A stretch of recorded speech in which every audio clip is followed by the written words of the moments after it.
Chapter 2701 Unprecedented. A Tier 2 falls.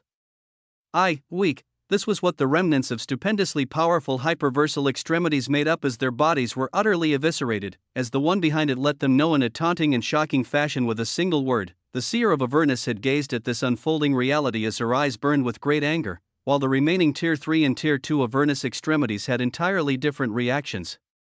When they saw their compatriots die to the storms of Vitalis and vacuous authorities, the same storms inside of them now felt all that much more menacing as at this moment, from the depths of their hearts, they began to feel an unfamiliar and extremely rare emotion. They were hyperversal extremities, they had taken concepts to their utmost extremes, and because of this, they were awarded a stupendous form of power. Due to such a power for a great deal of years, this emotion was not one that they were familiar with. This emotion was something they rarely felt since they attained such a high level of authority, but on this day they felt fear. Because of their level of authority, they were able to deduce many things. They looked at how all of them were affected by the pathogenic authority over a day ago, and they looked at how now, all of the Tier 1 Avernus extremities had simultaneously perished due to it. It was instant and organized. With the will of their enemy acting at once, many of them theorized that their enemy had not been able to do exactly what he had just done now when he first affected them. They theorized he could not kill the Tier 1 hyperversal extremities a day ago, and yet now, he had taken all of them out in an instant. What if hours from now or days from now, he also did to the Tier 2 and Tier 3 hyperversal extremities what he just did to their lower-level compatriots? Such a thought filled them with immense fear. It was to the extent that a Tier 2 hyperversal extremity rose up with a face of desperation and floated below the feet of Seer Amestris, his voice coming out in a ragged tone, "Please, get it out. Whatever means you have to use. Whatever dangers there are, please just get it out." He was a hyperversal extremity. And yet at this moment, none of that grandeur could be seen on his face. He was the first one to show such desperation, but most of the other affected Avernus extremities were feeling the same thing. The Seer of Avernus watched the stellar remnant dust of their forces fade away along with the single word of weak, and her eyes became decisive as her hand flashed out to grasp the head of the Tier 2 extremity in front of her. Boom! Her authority seethed out and barreled into the very existence of the being before her as she tested the methodology that she only theorized on this extremity. The problem they were affected with was one that allowed a pathogenic authority to enter their existence and permeate across their records. Every time they tried to purge it out, it spread elsewhere as they could only try their best to stop its spread while dealing with the storms of authorities inside of them. So, all of those affected were put in a constant state of fighting off damaging storms, and the action of stopping the spread of the pathogenic authority was barely achieved with the remaining will that they had. What Seer Amestris sought to do was actually very simplistic. She simply had to purge every part that was affected by this pathogenic will, including any records it may have already spread to. Records that may include the person's identity, their concepts, or even their very core. It was basically what one would do if they were seeking to kill an extremity. The process would literally be her killing a large part of this being in order to save him. As for what effect it would have on the existence thereafter, this was the part that they would have to see. Her authority surged like a tide as it instantly enveloped and blanketed every single record of the extremity that had the pathogenic authority attaching to, and at the same time, she isolated the various parts of his existence that already had storms of vacuous and Vitalis hyperversal authorities. Her power wrapped around everything in an intricate manner as with the low shout. A glorious purple light flashed. The fantastical power of Tier 4 hyperversal extremity showed itself as in an instant, 60% of the body of the Tier 2 hyperversal extremity before her was sectioned off into multiple pieces and thrown off meters away. The sectioned off parts exploded in a storm of vacuous and Vitalis authorities as soon after, an immense silence descended. The Seer of Avernus looked at what remained of the Tier 2 hyperversal extremity, her authority filling the carved out and sectioned parts of this being as she sought to heal his soul and stabilize his nearly erased records. In exchange for entirely removing the pathogenic will that had spread into this being, she had to erase over 60% of the extremity rune scriptures that made him. Over half of his boundaries and dynamis of extremity, over millions of years' worth of memories, and even portions of his identity. After it was done and her authority stabilized his soul, her voice rang out with caution. Andrus, she called out the name of the Tier 2 hyperversal extremity, and this being did not even raise their head. They stared forward blankly as their eyes were blinking constantly, almost as if they were questioning and wondering who he was and what they were doing. Andrus, the Seer of Avernus, called out again as this being finally turned to gaze at her with her outburst of authority. but his eyes were blank and without much luminescence at this moment. Everyone in the surroundings could feel the authority of this being regress from Tier 2 and head to Tier 1, Chapter 2702 Unprecedented. A Tier 2 falls. 2. A regression from Tier 2 and into a Tier 1 hyperversal extremity, at this moment in time, whether it was because he had lost so much of himself, or whether the process was just that excruciating. This formerly powerful Tier 2 hyperversal extremity actually remained mute and only stared forward as if he were maimed, and he may forever remain this way. The scene was a dreadful one to see, as it made the Tier 3 and the Tier 2 hyperversal extremities affected by the pathogenic will howl out in indignation and unwillingness. Extremity Ariana bellowed out with utmost rage while on the side. The figure of Extremity Blue actually held the most calm out of all affected extremities here. She floated with majesty and contained anger as she gazed at the actions of the seer of Avernus, as well as what the results were. Her eyes burned with such measured calm and wrath that one would almost think she wasn't among those affected. As if she didn't have a raging storm inside of her right now, but at this moment, her eyes shone with a radiant glow of blue. It was the cerulean light of lunacy. When a lot of beings faced unprecedented peril, they likely fell under the pressure with their mind and defenses, breaking down until ultimately whatever they faced devoured them to oblivion. But there were a select few beings who refused to be ground down by a danger that would have been granted to them true death, their wills denying such a reality as if strong enough, they could bring about an unexpected result. At this moment, after watching the actions of Seer Amestris, Extremity Blue came to a shocking decision. Her soul and will turned inwards as she gazed at all the parts of her that the pathogenic authority had spread into. As an instant later, BZZT, the remnant parts of her unaffected authority moved with shocking brilliance. In her body, there were a few crimson hyperversal heavenly extremity rune scriptures that were radiating the blue light of lunacy. At this moment, they all moved under her command as they began cleaving over 50% of her very recorded existence, over 50% of her concepts, of her boundaries, of her dynamis. She cleaved out everything affected with decisiveness and fervor as she let it all go. She carved out multiple obsidian extremity rune scriptures that made up more than 9 concepts she had taken to extremity, and 11 golden extremity rune scriptures that represented even more concepts that she brought to extremity. All of their records were tainted by the pathogenic authority as she cleaved it all out and spat it on the space before her. Her mind and soul buzzed at such an action as at this moment, she felt incomplete.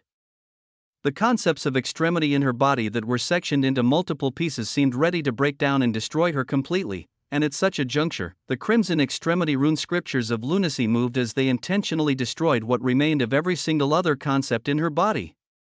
Every other concept that she brought to extremity, and whatever remained of it, as the light of lunacy didn't just destroy, but it devoured over 20 concepts, or what remained of them, that Extremity Blue had brought to extremity. She devoured the dynamis she had forged, her foundation, meridians. Even memories of her past self. She truly and completely let lunacy run rampant and devour every other part of her that was fractured and threatening to break down. It was such a shocking action that the seer of Avernus gazed in her direction in a stupor, because as the light of lunacy devoured and devoured, the power of Extremity Blue actually began to grow. The action she took to solve the unprecedented peril she was in supremely agreed with the concept of lunacy as a shocking effect was brought to fruition. The few crimson extremity rune scriptures of lunacy that she had pulsed while radiating a powerful light rapidly beginning to proliferate and increase in number, and a blinding crimson radiance that only a few existences could see erupted around her as the pristine light of lunacy was being elevated. Howling cries of madness could be heard resounding in the surroundings as even the ionic annals of extremity reacted in a shocking turn of events. Dozens of crimson extremity rune scriptures blooming around Extremity Blue's destroyed body, they were elevating everything about her as the destroyed parts began to heal, her aura beginning to move like a beast. As at this moment, it already arrived at the zenith of Tier 3 hyperversal extremity, and as more crimson extremity rune scriptures of lunacy appeared, this shocking aura spilled over. It blazed like an ever-incandescent blue sun as it sought to grasp a realm above it, and it almost seemed to have taken all the steps there as it was on the precipice of Tier 4, on the precipice. But even with this grand change, it only blazed brightly and stopped there as it couldn't fully step into this glorious stage. It was only half a step into the 4th gradation of extremity, but even this was enough as Extremity Blue bellowed out her anger and desperation. The bid she had taken working in the end, as at this moment, her figure could be seen, a blue dress of pure lunacy formed around her as her snow-white hair carried tendrils of blue A deep and exotic sense of wildness emanated from her deeply blue eyes that radiated utmost contained rage, these eyes visibly burning with flames as her figure began to move while she cried out with valor, "Noah! Fucking Osmont!" Boom, with a blinding flash of light, she broke the barrier of the isolated domain Sierra Mistress had enacted, her figure moving like a shooting star as she weaved across space in the supernal haven of dissolution her destination set as she fearlessly surged towards the obsidian Sariskian Havenly Archipelago. She left behind shocked Avernus extremities that a moment later, a Tier 2 hyperversal extremity who had seen what Extremity Blue had done became ecstatic as he sought to do the same thing. He used his most powerful authority right away to begin cleaving off his own records of extremity and existence as this scene was quickly noticed by Sierra Mistress. Wait, boom, before she could continue speaking, the cleaved records of this being burst with instability as with over 60% of his existence cleaved, the concepts of extremity couldn't continue holding off other parts of the storm that this being wasn't able to entirely remove as instantly, his soul cried out as it began to splinter. Only to be finished out and have its remnant record entirely destroyed by the storms of Vitali's and vacuous hyperversal authorities. What one person had done and was successful with did not necessarily mean another person could also do and gain the same result. This lesson was instilled again as Sierra Mistress shook her head with great frustration, seeing a Tier 2 hyperversal extremity fall as gloriously. The light of quintessence and Lotra wrapped around the last remnants of his records. A Tier 2 hyperversal extremity, an unprecedented feat, inside the infinite hyperversal haven, near the Andromeda Cleaver. Noah's main body was surprised at the unfolding events as Extremity Blue's transformation was unexpected. And what occurred thereafter was even more unexpected. The true death of a Tier 2 hyperversal extremity, this, and the action of reaping the lives of 34 Tier 1 hyperversal extremities caused an unprecedented change as the records of the Ionic annals of extremity were flung open in the skies above, but this time, it wasn't droves of Vitalis or vacuous hyperversal authorities that were surging out. Chapter 2703 Unprecedented. A Tier 2 falls. 3. The records of the Ionic annals of extremity split open. Such an action was a rarity as even the opening of the records was astonishing in itself, and it was mainly to show the grandeur of unprecedented records. It was as if recording down a new history was enriching and worthy of recognition for the Ionic annals of extremity.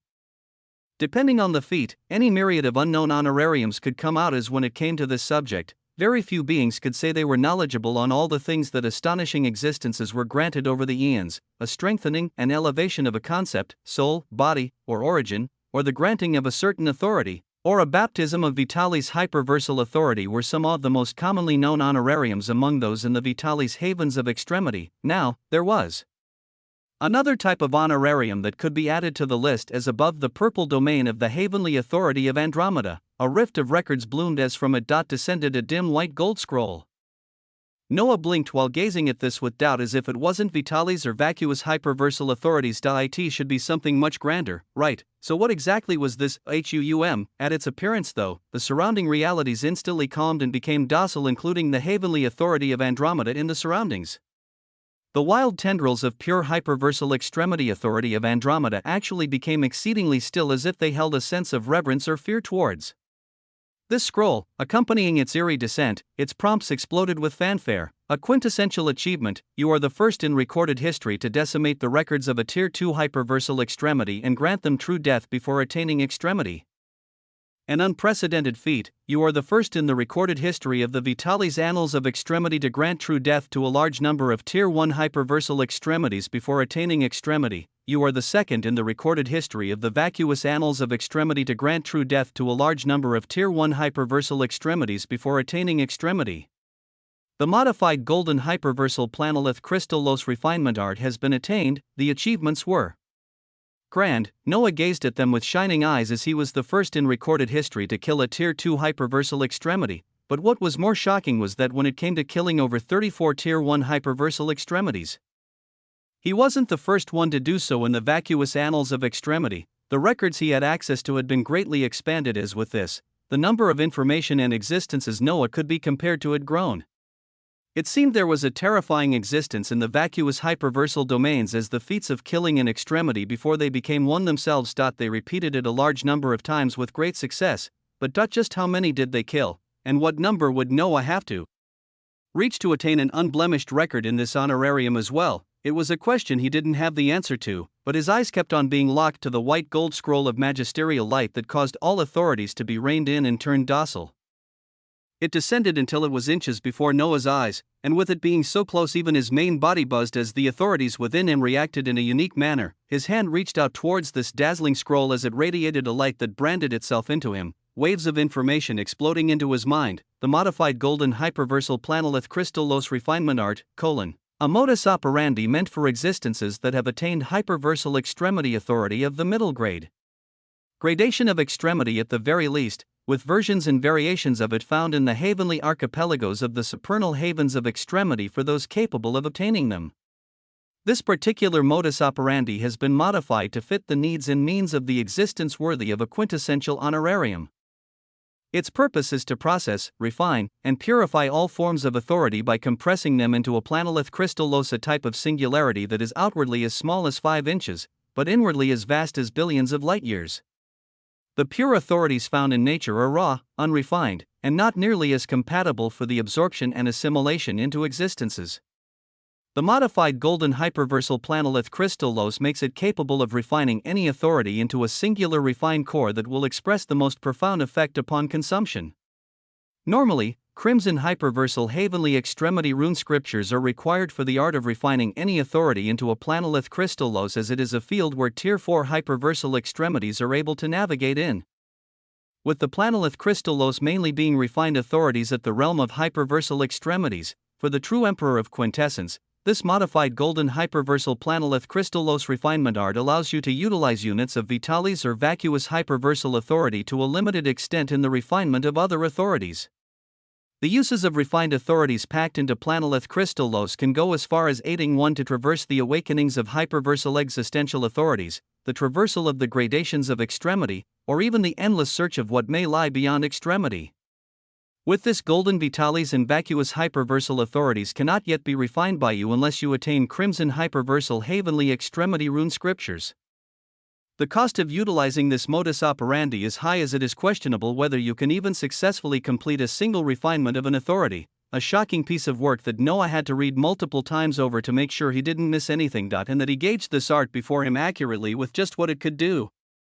The biggest clue to its majesty was the fact that existences at Tier 4 hyperversal extremity were the ones who could even begin to utilize this fantastical modus operandi, with versions of it even being accessible in the supernal havens of extremity. Since Noah had not seen anything like this in the Sariskian archipelago he was currently moving in while talking to the Tier 4 hyperversal extremity that reigned his authority over this archipelago, he can only assume that it was something to be found in the crimson heavenly archipelagos towards the depths of the supernal haven of dissolution. Chapter 2704 Unprecedented. A Tier 2 falls. 4. What was most astonishing about the modified golden hyperversal planolith crystal los refinement art was just what their products could do: traverse the gradations of extremity. And even through the awakenings, because how frequently could an existence perform one astonishing feat after another to gain baptisms of vitalis or vacuous hyperversal authorities? For the masses, they had to rely on other things, as if there were truly powerful Tier 4 hyperversal extremities in the 7 Ionic havens. Then they were likely utilizing some form of a modus operandi like this to refine vitalis planolith crystal los and utilize them to go through awakenings. Of course, this was something that even Noah couldn't do right now. He couldn't refine vitalis or vacuous hyperversal authorities, as he could only use them to refine other authorities currently. But since the purpose of the refined products of this modus operandi were to aid existences that had already achieved extremity, what results would Noah gain when he refined other authorities? What if he refined quintessence? Or mana dynamics? Or loot? Or the heavenly boundaries? Could he even refine the authorities of dynamis of extremity? And what would they even grant?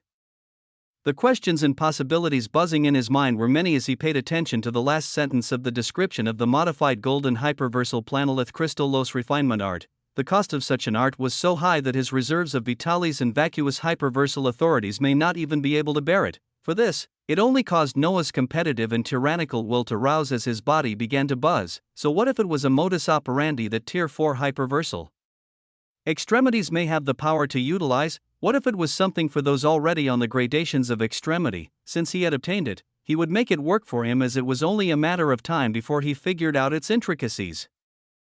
and just what shocking effects they would bring. In his blazing thoughts of majesty, other prompts began to descend as Lotra and Quintessence hauled in bountiful loot from the Tier 2 hyperversal extremities and 34 Tier 1 hyperversal extremity. 1x remnant obsidian absolute hyperversal writ of extremity has been attained. 1x Tier 2 singularity crystal of the record of extremity has been attained. 1x Tier 2 singularity crystal of the true death record of radon has been attained. 34x singularity crystal of the records of extremity have been attained. The singularity crystal of the true death record of Babbitt has been attained. The singularity crystal of the true death record of Kyle has been attained. The singularity crystal of the true death record of Emily has been. 34x remnant golden absolute hyperversal writs of extremity have been attained. An unprecedented influx of loot came as the death of a Tier 2 hyperversal extremity granted many things, but the sheer numerical advantage of killing 34 Tier 1 hyperversal extremities granted even more.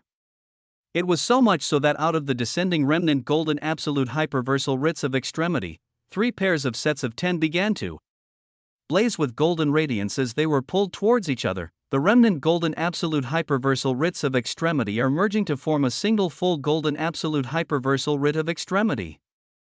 Noah's eyes were bright as he looked at 10 pages of dazzling light coming together to form a single glorious writ of extremity, a writ that could be granted to an existence to bring a planar boundary to extremity. He was about to gain 3 of them as he already had Oraculum illuminate the path forward on how he could best use these. The single attack against the Avernus extremities had brought in so many things that Noah had to digest, with him moving his timetable on apexification forward even more as with the loot he just gained, he would be able to feed the Sparos 3 of extremity with abundance and bring forward the next ash tree of gradation. When this and other factors were met, apexification would proceed as he would break down an unscalable wall of extremity, but between this. The effects of his actions with the Avernus extremities continued to propagate. This was because at the same time that Noah came across his ecstatic loot and recognition, another being who had also caused the Ionic annals of extremity to ring out praise had arrived light years near the grand image of the obsidian Sariskian Havenly archipelago. It was none other than Extremity Blue. As the action she had taken had granted her a terrifying opportunity, and at the same time, a sense of danger. This was because she literally devoured and assimilated everything into lunacy. Before, she had other concepts tying her down as they kept her grounded and somewhat stable, but she took them all away as what was left behind. Was only lunacy, and she truly followed this concept to the extreme as no sane being would choose to do what she was doing right now. Yet in a state of magisterial lunacy, none of this mattered. The only thing in her eyes, Noah. Fucking Osmont, it remained Noah. His actions blinded her as rage spilled out along with hyperversal extremity authority that was right on the precipice of Tier 4 hyperversal extremity. She scanned the whole archipelago light years away of all of its beings in a matter of seconds. She located Noah's figure that was walking with the only Tier 4 hyperversal extremity on this obsidian Havenly Sariskian archipelago. Her eyes burned with a fierce light of blue as even though she saw such a being beside him. Even though her might as an extremity should have been able to tell her many things. She gritted her teeth as the light of lunacy flashed. In her very being, lunacy took the lead as crimson hyperversal Havenly extremity rune scriptures of lunacy churned and cycled across her existence, her hand striking out as above the obsidian Havenly Sariskian archipelago, a massive glow of blue flourished as a light-years-long extremity rune scripture that read, lunacy, bloomed and descended. Rationality would not win over lunacy. She followed what comprised most of her existence currently as she attacked her obsession freely, not caring about any consequences that would come after that. Chapter 2705 Deterioration. Refinement. It had been over a day since Noah's initial display of power, with his control over Vitali's hyperversal authority being shown as at that time it was enough to make people think he had undergone his second Vitali's awakening, though at that time, he only had primitive Vitali's manipulation and was of the first Vitali's awakening.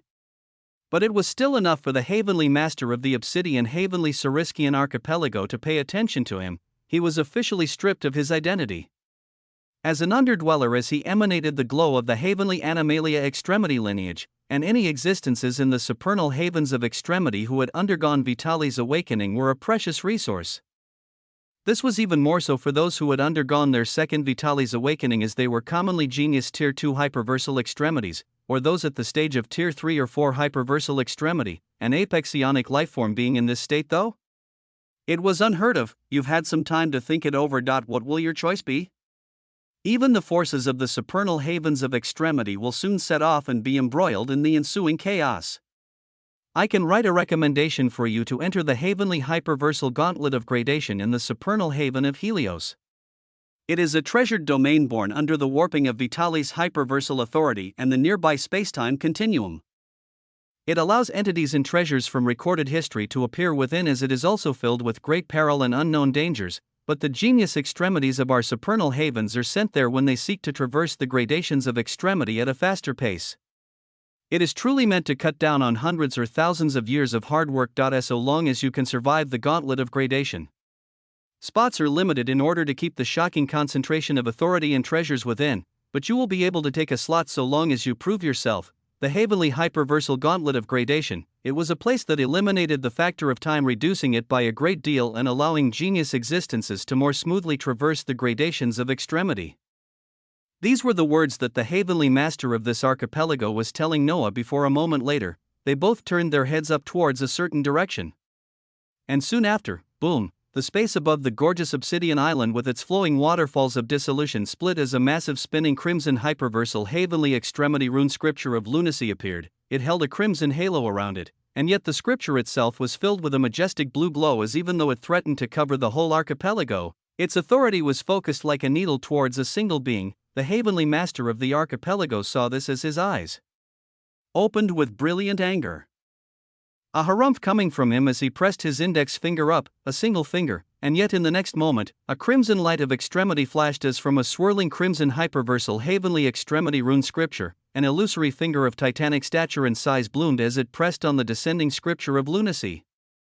The single illusory finger was endlessly light years wide as it instantly shattered the blinding glow of lunacy, continuing to go further up as the expression of extremity. Blue changed rapidly, she bellowed out with fervor as shockingly, the massive illusory finger continued to barrel towards her and arrived on moments with her body erupting and releasing an endless sea of blue that the massive finger sank into.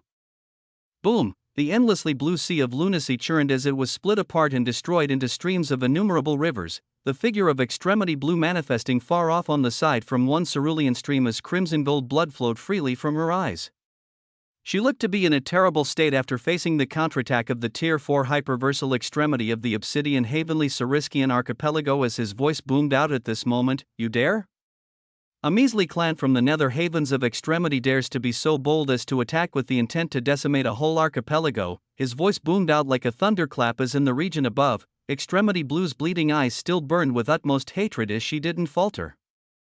The light of lunacy bloomed again as this time, her whole body radiated the spinning of a myriad of crimson hyperversal Havenly extremity rune scriptures as a moment later, she exploded into billions of strands of water droplets that spread out to cover the whole archipelago, this water drops coming down like an endless rain as even though there were billions of water drops. Extremity Blue's soul and existence was only hidden in a single one, and the billions of other drops of water all carried the terrifying corrosive power of a being on the precipice of Tier 4 hyperversal extremity. To try and pick her out amidst all of these water drops should be impossible, as it should give Blue some time to get closer to the one she wanted to kill. Osmont, the billions of water droplets all bellowed out as they thundered down with utter disregard for the Havenly Master, and this being turned exceedingly cold as his body glowed with authority, his two palms rising in front of his chest as he brought them together. In the space above where innumerable water drops were raining down, two massive illusory palms formed as they pressed from left and right, squeezing together and evaporating all the water drops they came in contact with in a shocking show of power as they crashed towards each other speedily, eradicating every single drop of water until, bzzzt, a single drop of water remained as it came to struggle between the incoming pressure of two palms. Extremity Blue's raging bellow came out as she transformed from the water drop, her eyes unwilling as she was outclassed by this Tier 4 hyperversal extremity on all sides, and now, his massive illusory hands threatened to crush her between them as she burned every ounce of authority she had to stop them from clamping her out of existence. This gave birth to a figure of a dazzling gorgeous crazy woman stuck between two illusory palms, her hands stretched left and right as her bountiful chest trembled from the shocking pressure, and the Havenly Master didn't relent as he brought his palms ever closer, intending to squash this being and decimate their records, at such a time. The reality playing out and being recorded fluctuated, the gaze of the Havenly Master became stern as at this moment, the blaring aura of another Tier 4 hyperversal extremity appeared. Chapter 2706 Deterioration. Refinement. 2. The blazing aura to appear was from none other than Sierra Mestras, with her power being so unique that even though her figure couldn't be seen anywhere, her authority had already permeated in the surroundings. It weaved through the massive illusory hand in the skies and around Extremity Blue's rageful figure that was holding the palms at bay, the very record being etched down in this region somehow being altered as a crimson light wrapped around Extremity Blue and whisked her away. The scene was an ecstatic one as it finished just as quickly as it began. Boom! The two illusory palms clasped onto each other while smashing into nothingness as Extremity Blue was forcefully taken away, this being now showing a great level of strength as she was able to withstand the attacks of a Tier 4 hyperversal extremity. An extremity that, after repelling her effortlessly, his resonant voice filled with majesty boomed out, "You think you can come, attack, and go us please? Your so-called Avernus clan will not have a good time in these supernal havens of extremity. Any one of you even daring to enter any archipelagos of the heavenly Animalia extremity lineage will be killed on sight." His voice spread out to all like a declaration. The forces of some inheritances in 4 of the 7 clans that already had their people arrive on the obsidian heavenly Sariskian archipelago all heard it. They gazed at each other in shock as they quickly began to spread this information to their forces. Just what was the Avernus clan doing? They first offended whoever was behind the heavenly hyperversal emperor lineage blood sources. And now they blatantly offended the heavenly Animalia extremity lineage by attacking an archipelago? And behind it all, their target was Noah Osmont. Is this the same Noah Osmont who declared a war of annihilation with them and the Singularity Overseers? An extremity from the Heavenly Moon clan discussed with another as when they looked at it, it seemed that the Avernus clan was too active. After their conflict with Osmont, even the Singularity Overseers had been lying low as no major moves were made from them. But the Avernus clan. Many major things were centered around them as they currently took the limelight with conflicts and what seemed like really bad decisions. The words of the Heavenly Master that thundered out made it known.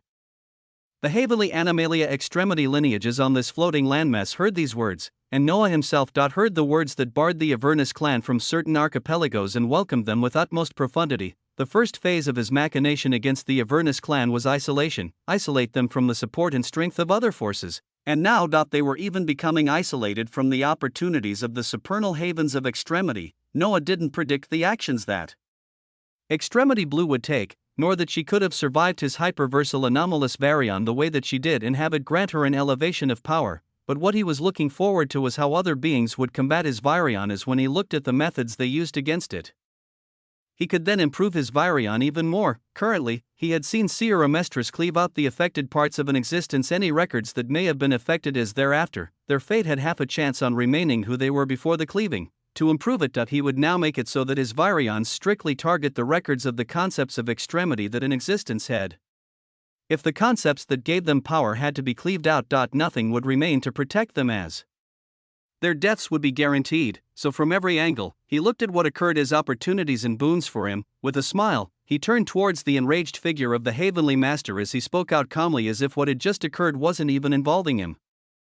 "I'll take you up on the recommendation of the Heavenly Hyperversal Gauntlet of Gradation in the Supernal Haven of Helios, an opportunity that was meant for beings to quickly traverse through the gradations of extremity. Of course, he who hadn't even attained extremity would seek it, since he had many different parts of his soul stretched out across the nether and supernal havens. They would all be put to work as the few days deadline to grasp extremity would surely be cut short, as he didn't even expect to need a full 7 days. At this very moment, as he agreed to prove himself to enter something known as the Heavenly Hyperversal Gauntlet of Gradation, his main body deployed the remaining false hyperversal Heavenly Extremity rune scriptures of Despoiler as their destination was in the booming battle between Vacuous and Vitalis hyperversal legions.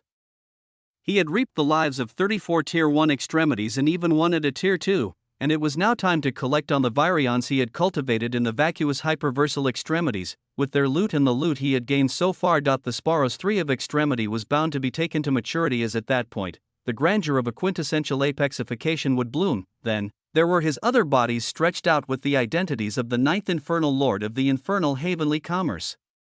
As at this moment, some of them welcomed personages of the 7 clans who came to trade with abundance, with Oraculum buzzing in his mind as he could sense a possibility of trades involving something even grander than the Andromeda Cleaver.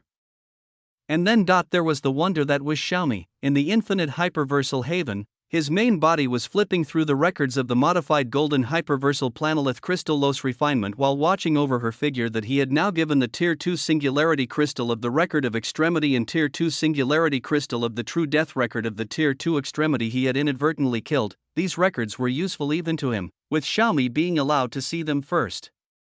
As her foundation that was conducive to elevating ruin and other concepts of chaos to extremity to it began to tremble at this moment after she experienced the formation and death of extremity for both Tier 1 and Tier 2 existences. She saw the beginnings, and then the ends of these powerful existences. Noah didn't even have to give her the records of the other 34 Tier 1 hyperversal extremities. At this moment, her existence began to tremble as she felt like she had arrived at the precipice of a grand achievement. Chapter 2707 Deterioration. Refinement. 3. The innate pellucid hyperversal extremity foundation of ruin chaos. It was initially a foundation only meant to elevate ruin to extremity at the fastest possible time, but after Noah and Quintessence became involved, this foundation became something even grander as it included other sources of chaos as well. The holder of this foundation had absorbed the records of birth and death of extremity of two beings, one at Tier 1 and another at Tier 2. She saw how they formed their first hyperversal heavenly extremity rune scriptures, and how their very existence was altered because of it. She also saw how they lost all of their rune scriptures before they died. This cycle of beginnings and endings of extremity had pushed her ever closer towards the 18th boundary layer of ruin as in front of her ever glorious prompts rose, "You are nearing the extreme of ruin."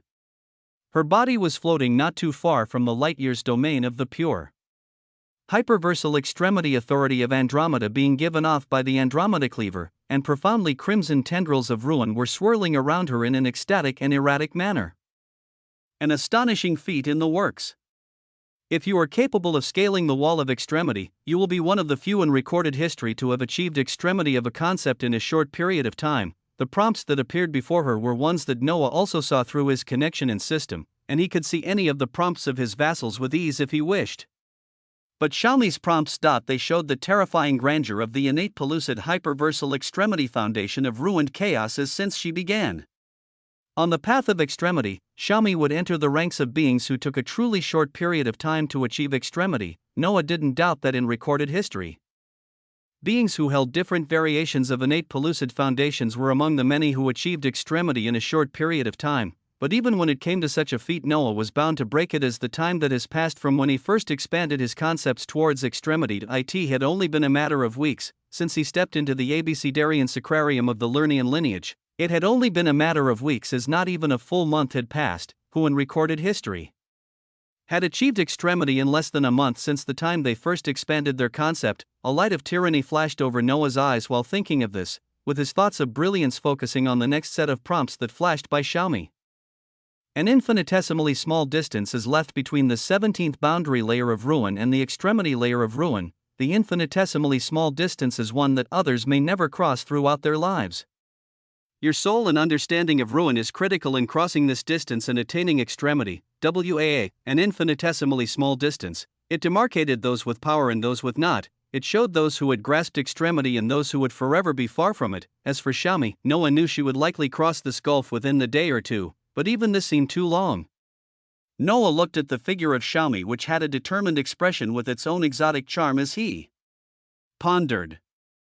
Oraculum burned brightly in his mind as after many computations, his will turned towards the modified golden hyperversal planolith crystallos refinement art. Oraculum told him that if he wanted to nudge her to achieve extremity even faster, he could experiment with this method, and so, Noah breathed in while taking a seated position in space. His mind was buzzing with authorities as he called out lightly, "Modified golden hyperversal planolith crystallos refinement art, HUUM," he felt.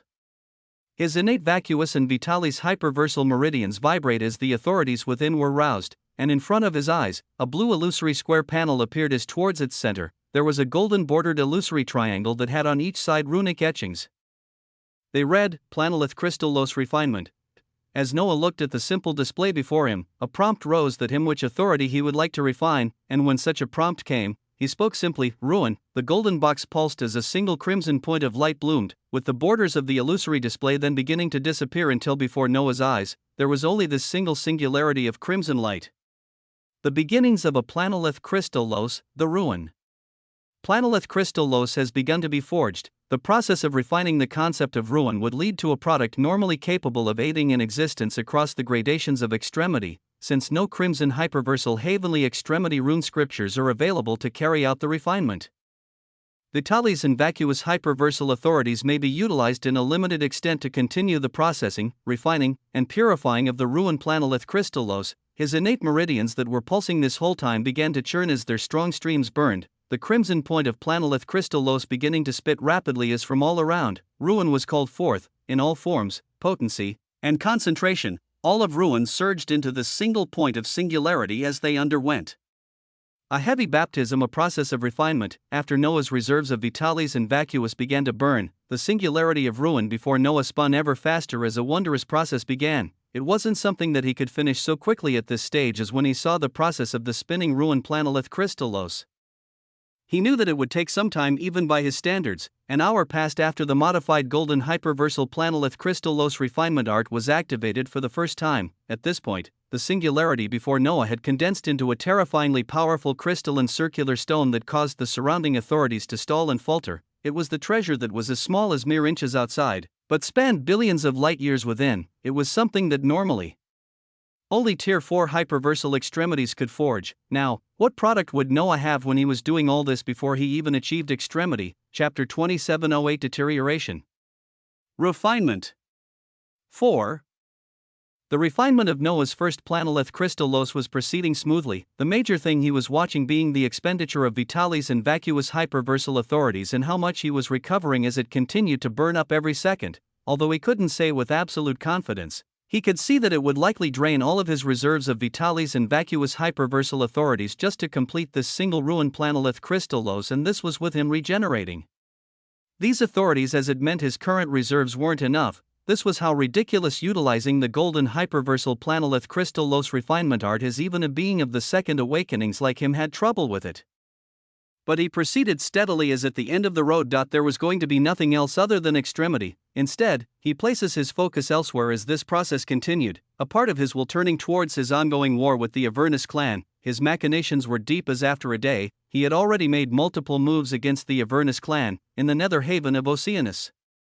Within a cluster of minor havens surrounded by dazzling purple swirling formations that would protect and alert the Avernus clan of any intruders. In a minor haven known as the Brightlack Haven, a group of Tier 3 and Tier 2 hyperversal extremities sat in a command post of this haven as they talked in grim tones regarding recent events. Purple thrones floated in a stellar space as these Avernus extremities looked at each other while speaking. More bad news and good news from the supernal haven of dissolution. Our brethren have begun dying to the pathogenic authority released by Osmont. The good news is that esteemed Blue has touched upon the door of Tier 4 hyperversal extremity. A Tier 3 hyperversal extremity spoke as her gaze was a grim one. Even with such good news, Tier 4 others rose in shock and happiness as such a thing as it meant their clan was that much more secure. Each Tier 4 hyperversal extremity was the backbone of the 7 clans, as the more of them, the better. So why was her gaze still grim? The one who had spoken sighed as she continued. Unfortunately, her first action after arriving at the doors of Tier 4 was to attack Osmont, who was under the protection of the Heavenly Animalia extremity lineage under a Tier 4 hyperversal extremity. Now because of that, all of our forces are barred from entering all archipelagos under the Heavenly Animalia extremity lineage, which greatly dampers our progress into the supernal havens of extremity. The news shocked those hearing it for the first time as they sat back on their thrones and sighed. First the blood sources, now this. The heads of the Tier 3 and Tier 2 hyperversal extremities shook as they thought about everything that had occurred so far. Just where did it all begin to go wrong? Our might is unblemished as nobody would even dare to utter our name if not with reverence. Now there have been scuffles between our scions and elders with even dredges of people from inheritances, not even the 7 clans, and we lost in those scuffles. Normally, no inheritance would ever dare to even besmirch the grandeur of Avernus. And yet over the past day, their people moved about as normal. And when it came to receiving the same level of respect from others as before, it did not happen. Their apex psionic scions disagreed with the scions of a middle-tier inheritance at best, and yet their people lost in the ensuing conflict. It was because of nothing else other than the fact that the other side had the heavenly hyperversal emperor lineage, and they did not. This thought caused their minds to turn sour as these beings remained silent on their thrones. One had begun trying to lighten up the mood when all of their gazes suddenly changed, their faces turning to gaze towards a certain direction in their Brightlack haven as their figures disappeared soon after. This was because they had felt an ascension of life from apex to extremity in a region of this haven, with all of them moving across space to stop a bright mountain surrounded by waves of purple mist. their eyes joyful as they disappeared again to enter this mountain and appear within a domain in its depths. This was the lilac converging mountain in their bright lac haven that was the abode of their science to cultivate in, so the change of life from apex to extremity they had just felt was astounding news as in their memory. They held a few candidates who had been stuck at the 17th boundary layer for a few hundred or thousands of years without success in breaking through. They came to ascertain who had made this achievement as when they appeared, they saw a group of twice a dozen scions rising up. In shock and worry, the moment they felt the aura of Tier 2 and Tier 3 elders of the Avernus clan behind them, their faces actually became ashen and filled with more worry as they surrounded a single being who had just formed their first golden hyperversal heavenly extremity rune scripture. The gaze of this woman blank as she uttered out with slight fear, I didn't mean to. I really didn't. It just happened. Shocking words came from her that baffled the newly appearing extremities as they soon realized something was wrong. She didn't mean to step away from the 17th layer and enter extremity? Just what could allow such a thing? In their confusion, they spread their wills out as their gazes suddenly changed. This was because from the body of the newly advanced Tier 1 hyperversal extremity and the twice a dozen other apex psionic lifeforms around her, they felt a heavenly glow they had only seen around other beings that had attained something they could not. And not just that, but on the feet of this group, there were over 100 glimmering crimson gold round blood sources that finally came under their gaze. Preposterous, you all. Their happy moods turned extremely sour as they bellowed out, the scene in front of them foreshadowing the shocking and chaotic times to come for the Avernus clan. Chapter 2709. With a thought, hundreds of extremities fall. The Tier 2 and Tier 3 hyperversal extremity Avernus elders began to bellow out while releasing their authorities in anger, especially a dashing woman at Tier 3 who looked at the newly advanced Tier 1 hyperversal extremity that was her disciple. This being almost kneeled on the ground under the pressure. But her new lineage shockingly cried out and denied such emotion as she kept standing while speaking absent-mindedly. Master, I was stuck at the 17th layer for 1,000 years now. Nothing worked no matter which treasures you provided for me. I only wanted to advance forward, Master. Her gaze was one of conflict and happiness at the same time as shockingly, this whole group of disciples here had renounced the Avernus clan and taken the blood sources to attain the heavenly hyperversal emperor lineage. Rubbish! Where did you even find all of these blood sources? Her master still bellowed out in reply as the newly advanced Tier 1 hyperversal extremity gazed at the apex psionic lifeforms around her before she spoke in a low voice. They just appeared in front of Lily and Sabo in a cluster as they were patrolling outside, their gazes turned sour. They just appeared. It was very clear that their enemies were throwing them at their feet to tempt them and cut off their allegiances to the Avernus clan. The anger in the hearts of the Tier 3 and Tier 2 hyperversal extremities was abundant as before they could release it. The apex psionic lifeforms around them who radiated a heavenly glow began speaking. We beg for your understanding, esteemed elders. But all of us have already created an absolute dynamis of extremity each in the last hour. We are progressing faster than ever before as our souls now tell us extremity is only a matter of time. If elders also take these blood sources, I believe you can traverse across the gradations of extremity that much faster. The path of extremity is a long one as it cares not for allegiances. What is the Avernus clan in the face of Tier 4 hyperversal extremity?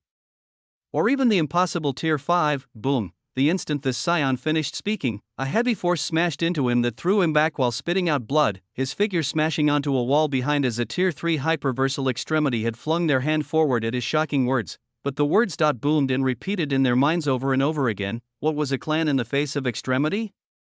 If they could traverse across the gradations of extremity with speed again. If they could, many possibilities bloomed as an immense silence descended in this space. The Tier 3 and Tier 2 hyperversal extremities still seemed to be filled with anger, but their eyes now held a different light as they started at the over 100 blood sources radiating a pristine glow at the feet of the apex psionic lifeforms. The glow seemed so supremely tempting as they couldn't take their eyes off of it, these extremities beginning to look at each other as they sought to understand what each of them was thinking. They didn't know that from the eyes of the newly advanced Tier 1 hyperversal extremity, Noah's will watched all of these events silently as he continued to delve and probe deeper into the destruction of the Avernus clan.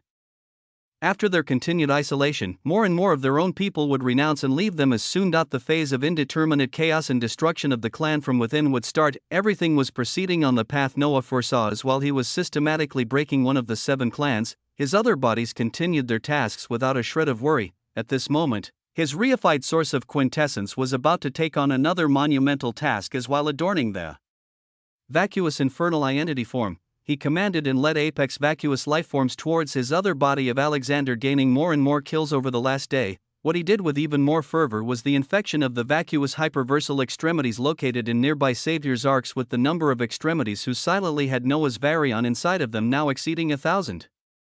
Currently, the battle between the vacuous and Vitalis hyperversal legions felt like a meat grinder of moments of calmness and turbidity, and then instant eruptions of deadly attacks that ground down and decimated millions of apexionic lifeforms and a few extremities. Gradually, both sides revealed their Tier 3 and 4 hyperversal extremities and the power they held, each one getting their opposing combatants, as currently, even Emperor Shao was reined in by a terrifying Tier 4 hyperversal extremity taking on their vacuous infernal 3 entity form, an existence that had undergone the third vacuous awakening. He seemed to be made up of pure aurora of vacuous hyperversal authority, as he was supported by 2 other Tier 4 hyperversal extremity to counter Emperor Shao and his attacks.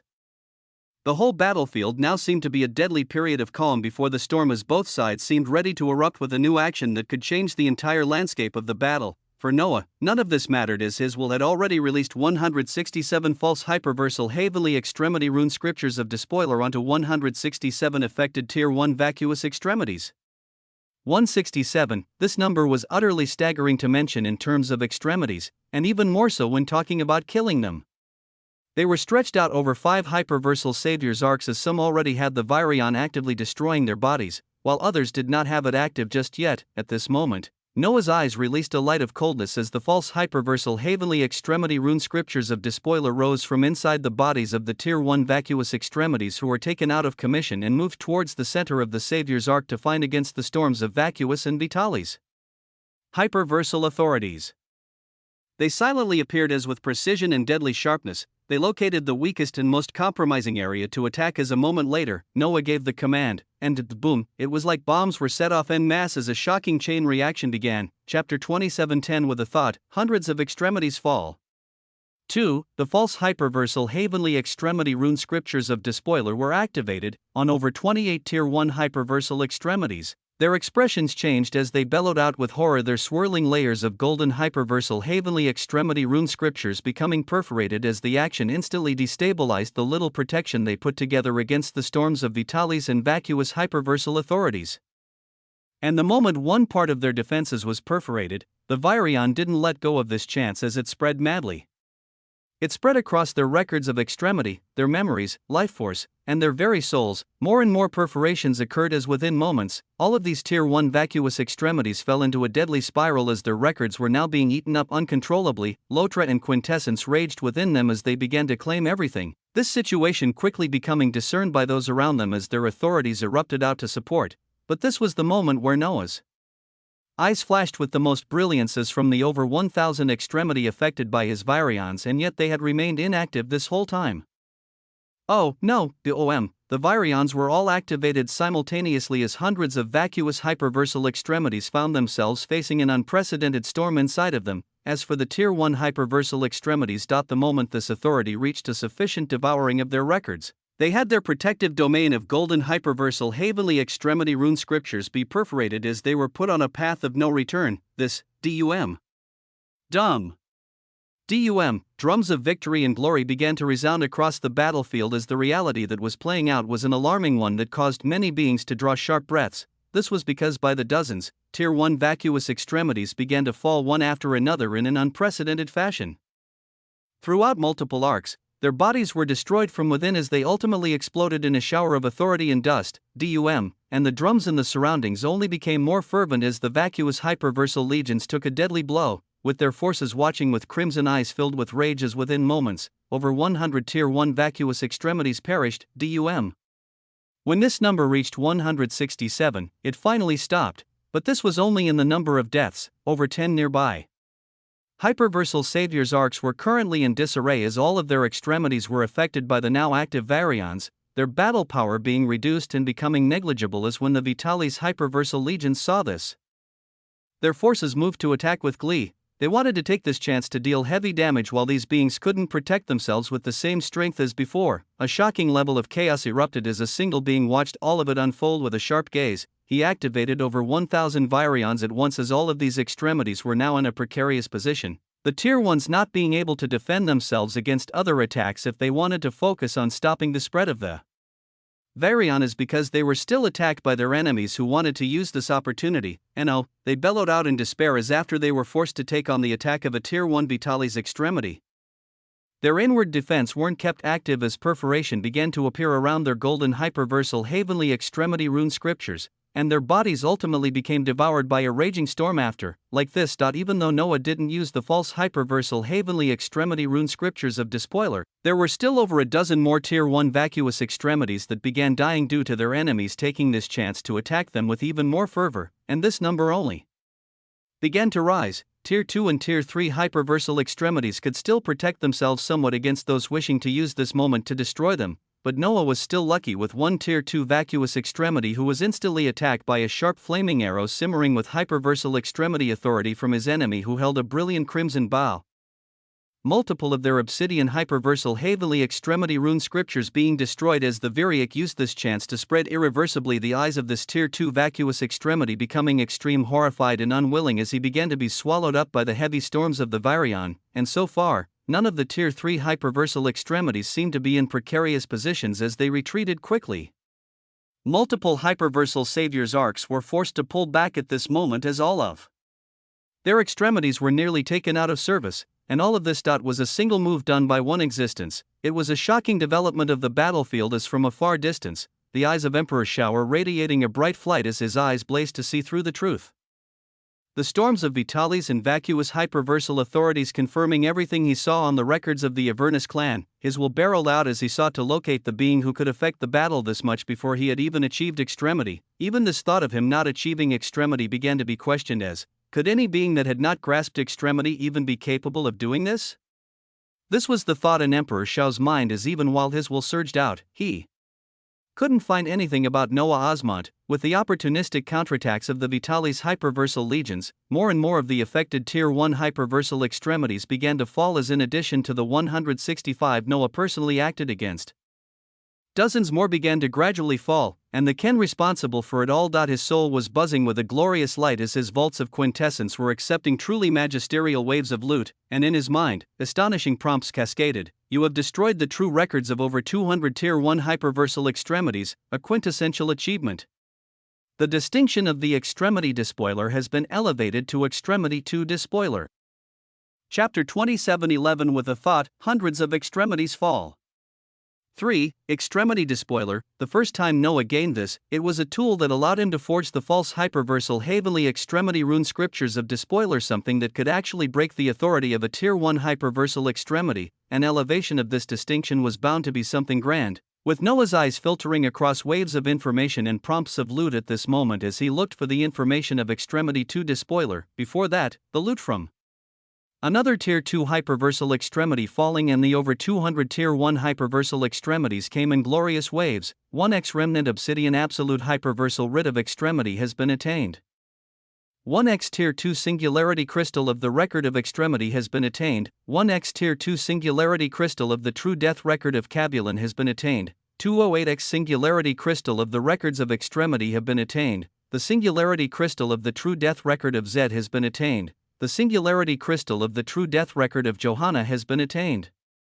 The singularity crystal of the true death record of Yen has been 208x remnant golden. Absolute hyperversal writs of extremity have been attained. 200 remnant golden absolute hyperversal writs of extremity are merging to form 20 full golden absolute hyperversal writ of extremity. With every successive move Noah made, his progression in things he could do only became that much more explosive as currently, he had the ridiculous grandeur of 23 golden absolute hyperversal writs of extremity when he added those gained from the Avernus extremities loot, 23 tools that could birth 23 extremities that held planar boundaries. The mere stage of extremity was so pristine and hard to reach that with his lineage and loot he was accumulating even before he achieved extremity. It felt like Noah was violating the sacred pathway of extremity with everything he was doing, and this was bound to be even truer as he finally looked at the description of Extremity 2 Despoiler. Extremity 2 Despoiler, a distinction and title that 9 beings share across recorded history, something obtained before they entered the folds of extremity. While 9 beings share this distinction, The true Emperor of Quintessence is the only one among them in recorded history to have already achieved the purpose of the Extremity 2 despoiler before he attained extremity.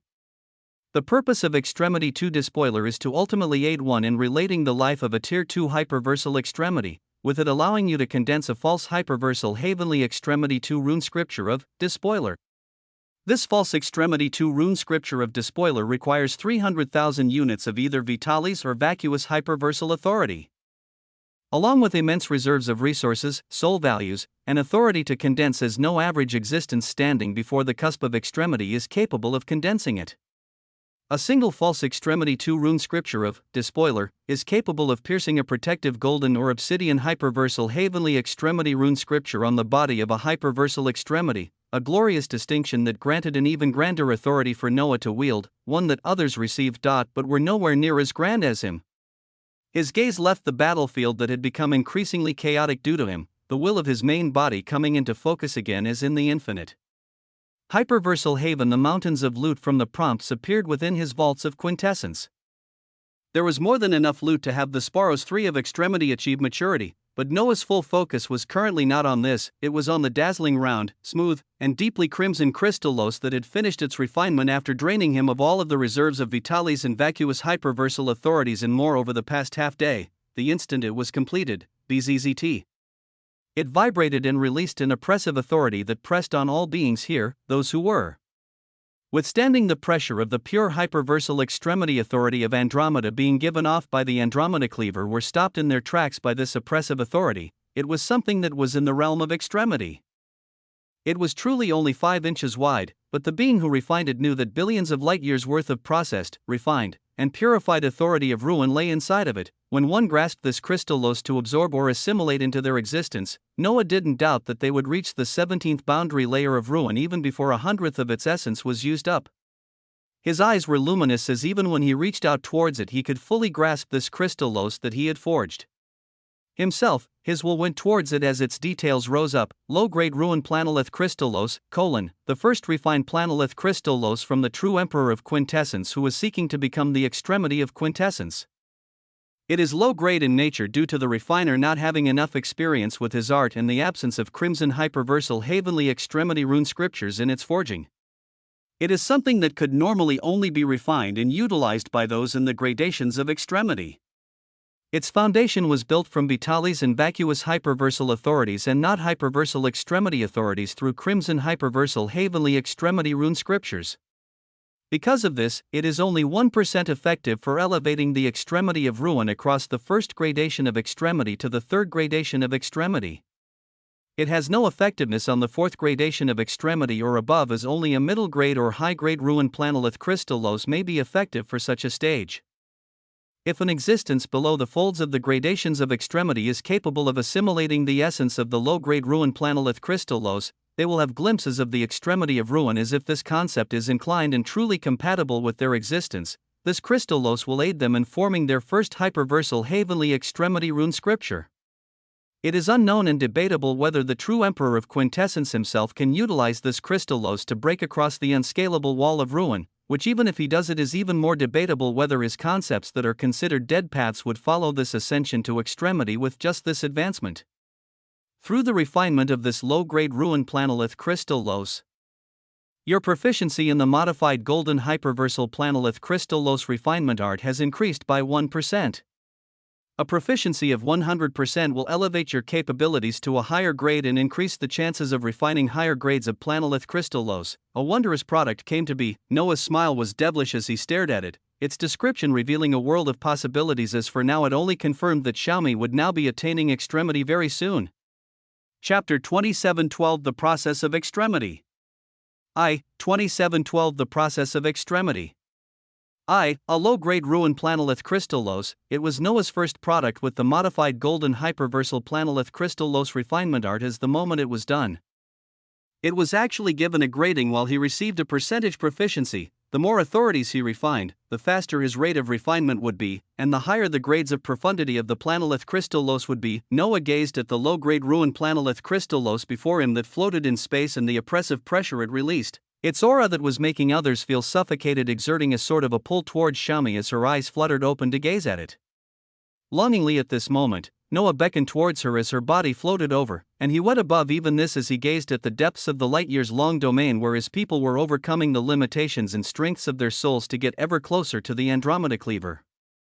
Come observe the process of extremity, he called them all over in such a shocking manner as Aurelia and Orion trembled, these beings who had always thought extremity would be far from their grasp, having their common sense once more shattered when Noah spoke about it so freely, as if he could decide when and where extremity would arrive. Others wouldn't even be able to know if it would come for them in 1,000 or 1,000,000 years, and yet he called them over to observe the process of extremity. They didn't tarry as they allowed the repulsive pure hyperversal extremity authority of Andromeda to push them back, a few hundred figures very quickly coming out of the domain and circling Noah and Shami figures.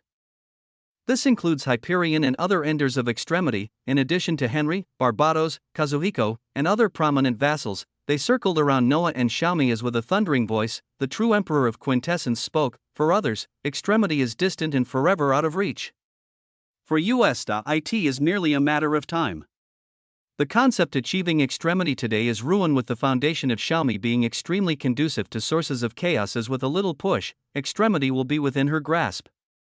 Experience and feel it to the best of your abilities, and I will display what I see with my eyes for you all to see. Yes, even though they were gazing and observing the process, none of them were like Noah, who held eyes of extremity that could observe hyperversal heavenly extremity rune scriptures or understand just how the authority of extremity flowed. So at this moment, an illusory screen of light appeared with grand stature above them, displaying the scene of the low-grade ruin planolith Crystallos and the figure of Shami, as it was subtly different compared to what the rest of them saw. Thereafter, Noah nodded towards Shami, who breathed out any worries or nervousness. The gazes of many beings seemed to disappear and fall out of the picture as before her. There was only the dazzling crimson-colored planolith Crystallos and the figure of Noah. She would have never imagined her current position just days ago. And here she was now. She didn't forget the one who made all of it possible, as when she floated ever closer to the low-grade ruin planolith Crystallos, she gazed towards Noah and bowed down deeply before she rose again and instantly thrust her hand out towards the smooth and round planolith Crystallos in front of her. Bzzzt, tendrils of crimson light began to surge on its surface as Shami could not fully reach and grasp it. But these tendrils of ruin began to be pulled by her one by one, landing on her stellar obsidian skin. As the moment they did so, gong, it was like the sound of heavy booming metals reverberating out with every strand landing on her, and the moment she came in contact with the tendrils emanating from the low-grade ruin planolith Crystallos, her body drank all of it in as instantly. Dazzling crimson flames of ruin erupted all over her body, flames that coalesced and roared with purpose as above her head. The beginnings of a dazzling runic écriture began to be forged. Shami bellowed out with ferocity as she became inches away from the low-grade ruin planolith Crystallos. Even more tendrils of refined and pure ruin entering her existence as the precipice she had arrived at the infinitesimally small distance that she had not yet been able to cross. She was slowly bridging this gap and arriving at the other side. The surroundings resonated and turned wild as above them, seething waves of ruin and other sources of chaos began to gather. The Alethian haven of Apollyon rumbled as the natural law of entropy and other sources of chaos rose in cheering majesty. The stellar obsidian hourglass figure of Shami became ever more resplendent and magnificent as her bearing became even more graceful, a halo of red light covering her as her dark stellar hair waved madly. She looked like a holy infernal princess from ancient times that others could only stare at from afar, and in front of her gaze, dazzling prompts began to rise. A distance of unfathomable proportions has been crossed forcefully with a profound treasure. Extremely pure and refined authority of ruin has assimilated into your existence and connected the 17th boundary layer to the 18th boundary layer. You have arrived at the extremity boundary layer of ruin. Boom! An explosion of ruin bloomed as in a shocking show of utter majesty. The stellar obsidian palm of Shami came to grasp and wrap around the low-grade ruin planolith Crystallos. She was able to grasp an object meant for extremities as it felt like she was holding onto a billowing and roaring crimson sun, her small figure trembling as she once more released a valiant shout. The shout this time was filled with authority. Hyperversal extremity authority. Chapter 27:13 The process of extremity. 2. Above Shami, the runic scripture shone with a blinding light as letters were forged rapidly by an influx of billions of light-years of ruin from the low-grade ruin planolith Crystallos, very quickly releasing an obsidian glow and grandeur of a hyperversal heavenly extremity rune scripture that read, Ruin. The process caused the 17th boundary layer of ruin within Noah's own existence to vibrate and begin dancing crazily as he continued to observe the prompts that only appeared in front of Shami. you are stepping on the ever-glorious path of the gradations of extremity. The extremity of ruin is acting as the base of your existence. So long as ruin persists, so will your existence. Boom, billowing might exploded out as a fully forged hyperversal heavenly extremity rune scripture of ruin appeared, swirling with might and grandeur as it floated onto Xiaomi's body and released a terrifying devouring force that devoured her origin and soul entirely.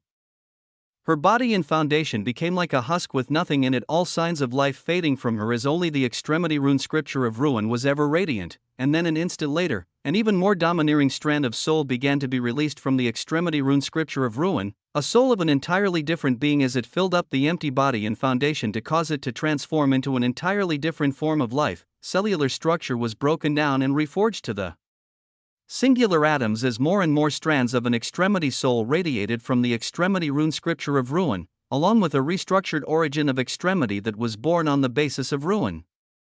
A pulse of shocking power then emanated from Xiaomi's body as from a lifeless husk. A glorious and mighty hyperversal extremity authority of ruin began to surge from her. In the far distance, one being watched the scene with stellar tears falling out of his eyes as if it was something out of his wildest imagination. It was the mad apex Emperor Caesar.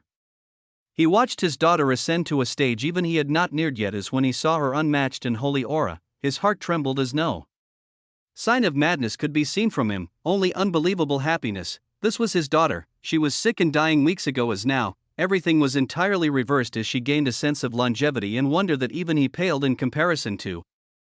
And now, she forged the way forward for the infinite hyperversal haven, for the domain of the one being who made it all possible. His gaze couldn't help but linger on the glorious visage of Noah, whose own body had begun terrifically dancing with tendrils of ruin. On Xiaomi, the change continued as more and more of her soul was returned into her body as something entirely new, every part of it radiating extremity and majesty as it was tinted with a crimson glow. Her eyes opened with utmost power and ferocity as then, she grasped the low-grade ruin planolith crystallos that had shrunk by a third in her hands ever tighter, and, boom, an influx of light years of pure and refined ruin was pulled into her as beside the single extremity rune scripture of ruin. Another one began to be forged and was completed a moment later, with a third obsidian hyperversal heavenly extremity rune scripture of ruin beginning to be formed soon after. You are traversing the first gradation of extremity. The quality of your concept of extremity granted in obsidian hyperversal heavenly extremity rune scripture at the onset, with its advancement into a crimson hyperversal heavenly extremity rune scripture guaranteed as you enter the next gradations of extremity. You have accomplished an astounding achievement of skipping over golden hyperversal heavenly extremity rune scriptures entirely and beginning your traversal of the gradations of extremity with an obsidian hyperversal heavenly extremity rune scripture. An astounding achievement. Her figure was like a blazing obsidian sun that some of the hundreds of beings surrounding her and Noah had to look away from. She ate up the extremely pure and refined authority within the low-grade ruin planolith crystallos as her hyperversal extremity authority only became more and more dense, very quickly beginning to exceed any normal Tier 1 hyperversal extremity as more and more obsidian hyperversal heavenly extremity rune scriptures of ruin were born on her body. When the number of extremity rune scriptures reached 9, a glaring aura rose as another prompt appeared before her. You have attained the zenith of the first gradation of extremity. Your soul and very existence require nourishment and refinement from the established obsidian hyperversal heavenly extremity rune scriptures of ruin before you can step on the second gradation of extremity. An unprecedented glow of power covered her as she released an aura even more terrifying than average Tier 2 hyperversal extremities. And yet she was only at the zenith of the first gradation of extremity. The glow around her was maddeningly glorious and enticing as she opened her eyes soon after, the surrounding space becoming painted obsidian ever so briefly as of her might covered everything. Her hands unfurled to reveal a planolith crystallos that was dim and clear, now seeming like a transparent round and smooth stone that held nothing within it. An air of profundity and stupendous might circled around her as hyperversal extremity authority of ruin burned all around her, every part of her still undergoing changes as 9 blinding obsidian hyperversal heavenly extremity rune scriptures began to swirl protectively around her figure. At every moment, they released their authority to infuse and refine her very existence as she grew stronger every second. The scene of her glory was shown by Noah on the illusory screen as the eyes of the hundreds of beings around them shone, watching the scene of scriptures they had never seen before as their hearts palpated due to it. Extremity can be unreachable and forever in the dreams of others. Or as easy as breathing for some. Remember this scene as you seek extremity, a scene that will be repeated a few times today. As he spoke, Noah's gaze pointed above where another figure of him could be seen. It was the reified Wieldian source of Vitalistic, who currently held 23 golden absolute hyperversal writs of extremity, 23 authorities that would have a being with a planar boundary achieve extremity.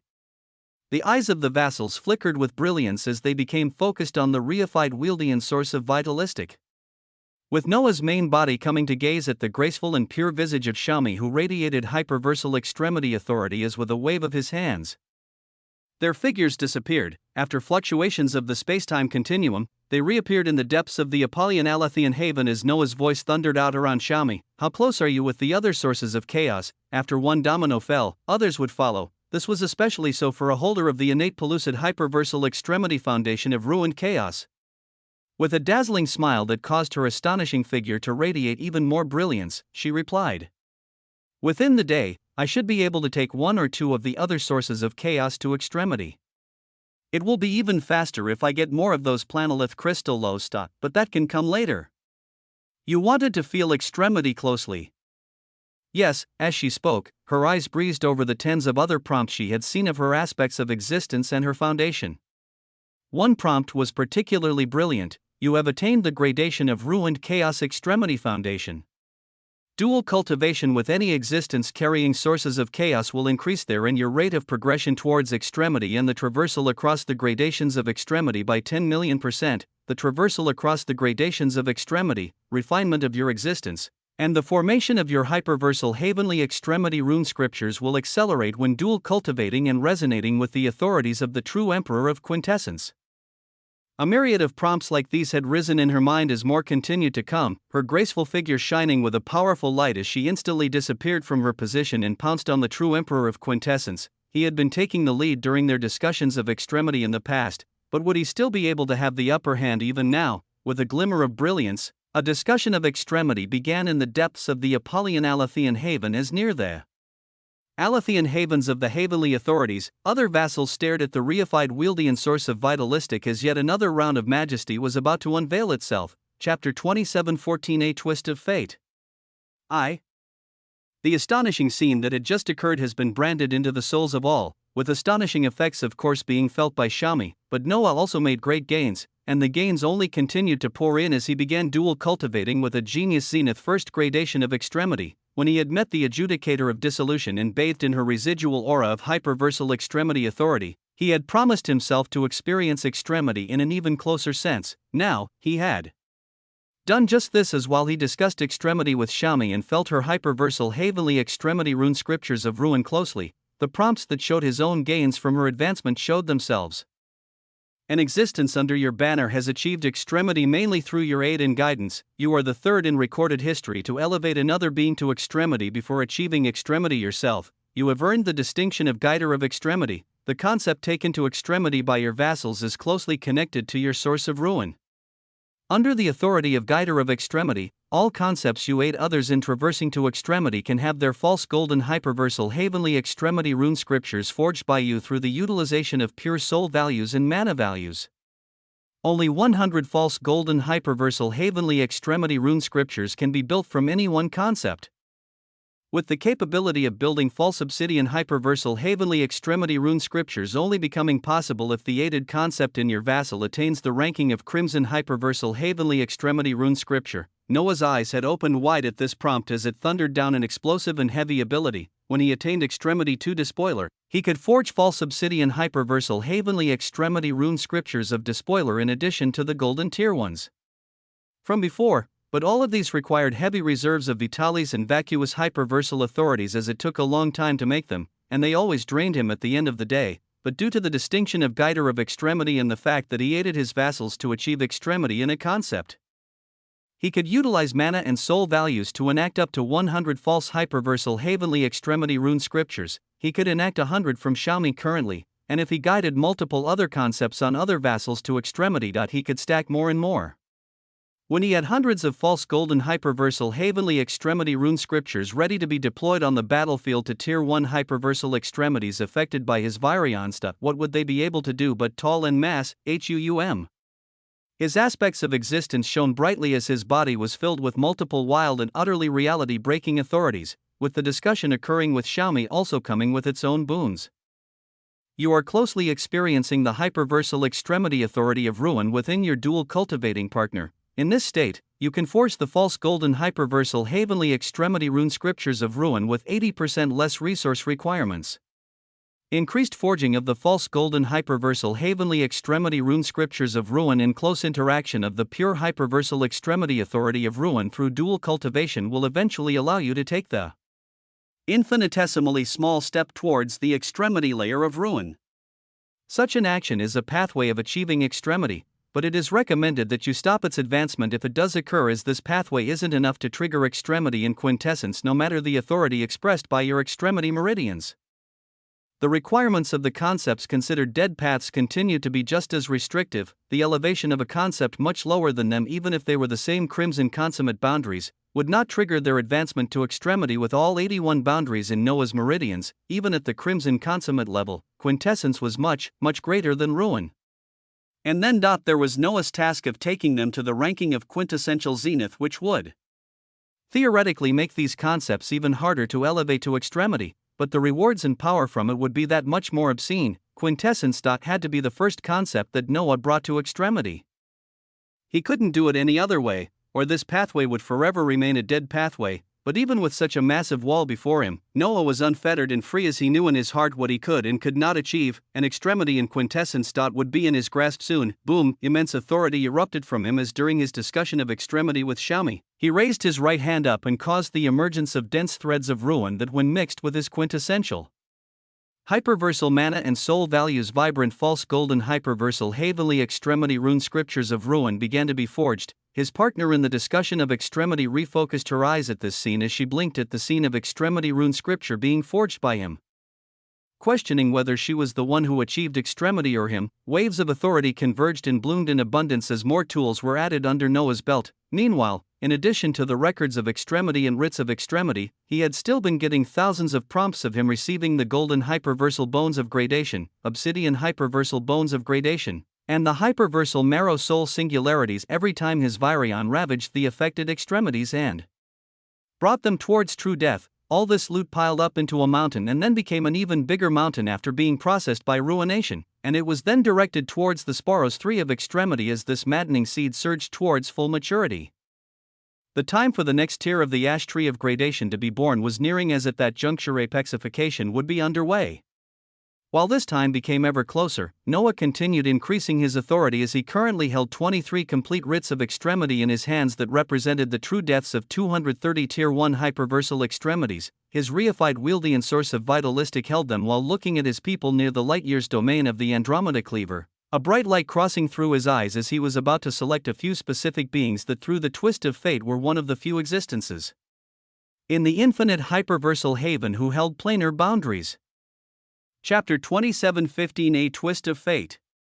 2. The reified Wieldian source of vitalistic was filled with a deep flow of green as the 23 writs of extremity in his hands drew in the eyes of all vassals here. His face was resonant as it boomed out while looking at everyone. It was the destiny and fate for some to achieve extremity faster than others. But the main thing that will distinguish how far you go up the gradations of extremity isn't whether you attained extremity sooner than others, it is ultimately the concepts taken to extremity. Watch the processes that will continue to occur and prepare yourselves for when you take your own concepts to extremity. WAA, the light of Oraculum shone as he spoke. His vassals feeling a gaze of scrutiny as Noah looked at every single one while continuing to speak. Kazuhiko, recall your vitalistic clones and merge the gains that have been made. Utilize these. As Noah spoke, he waved his hands to release a cluster of ionic treasures of extremity that could smoothly elevate boundaries to the 17th layer. Utilize these to take your planar boundary of darkness to the 17th layer as thereafter. You will utilize this writ to achieve extremity in it. Most, or really nearly all of Noah's people were affected by him as their concepts were mainly at the consummate level, with very few even having innate ranked concepts, and there were even fewer with planar ranked concepts as those who held such concepts. They had expanded themselves as they were attached to a part of them that they wished to bring to extremity. Kazuhiko had expanded his own concept of darkness that bathed his katana as his eyes trembled at the opportunity, nodding with a blank gaze as a moment later a verdant clone of him reappeared and merged into his body as he glowed with a radiant light, his hands beginning to absorb the ionic treasures of extremity around him speedily. Treasures such as these, Noah had in abundance. After collecting so many things through the infernal heavenly commerce, when it came to elevating a planar boundary to the 17th layer? This was even easier due to the low ranking of the concept. After Kazuhiko, Noah continued to wave his hands out and cause bundles of ionic treasures of extremity to appear in front of a few specific beings. Dr. Hall. Take your planar boundary of stomatology and bring it to extremity. This unique doctor had continued to expand his own concepts after he had Noah's aid in elevating medicine and other concepts that were at the consummate ranking after Noah touched them. Stomatology was something Dr. Hall had expanded himself on a whim as it now gave him a chance to take it to extremity. Noah didn't stop with this as he continued. Shadow Guard Knight. Take your planar boundary of the scribe and elevate it to extremity. WAA, in a far distant corner behind the visage of a calm Adelaide who turned towards her with a smile, the figure of a certain shadow guard was dazed as a cluster of loot appeared before her. She considered herself a minor being in the grand scheme of things as she recorded in her diary the intricacies of things not commonly mentioned in the infinite hyperversal haven. The mundane lives when the true emperor of quintessence and his son were farming spiritual herbs with his mother Amelia Osmont. The times when the true emperor of quintessence cooks grand feasts in paradisiacal domains where the sandy gold essence of dreams falls like a waterfall from the vibrant skies as Barbados, Athena, Ophelia, Caitlin, and many others swim in royal seas shimmering with Avalon, the intricate order and balance of the enders of extremity, and how sad it makes her that the infinite hyperversal haven secludes them in their own Alathian havens. How great would it be if they all took on human forms and joined them in their mundane and laid-back adventures? She recorded all of this in her diary as eventually, she had an epiphany and expanded the boundary of the scribe herself, which made it even easier for her to see and record the events occurring in the infinite hyperversal haven, but she never would have expected such an action from her to lead to this. Adelaide patted her back to wake her out of her stupor as her gaze became firm. Her hands moving forward and taking the opportunity presented before her, the will of the true emperor of quintessence didn't linger as he continued to call out others. Maximilian. Take your planar boundary of the shattered emperor and elevate it to extremity. The figure of another existence trembled in shock as a cluster of loot appeared before him. Who was he? He was the Lernian lineage emperor who had failed apexification and was only going to meet an absolute end, after his fate was entirely changed and his realm and very existence were altered by the true emperor of quintessence. He had expanded the concept of the shattered emperor to represent his past self as he would have never expected the ultimate result to be this. And the voice of the true emperor of quintessence continued. Cthulhu. Take your planar boundary of ether and elevate it to extremity. A humanoid form of Athonian radiated a purple light of glory at such words as even more existences were mentioned. Athena. Take your planar boundary of the Inquisitor and elevate it to extremity. Guinevere. Take your planar boundary of the Connate beast and elevate it to extremity. One being after another was called out as each one felt more shocked than the other, with Noah's gaze then going to another corner where a being radiating an intense crimson light was floating isolated and alone. He gazed at her while pausing as after a moment his voice continued to thunder out, Lilith, take your planar boundary of hatred and elevate it to extremity. The eyes of the daughter of hatred opened wide. The defiler of souls saw a cluster of ionic treasures of extremity as well as a brilliant golden absolute hyperversal writ of extremity floating in front of her in a shocking twist of fate as she reacted quickly, her gaze moving up to meet the eyes of the being who had shaken her past self and then given her this shocking opportunity. As his gaze had already moved away, he didn't linger on her any longer than he had lingered on all the others, as if he treated her the same, as if there was no need for any special distinction.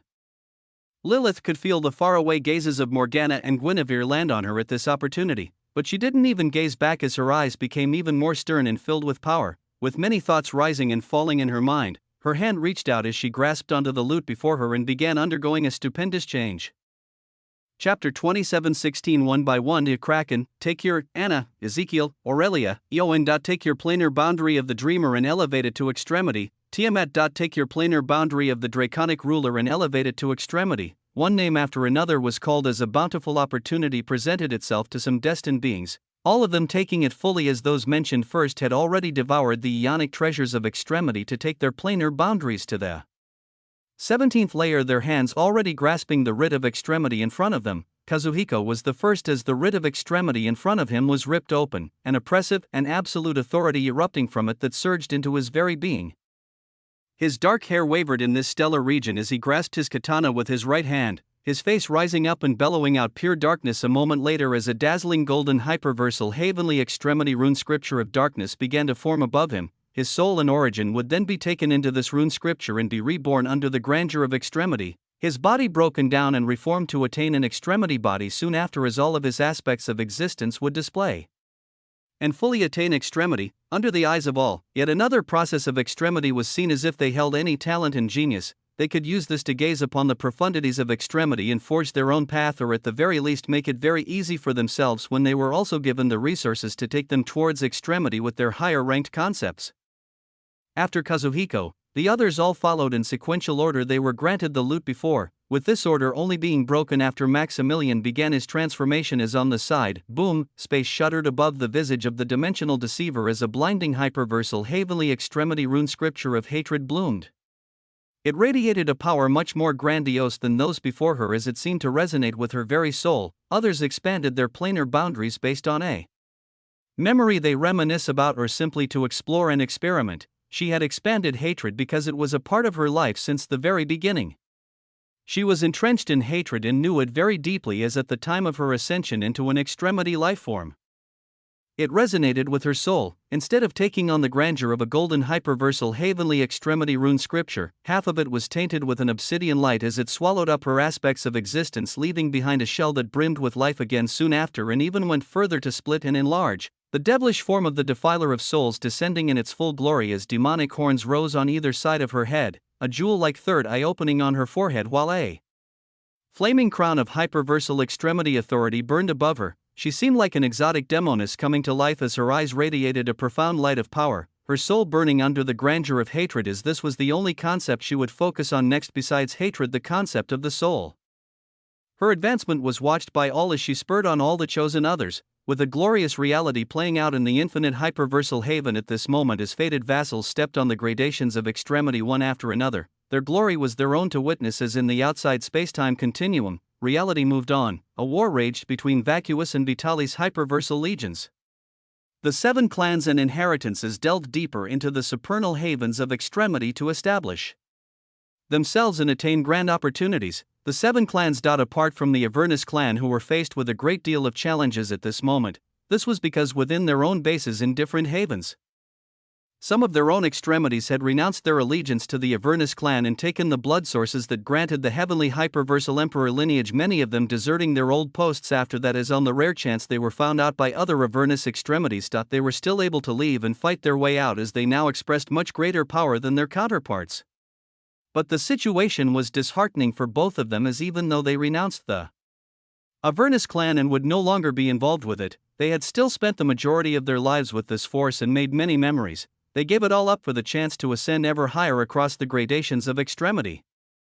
With apexionic lifeforms doing this for a chance to attain extremity, ever so rapidly, waves of chaos and discourse were spreading across the bases of the Avernus clan in all seven havens. Another half a day passed. It was now 2 days since the true Emperor of Quintessence was notified by the authority that defined him that he had 7 days to attain extremity in it or forever lose this path. At such a juncture, something worthy of note began playing out within the supernal haven of dissolution. Past a few golden heavenly archipelagos that were nearest to the misty wall of dissolution that the vein rifts led to, atop a golden dreamy floating island, one of the bases of the infernal heavenly commerce could be seen. It was bustling with tens of thousands of existences moving atop it in an orderly manner, each one ready to trade and barter to get as many blood sources as they could.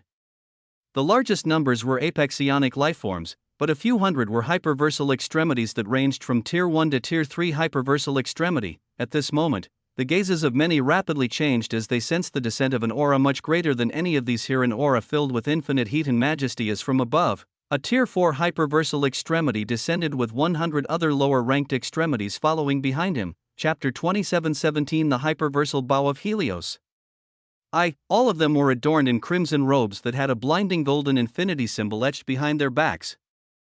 The gazes of many people changing as they uttered in hushed tones, a major force from the infinite extremity. Isn't that the esteemed Infinity Scorcher in the lead? Infinity Scorcher, the extremity of flames, the extremity of heat, the extremity of ignition. He held many titles like this as he was one of the 4 hyperversal Tier 4 extremities publicly known by other forces.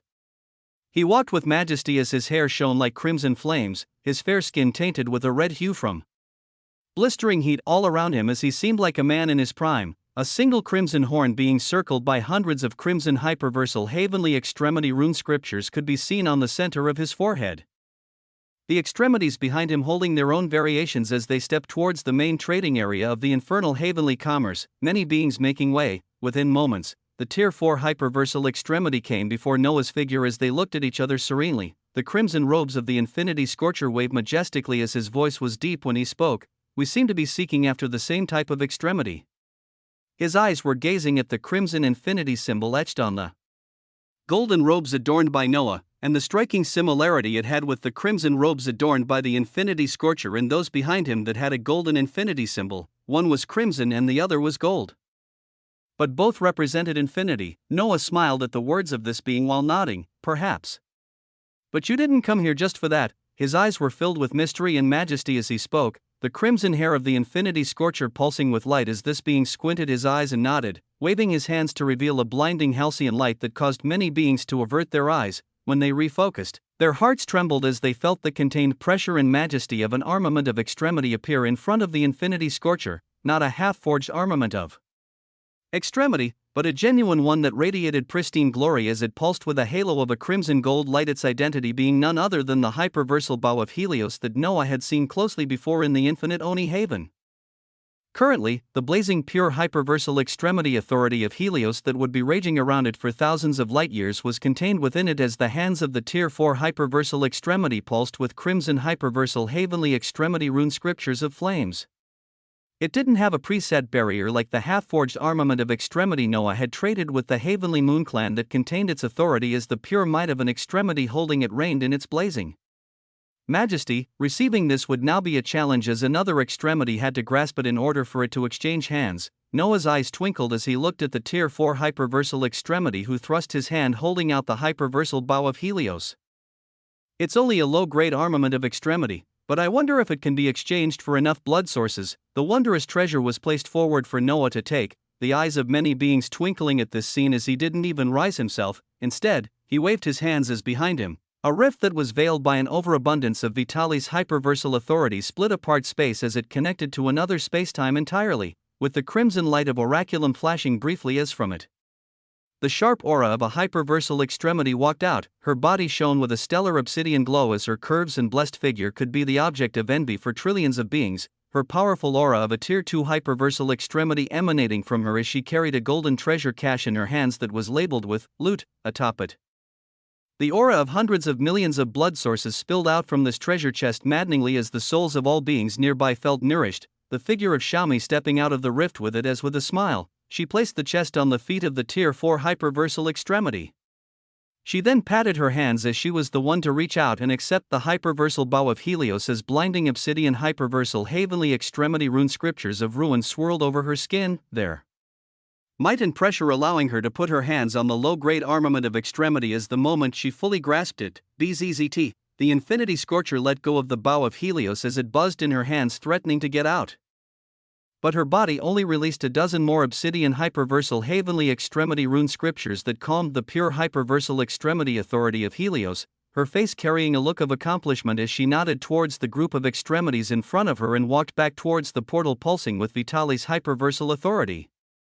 She was no longer only limited to 9 obsidian hyperversal heavenly extremity rune scriptures as after her existence was nourished and refined to a sufficiently powerful extent, she was able to move from the zenith of the first gradation of extremity the moment a 10th obsidian hyperversal heavenly extremity rune scripture began to form. It was then established that a minimum of 9 obsidian hyperversal heavenly extremity rune scriptures were required before an existence could touch upon the stage of a Tier 2 hyperversal extremity. But Noah utilized the power of the extremity he had forged under him to receive the shockingly powerful hyperversal bow of Helios, exchanging it for a treasure cache that held 10 billion heavenly hyperversal emperor lineage blood sources that when the will of the infinity scorcher passed over, he nodded in appreciation while waving his hands, his forces beginning to move out right after as the treasure cache disappeared. 10 billion, the half-forged armament of extremity was traded with 50 million blood sources, but a completed one received so much more. This was just how much more precious a complete armament was. The number wasn't explicitly stated, but those in the surroundings could feel the breadth of hundreds of millions of blood sources as they drew sharp breaths. They knew that with this, all of the prominent forces of the infinite extremity inheritance were about to undergo an overhaul of strengthening and elevation, as this ionic inheritance would not be the same thereafter. Chapter 27:18 The Hyperversal Bow of Helios.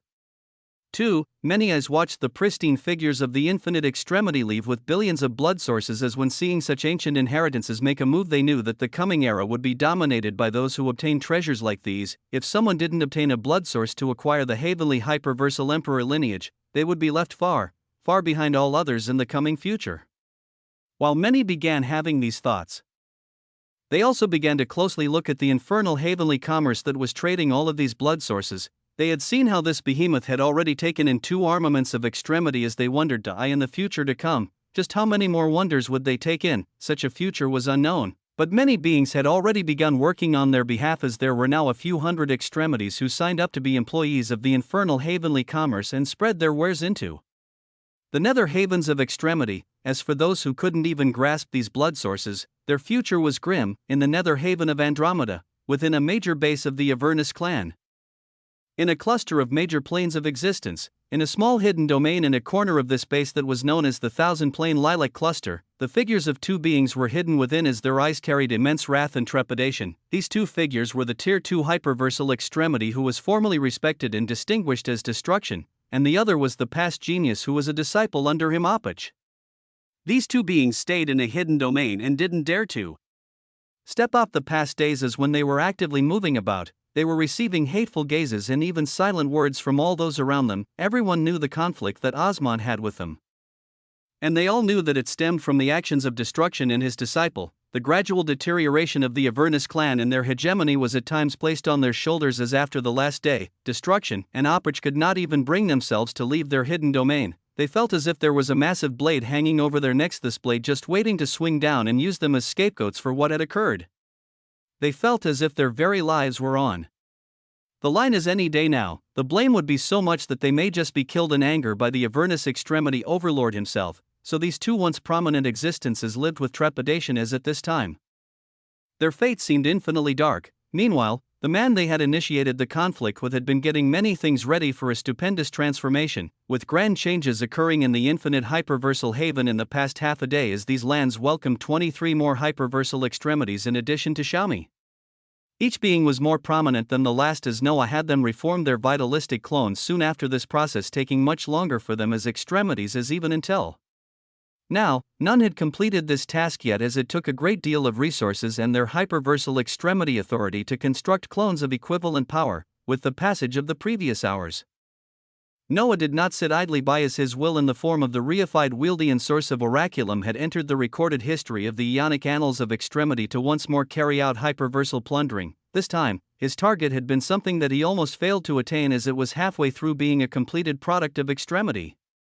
His target had been the half-forged armament of extremity that he had already attained, and yet he tried plundering it in the recorded history, as the result was now visible with the scene of 2 purple light-years domains that sat side by side. It wasn't something easy, as it came with heavy restrictions, with the myriad of prompts that had come telling Noah how at his current stage he could only plunder half-forged armaments of extremity, and such an act of plundering could only be done once per object. It was also outlined that he wouldn't be able to plunder genuine armaments of extremity until he himself attained extremity, but to him, this was only a matter of time and possibilities.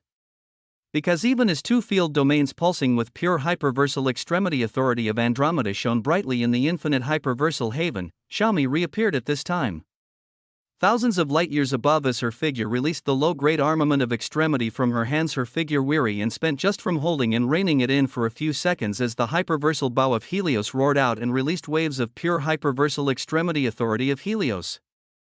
The vassals that had just attained extremity looked at this scene with wonder along with all others, Noah's figure rising up at this moment as he stared at the brilliant bow of Helios. Xiaomi came to float beside him, looking weary as she spoke with a glimmer of excitement. When you grasp it, its details and capabilities begin to unveil themselves. Do you want to know? It's utterly ridiculous. Her eyes were bright at the sheer majesty of the capabilities that the hyperversal bow of Helios showed, yet Noah shook his head while opening his palm, his voice ringing out gently. I'll find out myself soon enough. There, in his hands, one could see a dazzling multicolored seed. A seed that radiated a pristine light of quintessence as it had reached full maturity. It was a Sparos 3 of extremity that was ready to bloom into an ash tree 3 of gradation. one tool that would be used to scale the unscalable wall of extremity was now in his hands.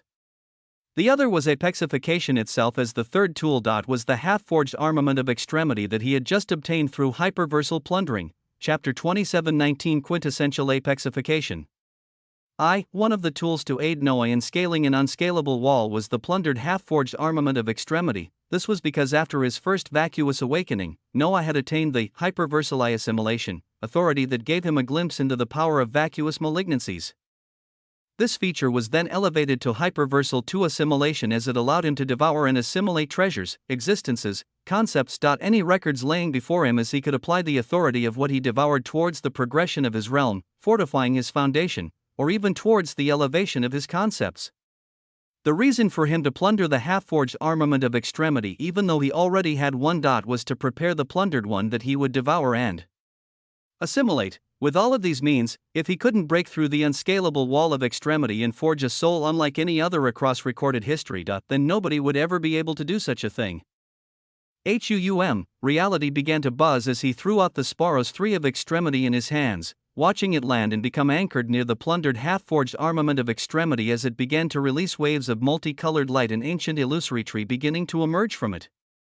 His main body then appeared beside the half-forged armament of extremity that he couldn't yet grasp, as his visage then began to suffuse with a quintessential light. His breath was steady as he had brought himself to the precipice of a grand achievement. The realm and progression of others were simple as they became apexionic lifeforms and then sought and fought for extremity, yet he had already grasped multiple parts of extremity even before undergoing apexification, as he had eyes of extremity. And he could forge false hyperversal heavenly extremity rune scriptures en masse. And on this day, after a great deal of preparations, it is time. Boom! His words thundered out across the infinite hyperversal haven as they meant many things. First, an indomitable and breathtaking illusory tree appeared as its grandeur flashed across the infinite hyperversal haven, the might of the ash tree 3 of gradation making itself visible to as streams of multicolored rivers of light made its branches that all began to flicker and surge towards Noah. Second, his body began to give off an undeniable glow as hyperversal 2 assimilation was activated, a heavy pull surrounding the half-forged armament of extremity as it began to tremble. And then, the space flickered as beside Noah's main body, another figure came to be. It was none other than the recalled figure of Alexander King. It was time for the vitalistic clone to rerun to Noah, along with the stupendous gains that had been made, as he would be even greater fuel for a shockingly quintessential foundation. It was most definitely time. Without a delay, the body of Alexander King turned into radiant verdant light that thundered into Noah's aspects of existence, and at the same time, Noah's hyperversal extremity meridian seeds flickered and boomed out as his voice reverberated commandingly. Apexification, a refulgence of light exploded, an array of prompts danced around Noah. As the might of the ash tree 3 of gradation descended, the chosen heavenly authority was determined to be Penumbra, the mighty tree towering over the infinite hyperversal haven, bathed in radiating obsidian tendrils of light within their branches that all sank into Noah's as if he was an ancient singularity. The 7th Alathian haven is continuing its forging. He had 7 Alathian havens already established, as the last one had a small portion of it completed with the heavenly authority of Oceanus, with the other portion of the 7th haven now beginning to burst forth with an obsidian light as Penumbra came forth. The first heavenly boundary layer of Penumbra has been attained. The second prompts came and went, but some were more important than others as Noah classified them into separate quadrants, his eyes focusing on the ones that would determine his future path with intensity. You have completed the cycle of life and death by returning your vitalistic clone into your existence. Your clone achieved stupendous feats and enacted reality sundering meridians. The accomplishments and records of the vitalistic clone are being assimilated into your foundation. There were the prompts of his assimilation of Alexander that came first, as thereafter, there were the wonders of the ash tree 3 of gradation, half-forged armament of extremity, and apexification. Your quintessential hyperversal soul has reached the highest peak it can before scaling the unscalable wall of extremity. The authority of the ash tree 3 of gradation seeks a pathway as it cannot strengthen your soul any longer. You are the 9th existence to reach the highest possible level of the soul recorded throughout history before attaining extremity. His soul had been refined and strengthened so much that it could not undergo any more strengthening. It had arrived and was knocking on the door of the unscalable wall of extremity as if he could not overcome it. His soul could not grow stronger, and thus came his other prepared means. Hyperversal 2 assimilation is grasping at the authority of the Andromeda cleaver. The dazzling half-forged armament of extremity plundered from a recorded history before him seemed to come alive with flames of unwillingness, and yet parts of it began to flake off and merge into Noah's body that seemed to be the center of a heavy storm within the infinite hyperversal haven. Currently, his people watched from a far distance as they were gobsmacked at the variety of authorities surging around him, each one with more intensity than the others, as even when Xiaomi and other vassals attained extremity, it wasn't this wild, and yet they knew the true emperor of quintessence before them was only undergoing his apexification at this moment. What if his enemies knew what was happening? What if the Tier 1 and Tier 2 hyperversal extremities he had killed knew that they died even before he underwent apexification? What if the Avernus extremity overlord and the few other Tier 4 hyperversal extremities under this behemoth of a clan knew that their force was being systematically broken down by an existence that was only now undergoing apexification? Their eyes would roll back as their souls may just fracture from shock and disbelief alone, but none of this mattered to the being himself, as after flakes of the half-forged armament of extremity began to flow into his body, his will made the decision: the target of hyperversal 2 assimilation has been determined to be the soul. The assimilated authority of a half-forged armament of extremity is being directed into your quintessential hyperversal soul. Boom! A heavy thud emanated from Noah's body that emanated across the infinite hyperversal haven, the souls of his people shuddering and resonating with this thud as they moved back in astonishment. It was a heavy knock on the unscalable wall of extremity that produced it, as not too long after, boom, the explosive thud echoed out again as the true emperor of quintessence sought to break this wall entirely. Chapter 27:20 Quintessential Apexification. 2. A scene of quintessential glory. It was witnessed by a select few as if the true emperor of quintessence wished for it. Even their eyes would be masked and not be able to gaze upon any part of his transformation, but they had access to observe because they had to see what was possible. They had to see that even the impossible and unscalable could be made possible and scaled.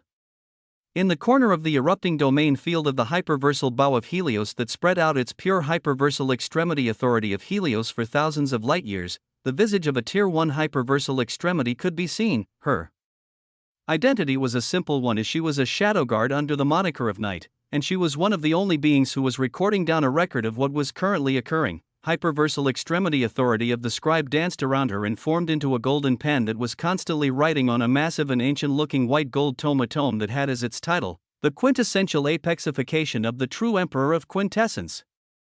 Within it, the scribe recorded down everything she saw as astonishing sentences could be seen constantly etched on this ancient-looking book. His body took the center point of multiple converging authorities as he swallowed them in with a pace that put singularities to shame. A celestial tree extended its branches into him and bathed him with indomitable might, his tower-like havens barely being discernible as the seventh one was almost completed, the half-forged armament of extremity.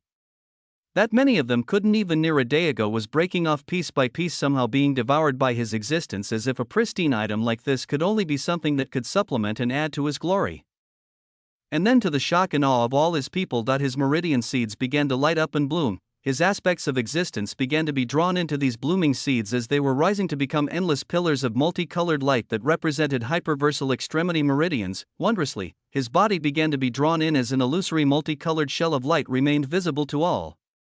His soul still pervaded across his existence as a part of it was taken into the meridians, with the rest of it staunch and unmoving. Even more drastic, an outline of his tower-like origin remained undaunted. It didn't even move a single step to be taken into the blooming meridians, as its stature seemed far too pristine and unchanging.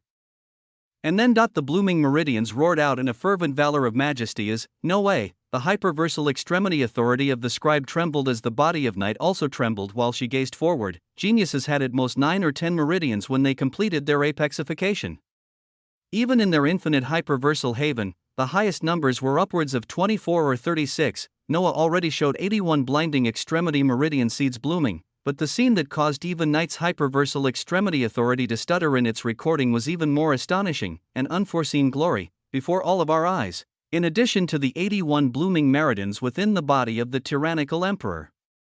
Another 81 bloomed opposite them in a moment that drew utter silence from all eyes, silence for the immensity of the achievement, silence for the grandeur of the true emperor of quintessence, silence for those who chose to be his enemies. For his enemies, their souls may not have a shred of hope or mercy after this. The scribe continued to record, others continued to gaze at the transformation in shock. And yet the true emperor of quintessence thundered forward to enact an unequaled foundation. The rest of his tools to scale an unscalable wall were utilized as well. Flakes of a half-forged armament of extremity entered his body and struck at the wall, preventing his soul from getting any stronger. Other parts of his existence were shimmering and undergoing even grander transformations as his blooming 81 hyperversal extremity meridian seeds came alive at this moment. But they weren't alone, as after assimilating the existence of Alexander and other unknown factors, there were now 81 illusory hyperversal extremity meridians standing opposite them, 162 meridians. The newly appearing 81 meridians took in more of his soul to refine and transform it, as paired with the assimilated essence of a half-forged armament of extremity and the waves of authority from the ash tree 3 of gradation. Boom! The explosive knock on the unscalable wall of extremity was faced with a thudding sound, as if it were now knocking on a hollow tree.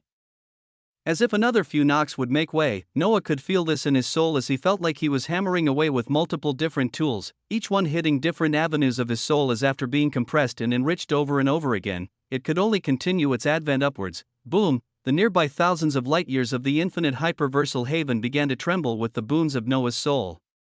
Those watching felt as if their own souls were booming as they scrambled back in shock and horror. Noah felt the time nearing and coming ever closer as he couldn't take it anymore. Quintessence shining all around him as what remained of his illusory body clenched his fist and expanded his chest, breathing in like an abyssal singularity as his existence took in every remaining chunk of the half-forged armament of extremity, his whole existence illuminating like a multicolored sun as he bellowed out, "Oh!" A thundering bellow thundered out as the souls of all existences that had yet to reach extremity were overwhelmed by the sheer pressure and immensity as their eyes rolled back and their consciousness was momentarily brought to a halt. A few, like Henry, fell down to their knees as his pure lineage held up his soul and prevented him from losing consciousness right away, as a light from the very infinite hyperversal haven enveloped him and others just as a security measure. The 23 vassals that had achieved extremity felt their hyperversal extremity authority shaken as it inherently trembled, as if the advent of a much grander authority made their very concepts of extremity want to kneel. Chapter 27-21 Quintessential Apexification 3. A bellow that caused all those who weren't extremity lifeforms to lose consciousness, with the exception of a select few. Even beings in the depths of the Alethean havens millions of light years away heard it as they were overwhelmed by its sheer majesty and temporarily fell into a slumber. On the bodies of the 23 vassals that had attained Tier 1 hyperversal extremity and on Xiaomi, they felt as if their concepts of extremity were shuddering and bowing down at the oncoming oppression as boom, crack, a door was breached, a wall was smashed so many times that it couldn't help but begin to crack, and once a single crack was established, boom, everything else would be blown to oblivion. At this moment, every authority came to a standstill, for a brief instant. Thereafter, everything raged in a controlled and systematic manner as finally, the dense waves of authority from the ash tree 3 of gradation surged into his soul. The waves of authority from a digesting half-forged armament of extremity surged into his soul. And the process of apexification continued and sought to transform his soul, but it had exceeded an uncrossable boundary. It could not be categorized the same way that it was before, as the processes that were happening and trying to alter the soul were all not accepted. The authorities came to a standstill once more.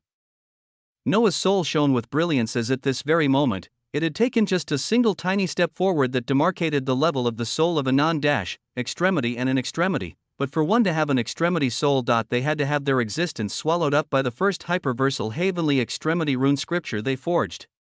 The rune scripture would then alter their soul and release an extremity soul thereafter. Noah had watched this process himself twice a dozen times in the past day, so without a genuine hyperversal heavenly extremity rune scripture, how would he have his extremity soul forged? It was the question and conundrum that caused everything to come to a standstill at this moment. And yet, booming prompts that foretold of the answers came, a quintessential achievement unrecorded across the eonic annals of extremity. You have scaled a wall impossible for your level of life to scale. Your soul has thoroughly stepped into a stage only those that have attained extremity can achieve, a monumental achievement that has yet to receive any honorariums in the eons of recorded history. Boom. With the advent of these prompts, the space above Noah split wide open as records were torn and ripped apart, and from the torn records descended a shocking hyperversal heavenly extremity rune scripture that radiated pure milky white transparent light. It read, Vitalis, and caused the extremity souls of Xiaomi and the other extremity vassals to entirely bend down and kneel. It was massive and small in stature at the same time as it seemed to be towering over the forged Alethean havens below, but before this shocking rune scripture could do anything, Another booming sound echoed out as the torn records were spread out ever wider, a roar of glory and valor coming out as an inky black hyperversal heavenly extremity rune scripture reading, vacuous, also descended. These two immense scriptures hung above Noah and seemed to buzz with utmost glory, all other authorities remaining still as his soul began to be drawn up towards them. The quintessential achievement that is being recorded for the first time has allowed the honorarium of extremity sanctification of the soul by hyperversal heavenly existential extremity rune scriptures.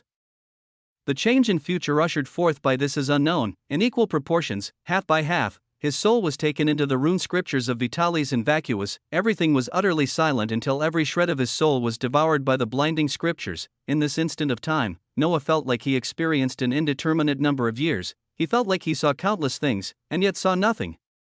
His soul buzzed as an instant later, this sensation faded as his soul was released onto the illusory shell that was his body in the vibrant origin with 7 Alethian havens in it. The instant it came out of the massive rune scriptures, everything changed as Xiaoming and the others sank ever more in their kneeling positions.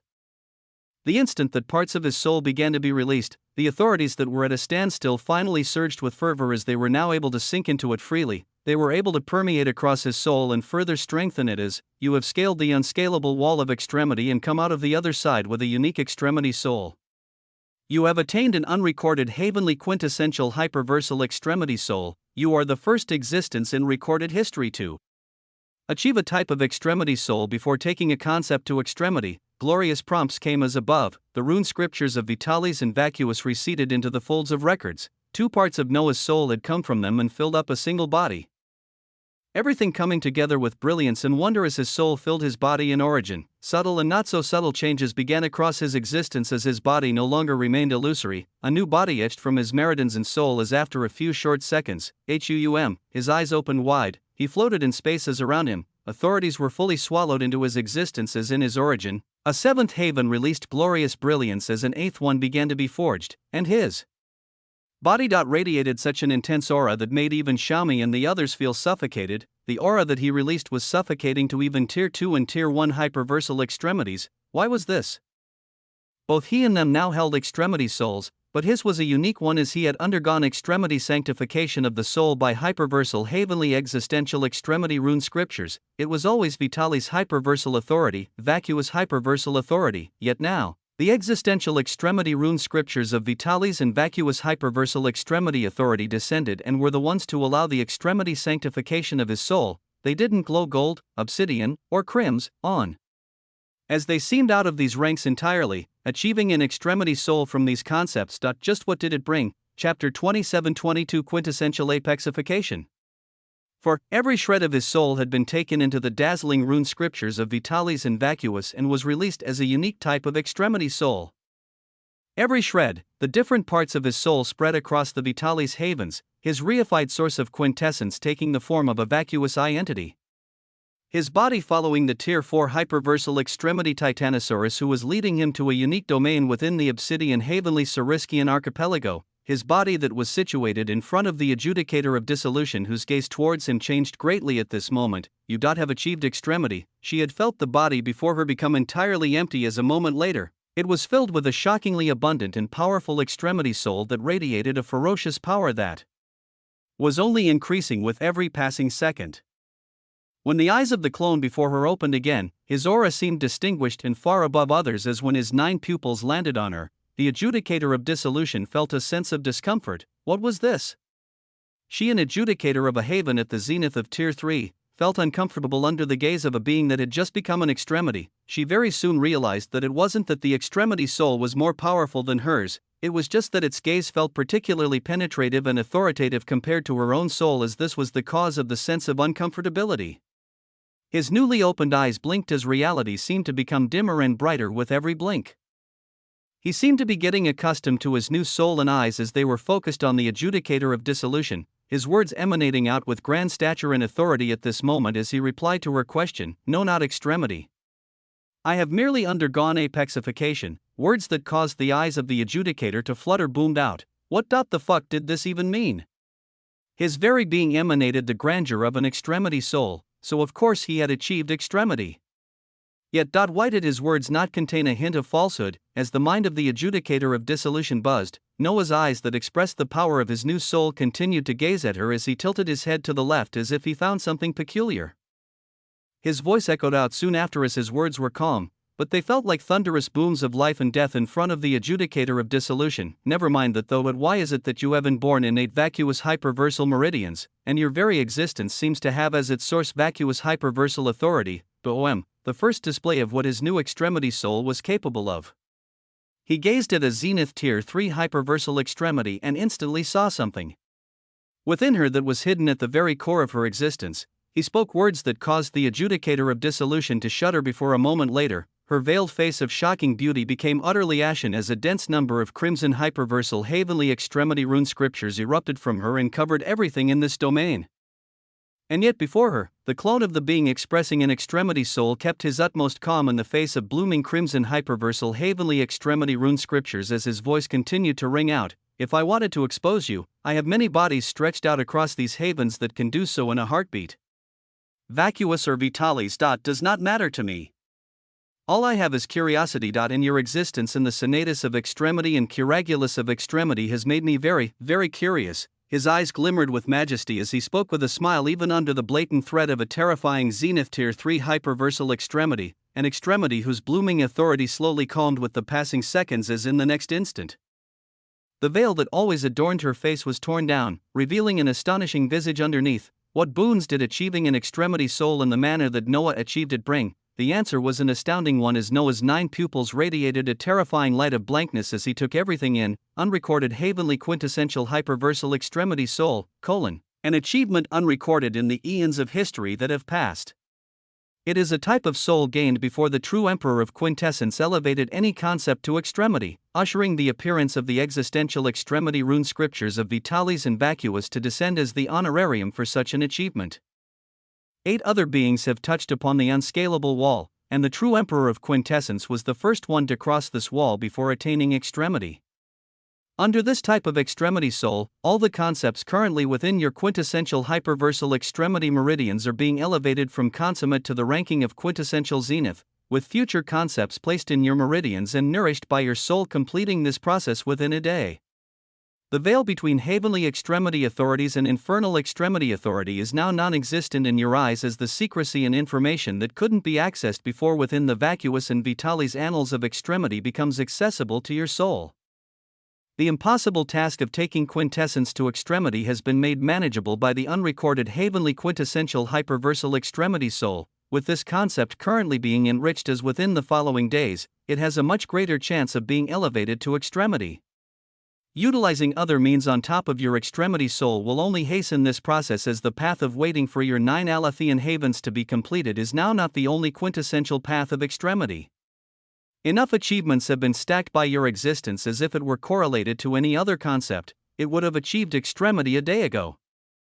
Furthermore, any planar, innate, and consummate boundaries can be freely taken to extremity after bathing in the light of your soul for 3, 6, and 9 days respectively. With your soul reaching the stage of extremity and yet no concepts achieving this same stage, you are in a unique position across recorded and unrecorded histories. The power behind existences who have achieved extremity lie in their rune scriptures, and yet you have no rune scriptures born from your soul. Such a reality leaves a lot of things in the realm of the unknown as it will require exploration to see just what you are capable of, with the limits currently unknown. With this soul, there only remains a word of caution as with it, attaining extremity for you through lesser concepts at the ranks of planar, innate, or consummate has become incredibly easy as it may occur in a passing thought.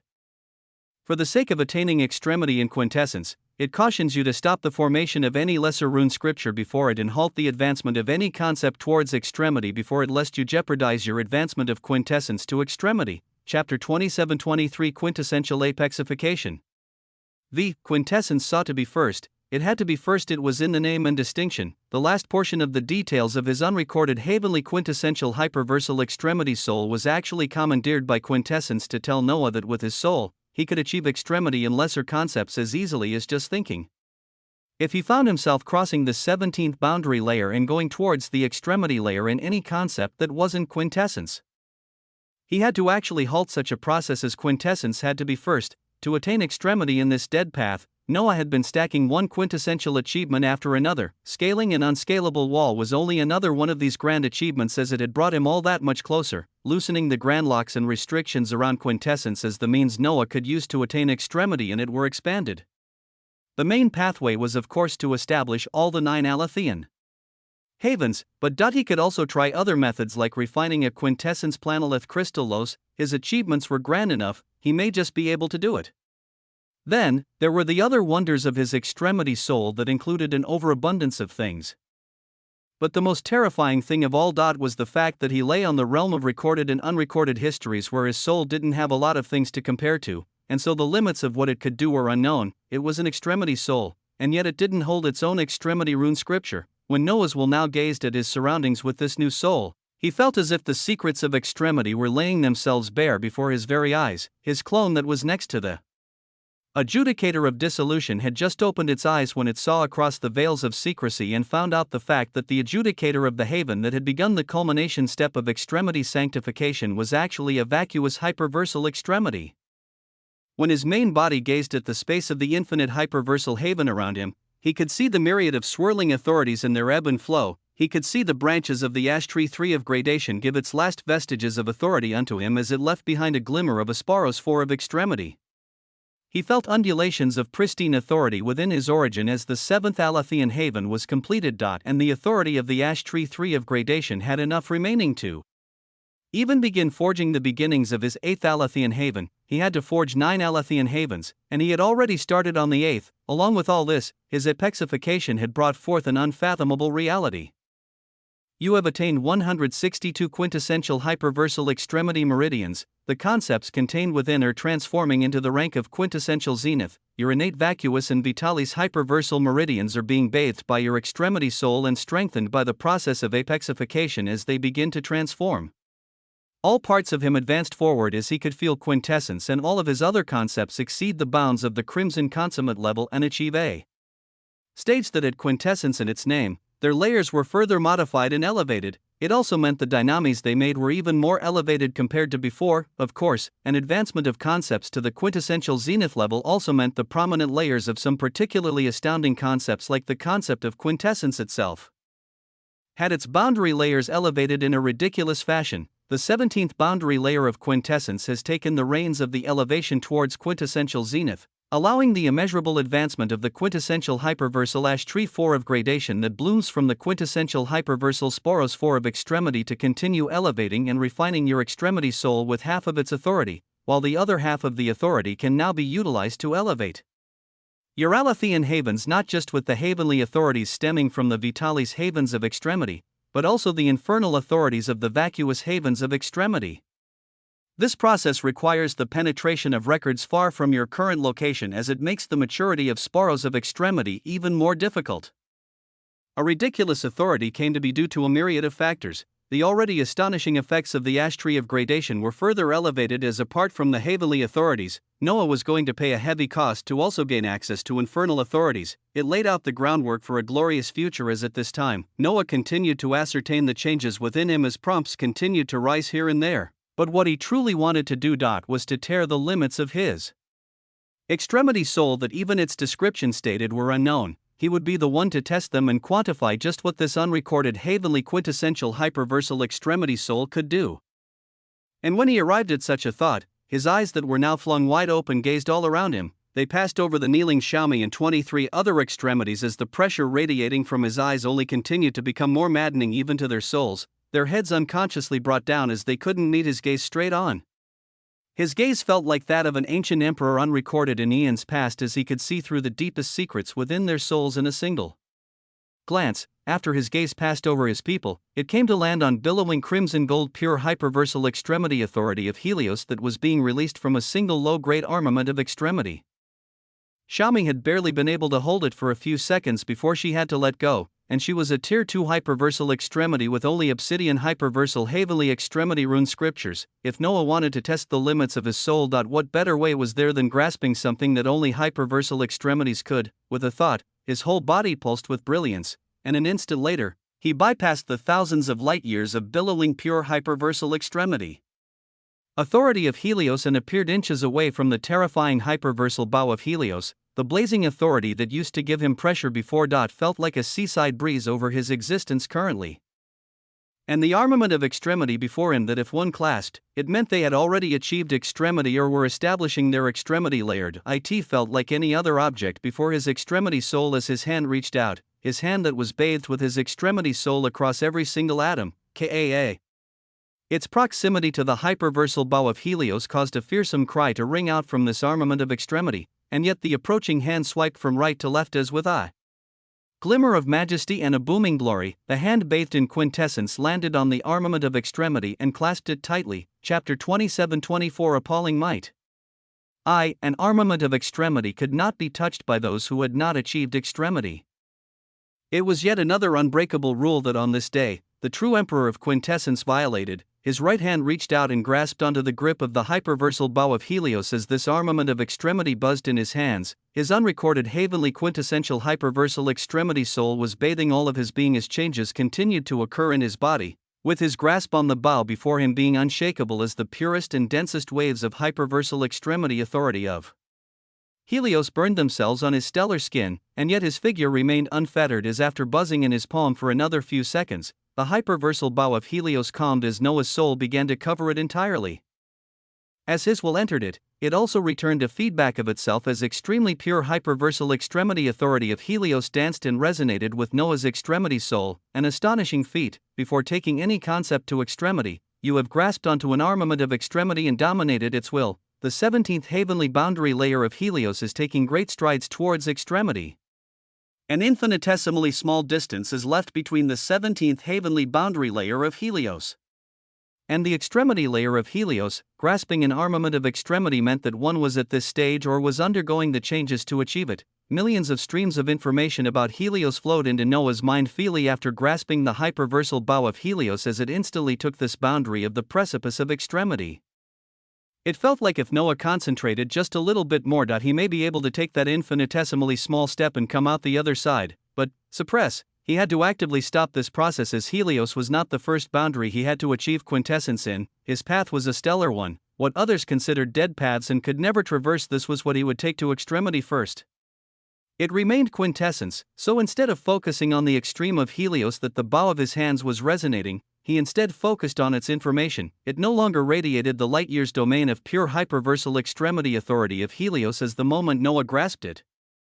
All of this power and grandiose might seem to be contained within. Its shape became clear. It was a longbow that was nearly as tall as him, the limbs of the bow simmering with a crimson gold color as on its surface. Rune scriptures of Helios could be seen constantly moving. The grip at the center of the bow was near the arrow rest where an arrow would be nocked, with a singularity of blazing gold etched at the very center of this grip as Noah's palm was centered on it, this being the area that would devour waves of resources to activate the hyperversal bow of Helios and nock an arrow. The bow tips were curved like sharp mountains as it seemed like they could be used as spear tips for close combat. While the bowstring it seemed so infinitely sharp that the fingers of even a weak tier 1 hyperversal extremity may be shredded if they tried to pull back such a bowstring, the whole weapon gave off a heavenly glow of gold and crimson as its details unveiled themselves before Noah. Hyperversal bow of Helios, a low-grade armament of extremity that was formed naturally in the center of a haven that bore the metalloid of helionium. Due to a heavenly authority being at its very core, an existence with obsidian hyperversal heavenly extremity rune scriptures is most ideal in the usage of this weapon as an extremity with the backing of only golden hyperversal heavenly extremity rune scriptures cannot support its output of this weapon. Among the ranks of armaments of extremity, its purpose is to display and release the quickest output of the heavenly authority of Helios, its speed being at the very top of low-grade armaments of extremity. At its base use, knocking back the string of Helios will require 100 extremity soul values and 100,000 extremity mana values, as this will form a hyperversal projectile of Helios, an arrow containing 9 illusory attack extremity rune scriptures of Helios at its core. The hyperversal projectile of Helios exceeds the bounds of spacetime continuum, reality, and existence, as the selected target can be reached with 100% certainty regardless of their location in the axis of space and time, or if they exist outside of it. If you are capable of observing their records in real time, one can be selected as a target, as this doesn't require any change in usage. If the target is pursued in recorded or unrecorded histories, this will require 10 times the extremity soul value to enact a hyperversal projectile of Helios that can pursue an enemy in their recorded or unrecorded history. Once hit by a hyperversal projectile of Helios, all 9 illusory attack extremity rune scriptures of Helios will radiate their extremity authority to decimate the core records of the aspects of existence of the target.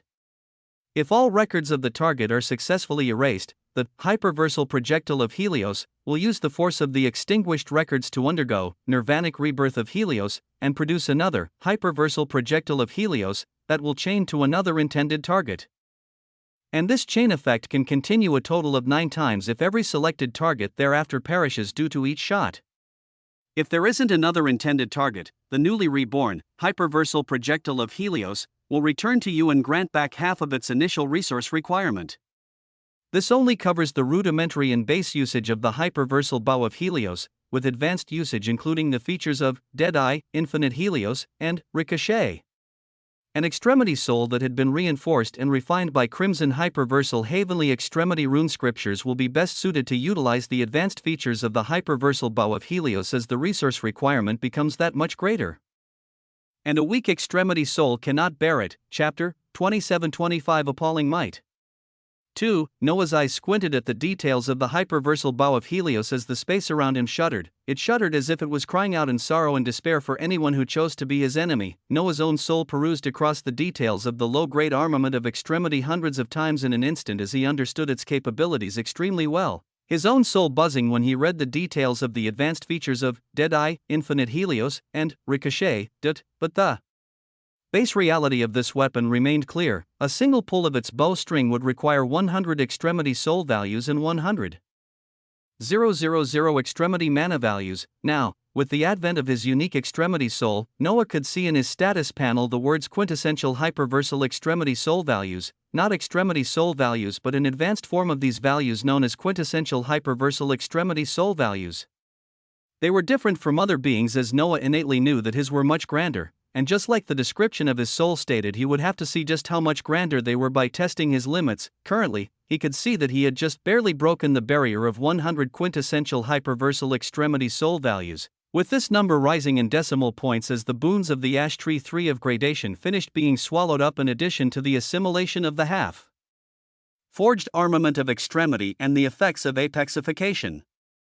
In addition to this, every part of his existence continued to change because of his unrecorded heavenly quintessential hyperversal extremity soul. Under the effects of his extremity soul, his mana values were already being transformed into quintessential hyperversal extremity mana values. This process being arduous and time-consuming, as over 1 million units of mana were already transformed into extremity mana. The task of transforming his mana values to extremity mana values would be an endless one, as they would continue to rise up to an extent they would be determined infinite. His body buzzed as he grasped the hyperversal bow of Helios in his right hand tightly, his soul roaring out with majesty as he flung the bow from one hand to another as his left hand now grasped its center handle.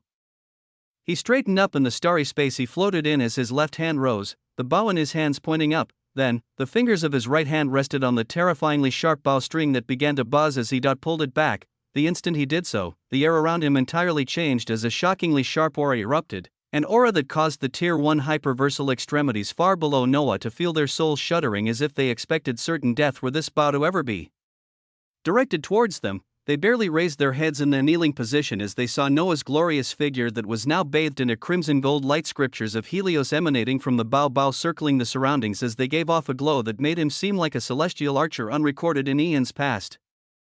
He pulled on the bowstring, and he unveiled and quantified yet another wonder of his extremity soul. To pull back the bowstring and knock a single hyperversal projectile of Helios, 100 extremity soul values were required along with 100,000 extremity mana values. Yet as he pulled back the bowstring enough to have the hyperversal projectile of Helios be 10% completed, he found that only 0.1 quintessential hyperversal extremity soul values and 1,000 quintessential hyperversal extremity mana values were used up so far. It foretold of the sheer ridiculousness of Noah's new soul. It meant that to fully knock the hyperversal projectile of Helios, he would only need 1 quintessential hyperversal extremity soul values and 10,000 quintessential hyperversal extremity mana values. This shocking finding was quickly ascertained by Noah as he tracked down why soon after. Since it was a unique type of extremity soul, the resource cost of extremity soul values only required a tenth of Noah's quintessential hyperversal extremity soul value to be paid. Then, there was still the quality of his quintessential hyperversal extremity mana values that paid for a vast majority of the abilities he cast with his soul values. His quintessential hyperversal extremity mana values that were still being changed at this moment covered another 90% of the resource cost, as the cost of 100 extremity soul values was cut down to 10. And then cut down to 1. Meanwhile, the additional cost of extremity mana values was cut from 100,000 to 10,000. It was an astounding reality. As still, this wasn't all. There was the rate at which he regenerated his extremity soul values. Since he had barely spent any resources so far, Noah continued to knock the bowstring back to more accurately ascertain the rate of regeneration. BZZT.KAA, the reality around him buzzed as it began to melt, extreme heat permeating all around as after the heavy buzzing, a sharp cry boomed out as a crimson-gold flaming singularity of an arrow formed between his fingertips. The reality around him was melting, and yet his body remained unfettered as his extremity soul bathed his hand, the scorching heat not harming him in the least. He continued to pull the bowstring back further and further until he spent a full 1 quintessential hyperversal extremity soul value and 10,000 quintessential hyperversal extremity mana values, the crimson gold arrow between his fingertips buzzing and becoming completely formed as its arrowhead actually had 2 blinding singularities open as if they were eyes. 9 illusory attack extremity rune scriptures of Helios burning throughout it and ready to be directed to their target. It was an arrow that could cross recorded and unrecorded histories, an arrow that could traverse the ionic annals of extremity to reach an observable target in the current unfolding reality or non-reality. Noah had fully knocked the arrow without yet choosing a target, with his soul gazing inward to affirm his rate of regeneration as he found an appalling scene. In his body, his innate vacuous and vitalis hyperversal meridians had spread out as if they were innumerable vessels and capillaries entirely connecting to all parts of him, as they even had vessels stretching out across his 8 Alathian havens. His 162 quintessential hyperversal extremity meridians were the same as they stretched out across his existence, every flow and ebb of his boundaries, every flow and ebb of vitalis and vacuous hyperversal authorities. They now seemed to do so in every part of his being as he could feel them all simultaneously.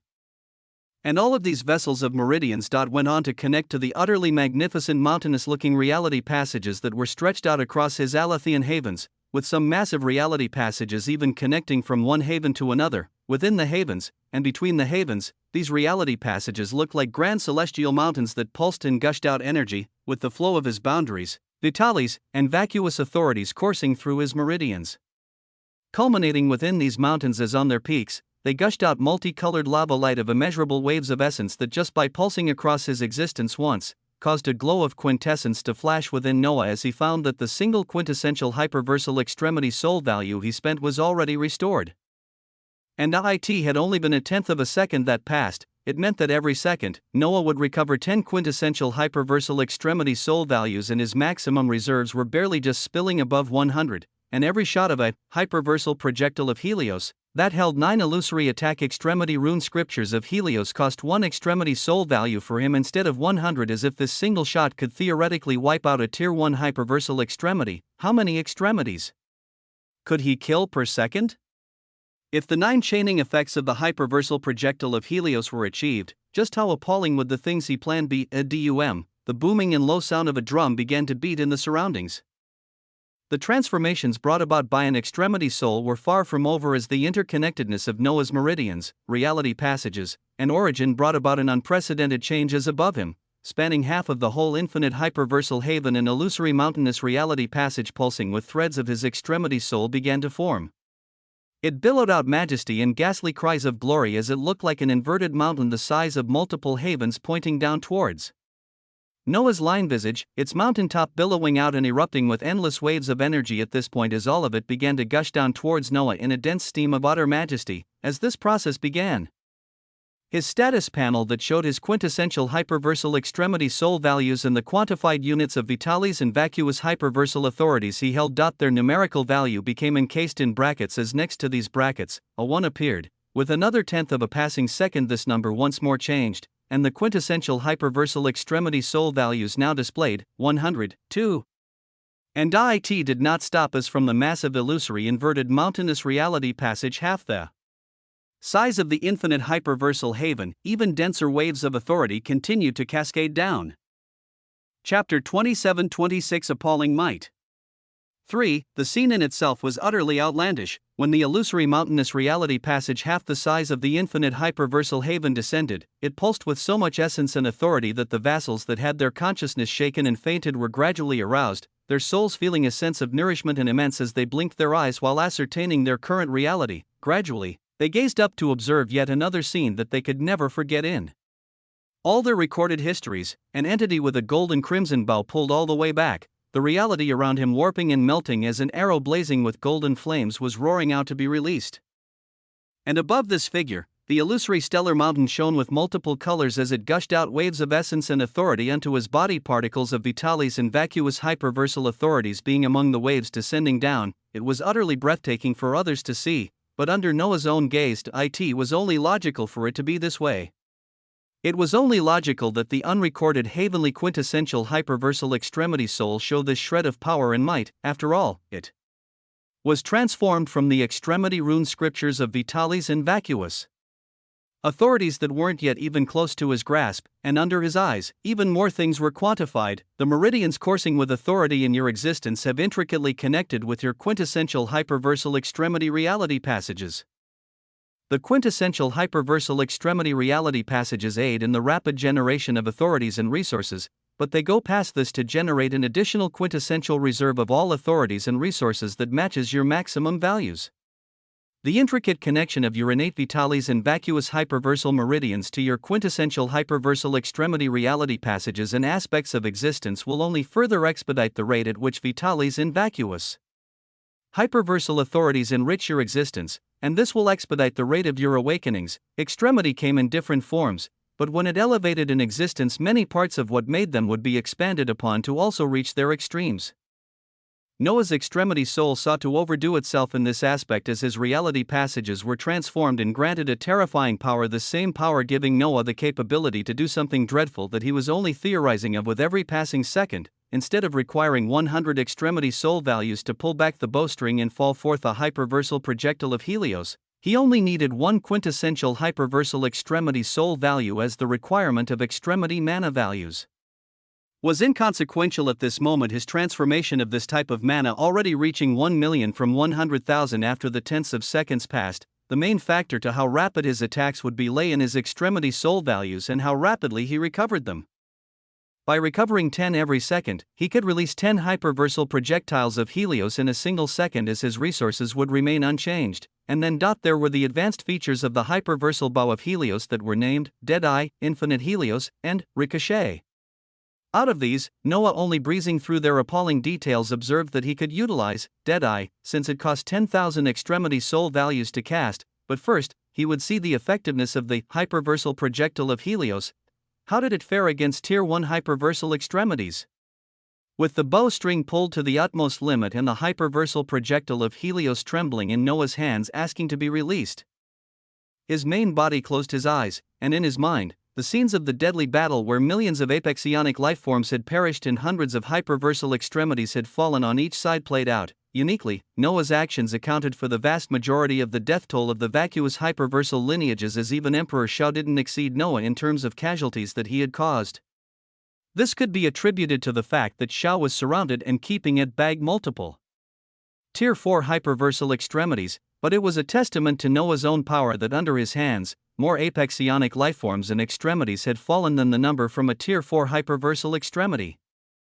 And now, he wanted to widen this gap even more. His will gazed at the battlefield and came to lock onto dozens of Tier 1 vacuous extremities stretched out across different saviors' arcs. He focused on those who weren't even affected by his virions as his vision came to lock onto a single Tier 1 vacuous extremity in particular. His visage displayed a humanoid appearance with 6 arms and 2 heads, his body brimming with 44 golden hyperversal heavenly extremity rune scriptures of destitution swirling across his existence, an extremity that had only brought a single concept to the extremes of what it could be. After forging a single golden hyperversal extremity rune scripture when they first attained extremity, they worked hard to accumulate these to 44 currently. As they were halfway to the zenith of the first gradation of extremity, Noah locked his will on such an extremity that was currently wielding an axe relic in his hands while pushing back a Tier 1 Vitalis extremity opposite him. vacuous and Vitalis apex ionic lifeforms battled around them as every now and then some would erupt with great domains of boundaries or dynamies of extremity to cause the true death of other apex ionic lifeforms.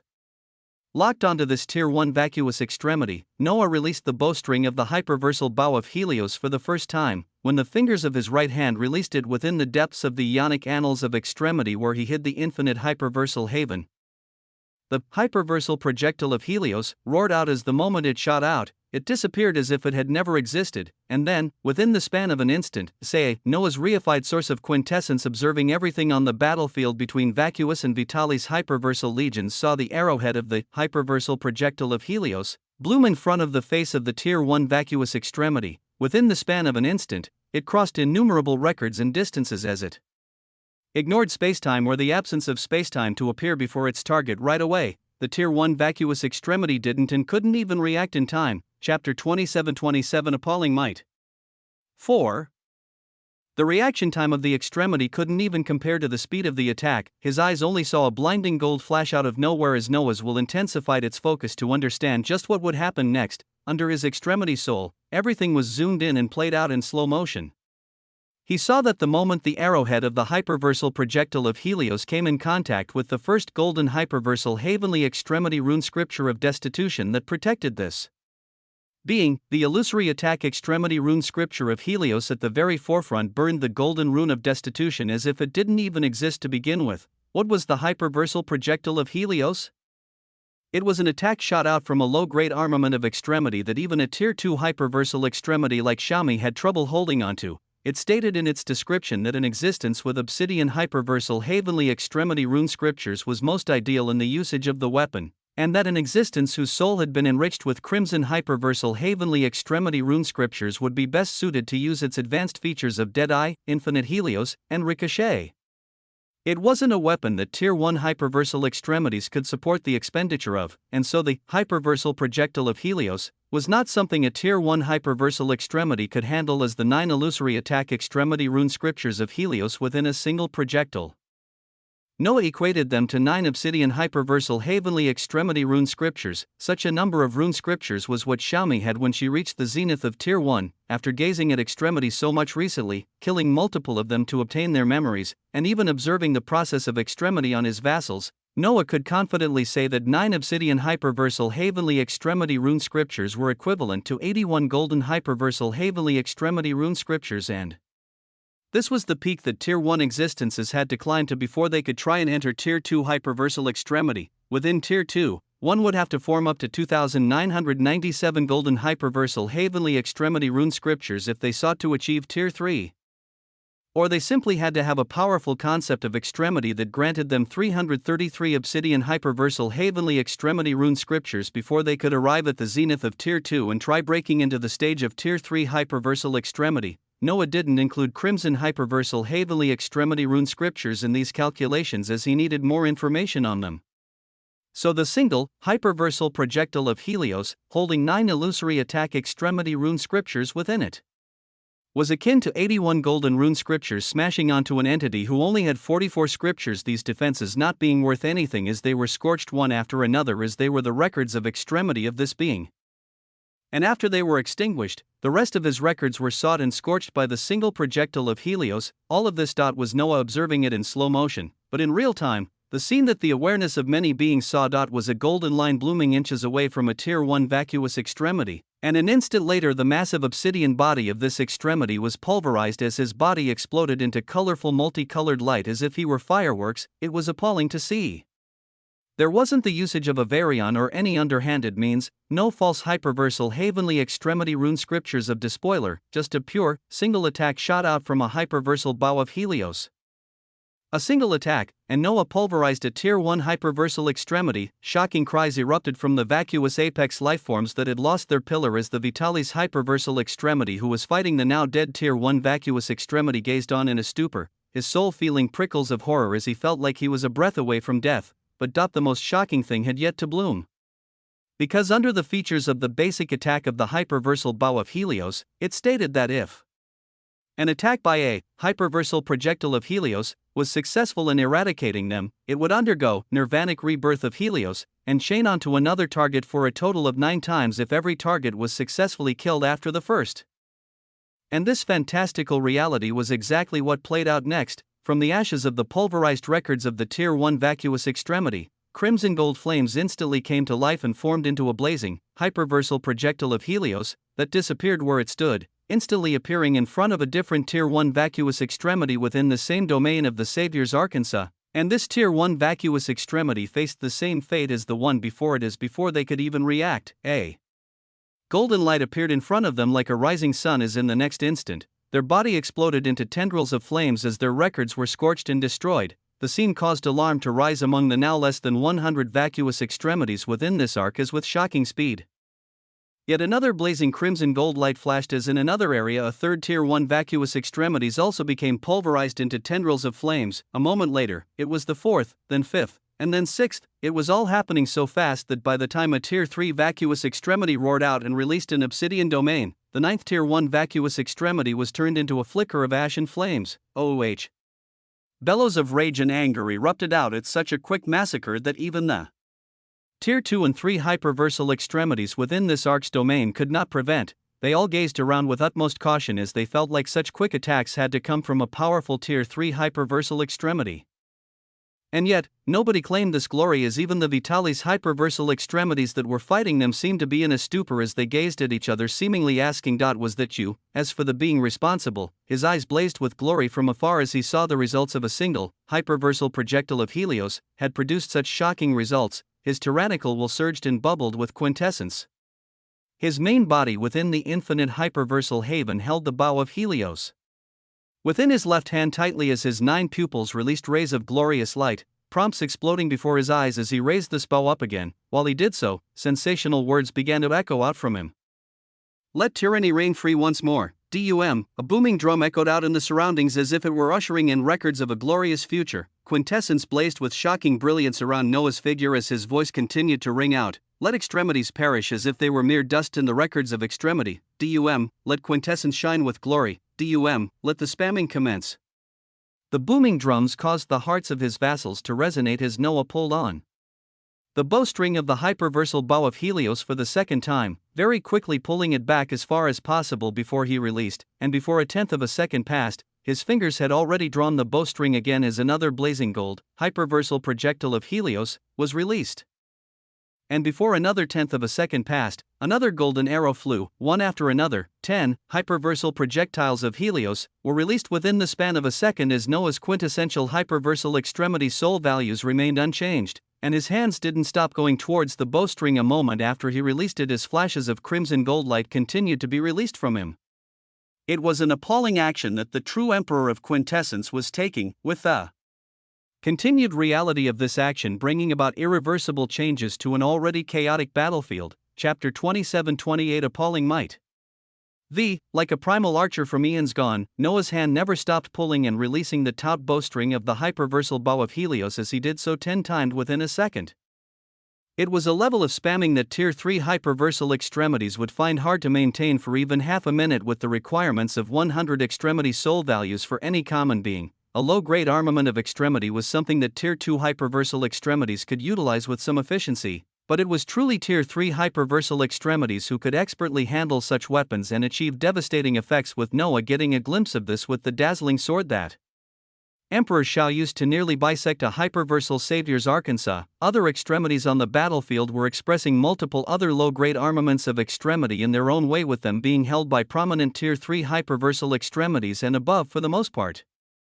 Due to his unique extremity soul, Noah was utilizing the low-grade armament of extremity in his hands in a way that would even put Tier 3 hyperversal extremities to shame. The result obtained from this was a mystifying and unfathomable reality, at the densest cluster of existences where vacuous and Vitalis hyperversal legions were fighting. The brief burst of roaring flashes of 9 flaming lights that whisked 9 Tier 1 vacuous extremities caught the attention of the Tier 3 vacuous extremities. In the surroundings, their will spread out wide open to see if the hidden expert releasing such strikes whom they deemed to be someone at Tier 3 or above would show themselves, but nobody rose amidst the increasing chaos as after a brief lull of mere seconds. A flash of flaming crimson gold light appeared once more, but this time, it wasn't alone. Nor did it appear in the domain field of their hyperversal Savior's Ark alone. one after another, 10 dazzling streaks of flaming gold appeared in the faces of Tier 1 vacuous extremities from different domains of arcs who were instantly exploded into flames and ash, a nirvanic rebirth of Helios, occurring for each one after they succeeded in decimating their targets as they flashed away to appear in front of another 10 Tier 1 hyperversal extremities. If these 10 projectiles of Helios alone managed to achieve their purpose by changing 9 times, this would be 90 Tier 1 vacuous extremities snuffed out of existence in a ball of fire and ash. But it wasn't just 10, it continued in shocking fashion. Another 10 projectiles of Helios appeared after every passing second as they targeted other Tier 1 vacuous extremities. Noah's most arduous task in all this was making sure he had multiple beings marked as targets for the projectiles of Helios to continue chaining after every kill, 10 projectiles of Helios every second. Each set of 10 designated to reap the lives of 90 Tier 1 vacuous extremities. So in the passing of 10 seconds, 900 Tier 1 vacuous extremities could theoretically be turned into ash and flames. If Noah continued for a full minute with his constant spam and no interference, that would be 5,400 Tier 1 vacuous extremities he could extinguish. It would empty out the Tier 1 vacuous extremities within the protective light of at least 100 of the massive spinning wheels of the hyperversal Savior's Ark controlled by the vacuous hyperversal legions. Such a daring possibility did not escape Noah's mind, and Quintessence sought to achieve it as in a startling turn of events, multiple arcs began facing attacks that extinguished their Tier 1 vacuous extremities into balls of flames and ash, the flicker of crimson gold beginning to light up the darkness of the vacuous hyperversal authority around them. It very quickly caught the attention of the Tier 3 hyperversal extremities within the domains of these arcs as they bellowed out, "Defend!" Behind me, the movements of the Tier 3 hyperversal extremities began to change as they sought to protect the Tier 1 hyperversal extremities. Those at Tier 2 weren't even fast enough as they couldn't do anything about it, and the Vitalis hyperversal extremities did not sit still at this opportunity as their attacks against their chosen Tier 2 and Tier 3 enemies became all that much more ferocious.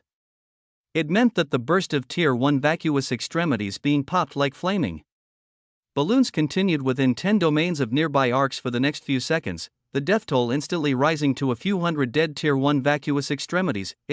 At such a juncture, a Zenith Tier 3 hyperversal extremity bellowed out as he saw the nirvanic rebirth of Helios occur where a Tier 1 hyperversal extremity used to be.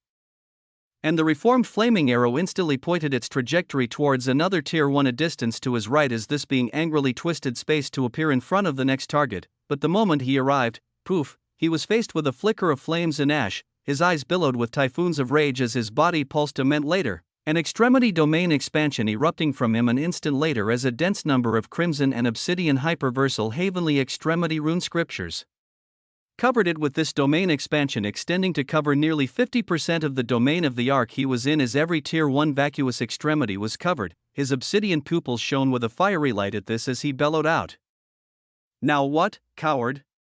Will you face your attacks to those who can contend with you?" This Zenith Tier 3 hyperversal extremity bellowed out such words, not knowing the enemy who was doing all of this had yet to even take any concept to extremity. What an awe-inspiring reality this was. If the pristine existences here truly knew that an entity who had yet to achieve extremity was utilizing a low-grade armament to spam over and over again to achieve this result, the very fundamentals they understood about extremity would be bent and broken. Chapter 27-29 Appalling Might.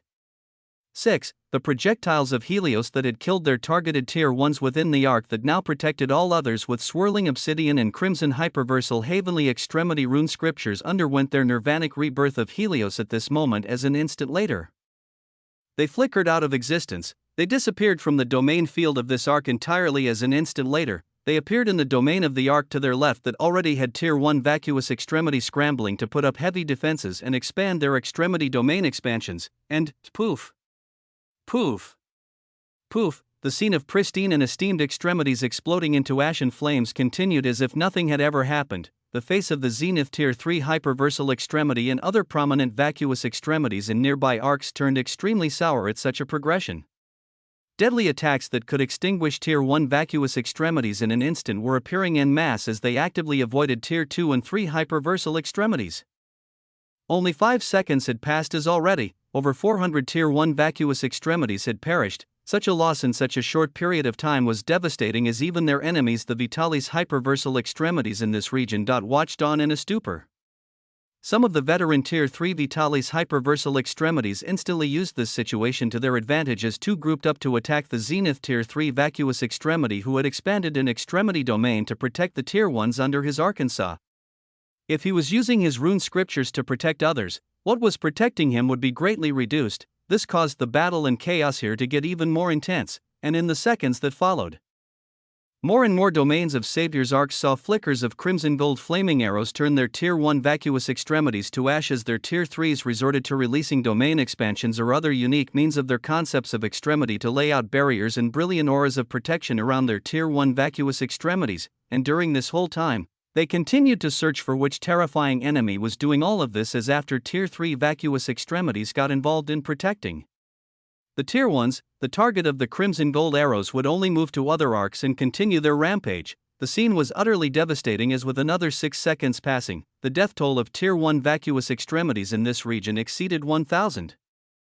AWO, a Tier 3 vacuous extremity with a humanoid form had rage flowing out of his eyes as he bellowed out in indignation, his shout spreading out far behind him where vacuous hyperversal authority swirled with dense mist obscuring everything. "O esteemed infernal emperors, please make a move."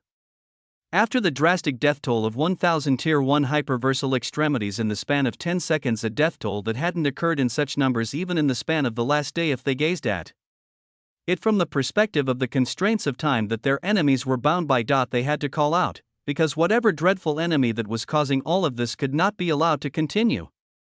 And the moment that the Tier 3 vacuous extremity called out such words, from the depths of vacuous hyperversal legions that seemed to endlessly stretch from behind, the blazing aura of a Tier 4 vacuous extremity blared out and rose like a tide. An existence adorned in the vacuous entity 3 form appeared as they were made up of pure vacuous hyperversal authority, their bodies shining gorgeously with 5 pairs of wings as they held a humanoid female body that showed off illusory curves of wonder and beauty. Their face only had 2 obsidian singularities spinning with glory as they gazed at the dozens of domain fields of Savior's arcs. This terrifying Tier 4 entity appeared as she locked onto the flaming authority that seemed too fast for many eyes.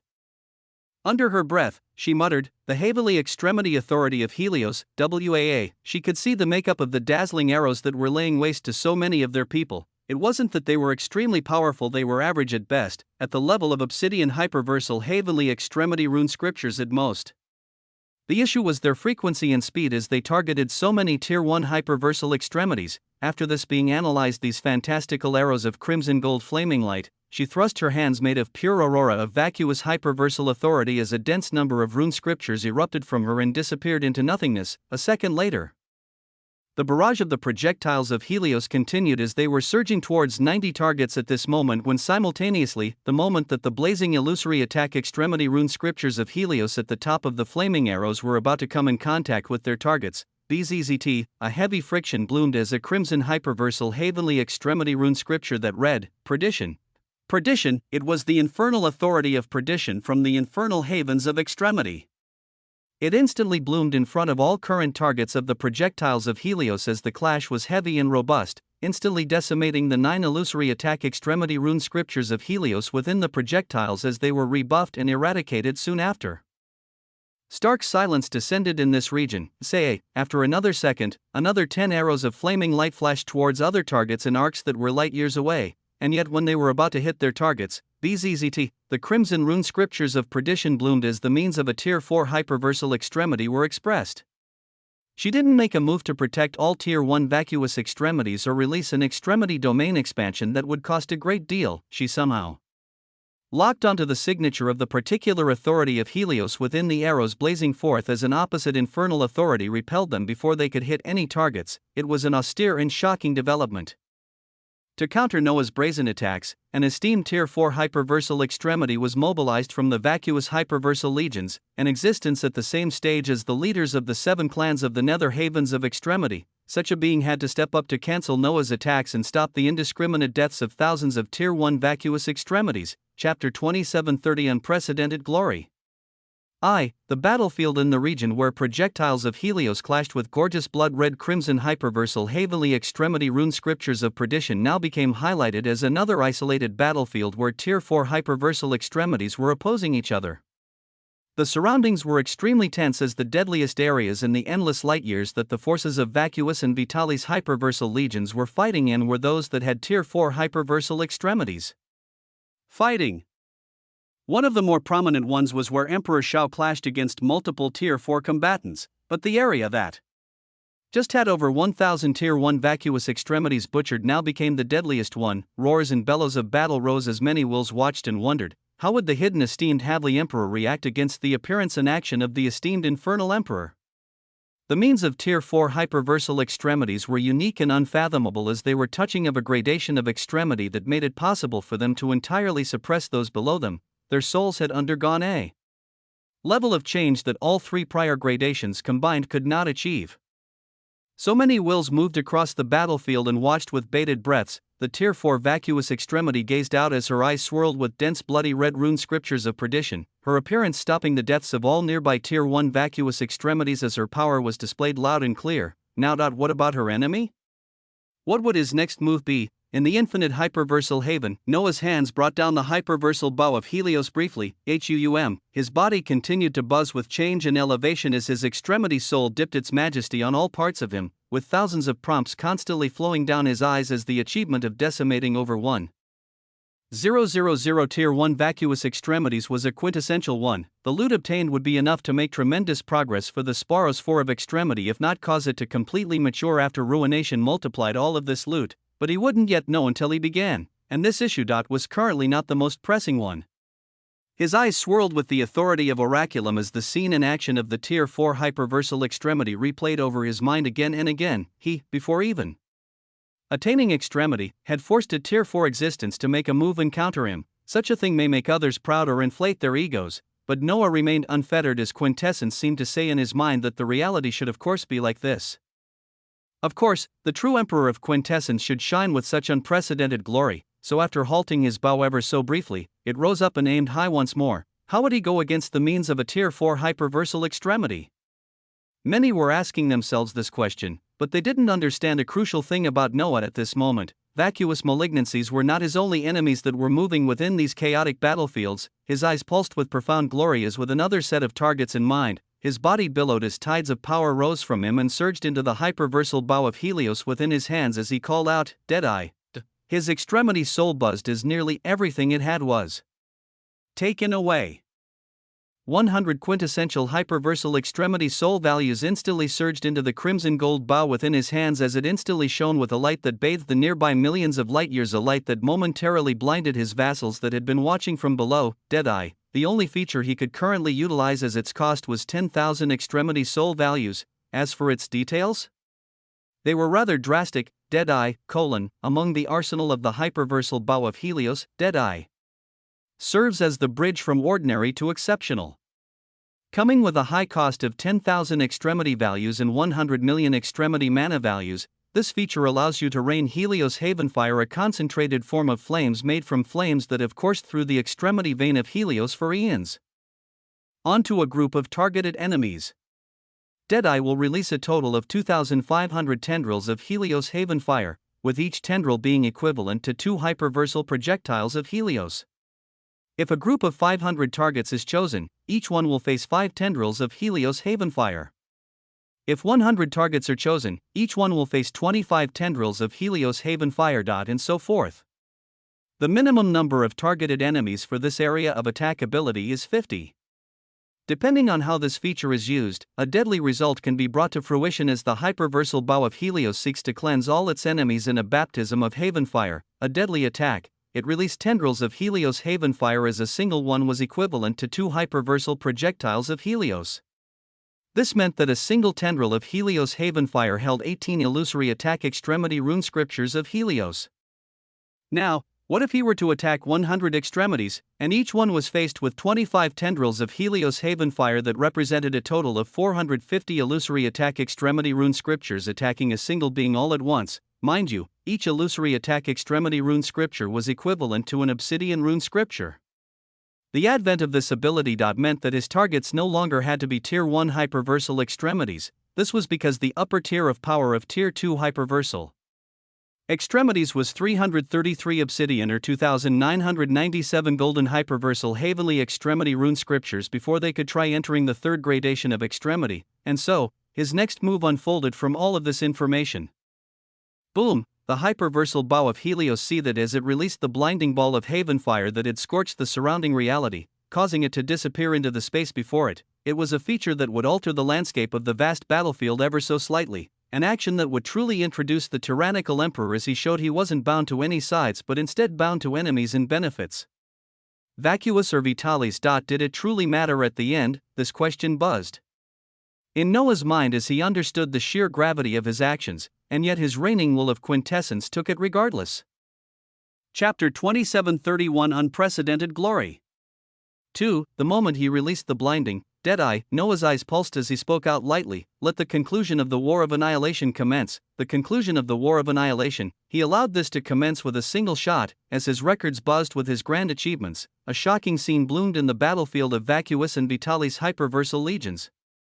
As the Tier 4 Vacuous extremity waited to see how the hidden enemy would react, her eyes fluttered and spun like blazing singularities as she blinked in confusion, her head turning entirely opposite to where her will was clustered as she stared at the depths of the Vitalis hyperversal legions.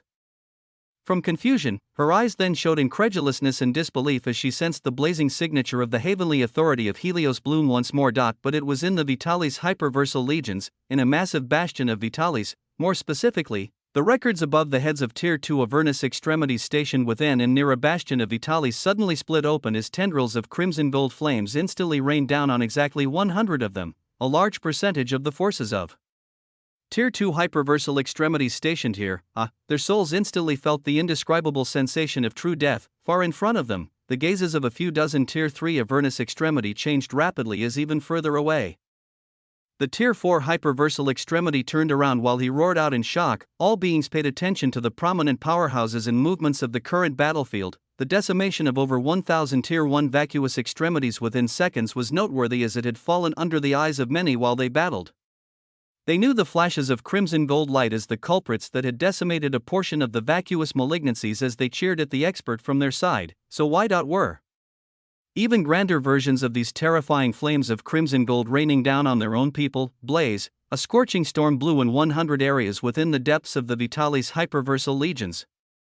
The Tier 3 and 4 Vitalis extremities did not react in time as the targets of these flames were in an even worse state. The over 400 illusory attack extremity rune scriptures of Helios within the tendrils of Helios haven fire instantly decimated their less than 300 obsidian hyperversal heavenly extremity rune scriptures or their equivalency in terms of golden scriptures. Instant eradication of their rune scriptures, and it was followed by the instant eradication of their records right after. By the time the Tier 4 Avernus extremity reacted, his authority only encapsulated nothing but ashes and flames. He blinked with a blank gaze as all other eyes observed this situation in disbelief. The Tier 4 vacuous extremity who was waiting to see how Noah would counter his move was dumbfounded. Just what exactly was this? Did the enemy not care whether he killed vacuous malignancies or Vitalis malignancies? Was he simply killing for the sake of killing? The reality of 100 Tier 2 Avernus extremities instantly perishing settled in at this moment as such a loss was entirely devastating to the Avernus clan. How many Tier 2s could they produce over the years? How many more Tier 3s would stem from them? All of them were powerhouses they had cultivated for an untold number of years, as for them to be scorched and burned by the heavenly authority of Helios from their very own 7 Vitalis havens. It caused such untold rage and anger to burn with the Tier 4 Avernus extremity as he roared out while turning into a blazing inferno of purple flames. "No loyalty to home or country. Who are you?" The Tier 4 hyperversal extremity bellowed out, moved by bloodlust and malice. "Which demon are you?" he bellowed out again, not even daring to rise up and claim your actions? Worse than even a dog. A lowly demon. The roars were resonant, and yet there was no answer. Why did this happen? Why did it happen to their Avernus clan alone and not others? Why would a prominent expert from their Vitalis havens attack vacuous malignancies, but then turn his attacks towards only Avernus extremities? Such buzzing questions rose as this single phenomenon caused a startling change within the battlefield. In a far corner of the battlefield, the gaze of Emperor Shao and other Tier 4 hyperversal extremities became stern as they continued to repulse their enemies, and opposite to them, within the depths of the obscured vacuous hyperversal legions, far Far back within the dense armies of vacuous malignancies that had yet to even join the battle, a domain of pure vacuous hyperversal authority. That could only be set up by an existence that had undergone their fifth vacuous awakening could be seen. It obscured anything to be seen by others, as within this domain, massive entities radiating Tier 4 hyperversal extremities were gazing at each other. That wasn't one of ours, a man shrouded in vacuous hyperversal authority spoke. No, it was not. Another one nodded in a chilling light as thereafter, they all gazed towards an entity that was grander than all of them. This entity far exceeded the bounds of the fourth gradation of extremity. As seeing their gazes, he could see what they were thinking as he nodded. Very well. Activate your sleeper cells and let us have the war fully begin. A single action, and yet its effects were unprecedentedly profound. The moment the entity exceeding the stage of Tier 4 hyperversal extremity spoke, the Tier 4s around him buzzed as their faces each turned towards the same direction. One Tier 4 entity in particular had a chilling light cross through his eyes as his thoughts were vibrant. Svetlana, my sweet child. The time has come for you and the others to show your worth. Boom, with a thought, the authorities of the Tier 4 hyperversal extremities moved and tangled in a unique manner. They were sending forth a signal for something grand to begin, something that would alter the current state of the war and usher forth much more brutality. Chapter 2732 An Unchangeable Destiny. The landscape of the war was entirely about to be altered by a single decision that was brought forward in time. It was all because of an action done by a single being against 100 Tier 2 hyperversal extremities. This single action had great significance as it expressed many truths for those paying attention. One of these major truths remained what was happening around and within the Avernus clan as at this moment, the woes of the Avernus clan once more rose to the surface. The advent of the unrecorded heavenly quintessential hyperversal extremity soul was bathing and transforming all parts of Noah's existence. And this included his lineage, his heavenly quintessential hyperversal emperor lineage that nearly all forces of the nether havens of extremity were trying to get their hands on in abundance. The changes that the heavenly quintessential hyperversal emperor lineage brought were stupendous in nature, as all those with this bloodline would feel it. But its sheer brilliance was actually expressed within the domains of the one clan that was banned from attaining this bloodline, the clan whose Tier 2 extremities were just decimated, in the nether haven of Oceanus, within a branch of the Avernus clan that held connected minor havens, inside a minor haven towards the very center of this Avernus domain that was known as the iridescent purple peak. On the base of a high mountain that had swaths of purple lilac trees waving in the wind, too. Tier 3 hyperversal extremities accompanied by 9 Tier 2s had faces full of rage as they circled dozens of apex ionic lifeforms who were led by 4 Tier 2s and a single Tier 1 hyperversal extremity. But uniquely, those surrounded by currently giving off a scintillating glow of heavenly light as their new lineage was churning and causing their auras to rise ever more. Those circling them became even more enraged at this as one of the 2 Tier 3 extremities bellowed out, "You all deserve death for betraying the Avernus clan."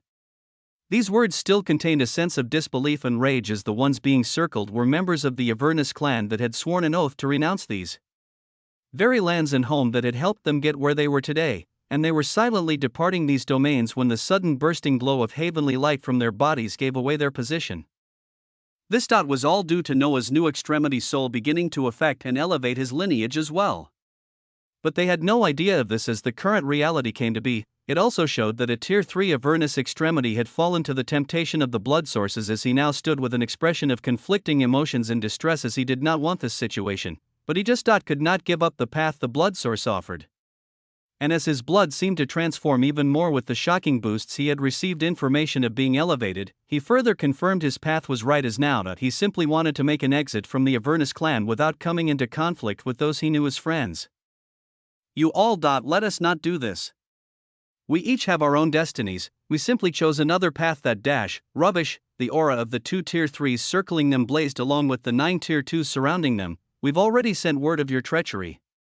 If you dare to move, your whole Purple Sun family will be executed here." Purple Sun family, this was a prominent family within the Avernus clan that had powerful a few Tier 3s leading them, and yet one of these powerful family heads had actually renounced the Avernus clan and planned to leave with a portion of the beings to rock the Purple Sun family. "Who dares to destroy the foundation and livelihood of my Purple Sun lineage?"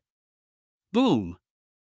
A booming voice rang out from above as the aura of a Tier 3 hyperversal extremity descended. It was an ancestor of the Purple Sun family. The faces of those encircled became lighter while the gazes of those encircling them became stern. they gazed up to see the visage of the only zenith tier 3 extremity of the purple sun family descend from above and stand protectively around his people, gazing down and quickly understanding the situation occurring as his eyes flickered with an intense light. The rage within the encircling extremities did not die down as the foremost tier 3 spoke towards the ancestor of the purple sun family. The regent Avernus extremity overlord has already heard of their treachery and sent back the command for them to be crippled of their foundation as a warning to any others who may take the same path as them. If they allow this to occur peacefully, their lives will be spared.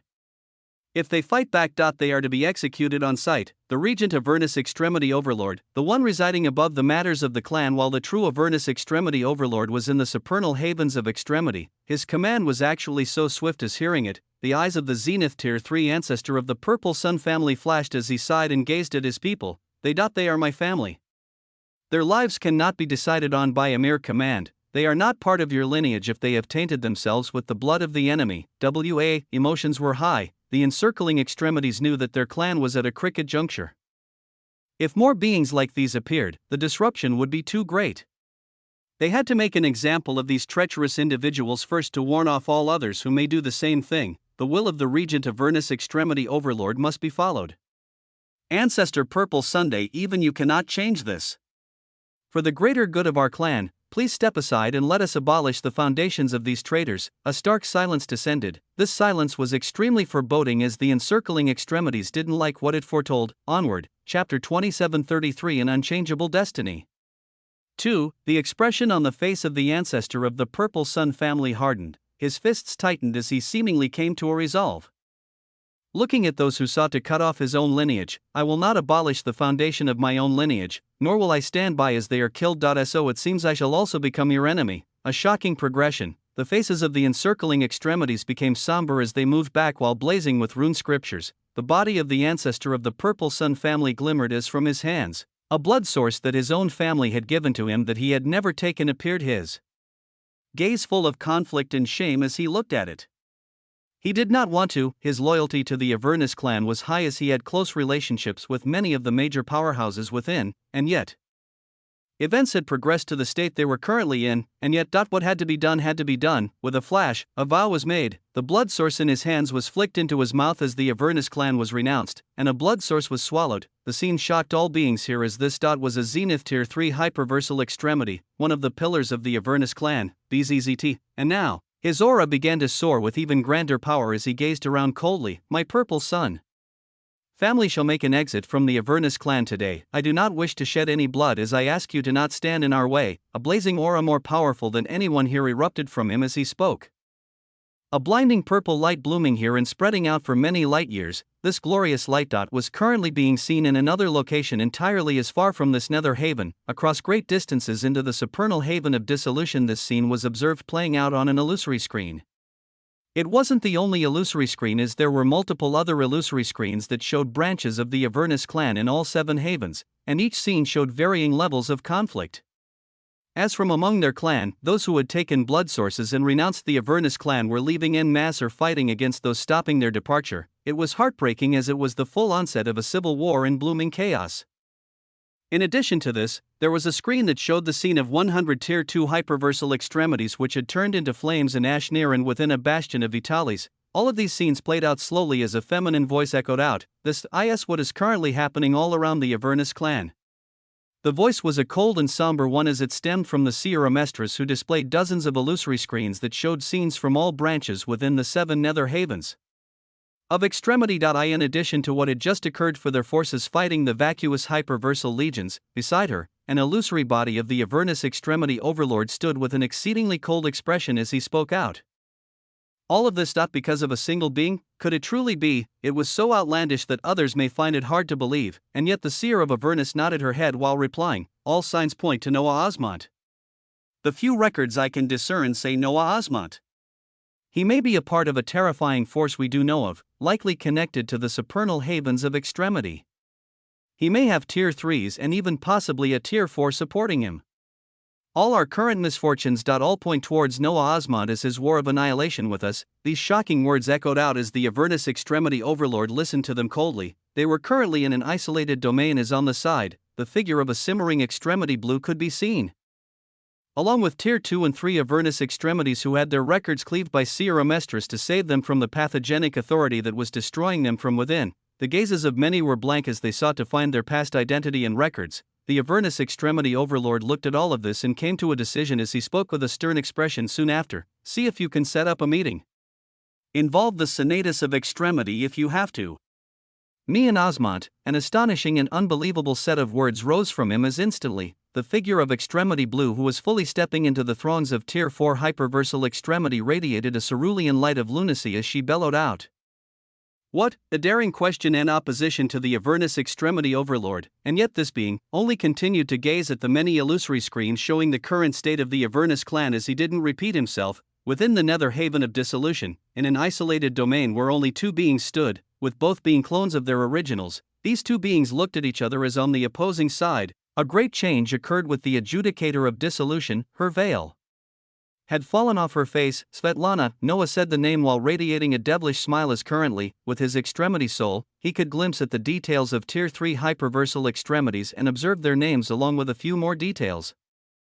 Her features became visible as her obsidian pupils were glazed with a pristine light of power, her fair skin giving off sparks of stellar light as a sense of otherworldly beauty settled on her face. With full yet small red lips and tendrils of obsidian hair flowing freely, she seemed regal and untouchable by others as she adorned a frilly black dress inlaid with white gems. Her eyes showed great power, and yet one could see immense sorrow and darkness within as the threatening hyperversal extremity authority she had released against Noah entirely faded as she looked at him closely. If a moment like this has come, then it means what I have dreaded all of these years is coming even closer than I thought.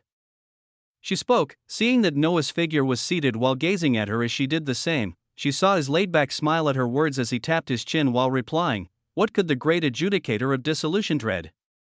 Since you stem from the vacuous hyperversal lineages, are you dreading the purpose you were sent in the Vitalis Havens for?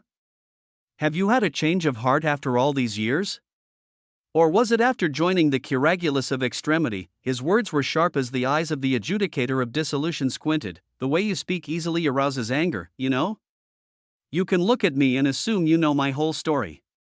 You can assume to understand what I have been through and where I am now. But I assure you it will not come even close. A dark light flashed in her eyes as great waves of vicissitude and sorrow leaked from her, with her gaze being unfocused as she gazed up into nothingness while continuing. The day I was born, it was etched in my existence that I was absolutely nothing. In the years that followed, I was taught that I was worth nothing. After all these years, after all the twists and turns, what I truly want, with a gaze that was seemingly seeking the impossible, her hands rose up to the nothingness above as she continued, what I truly was is to dash. BOM. The havens shook before her words could finish. The explosive sound actually emanated from her.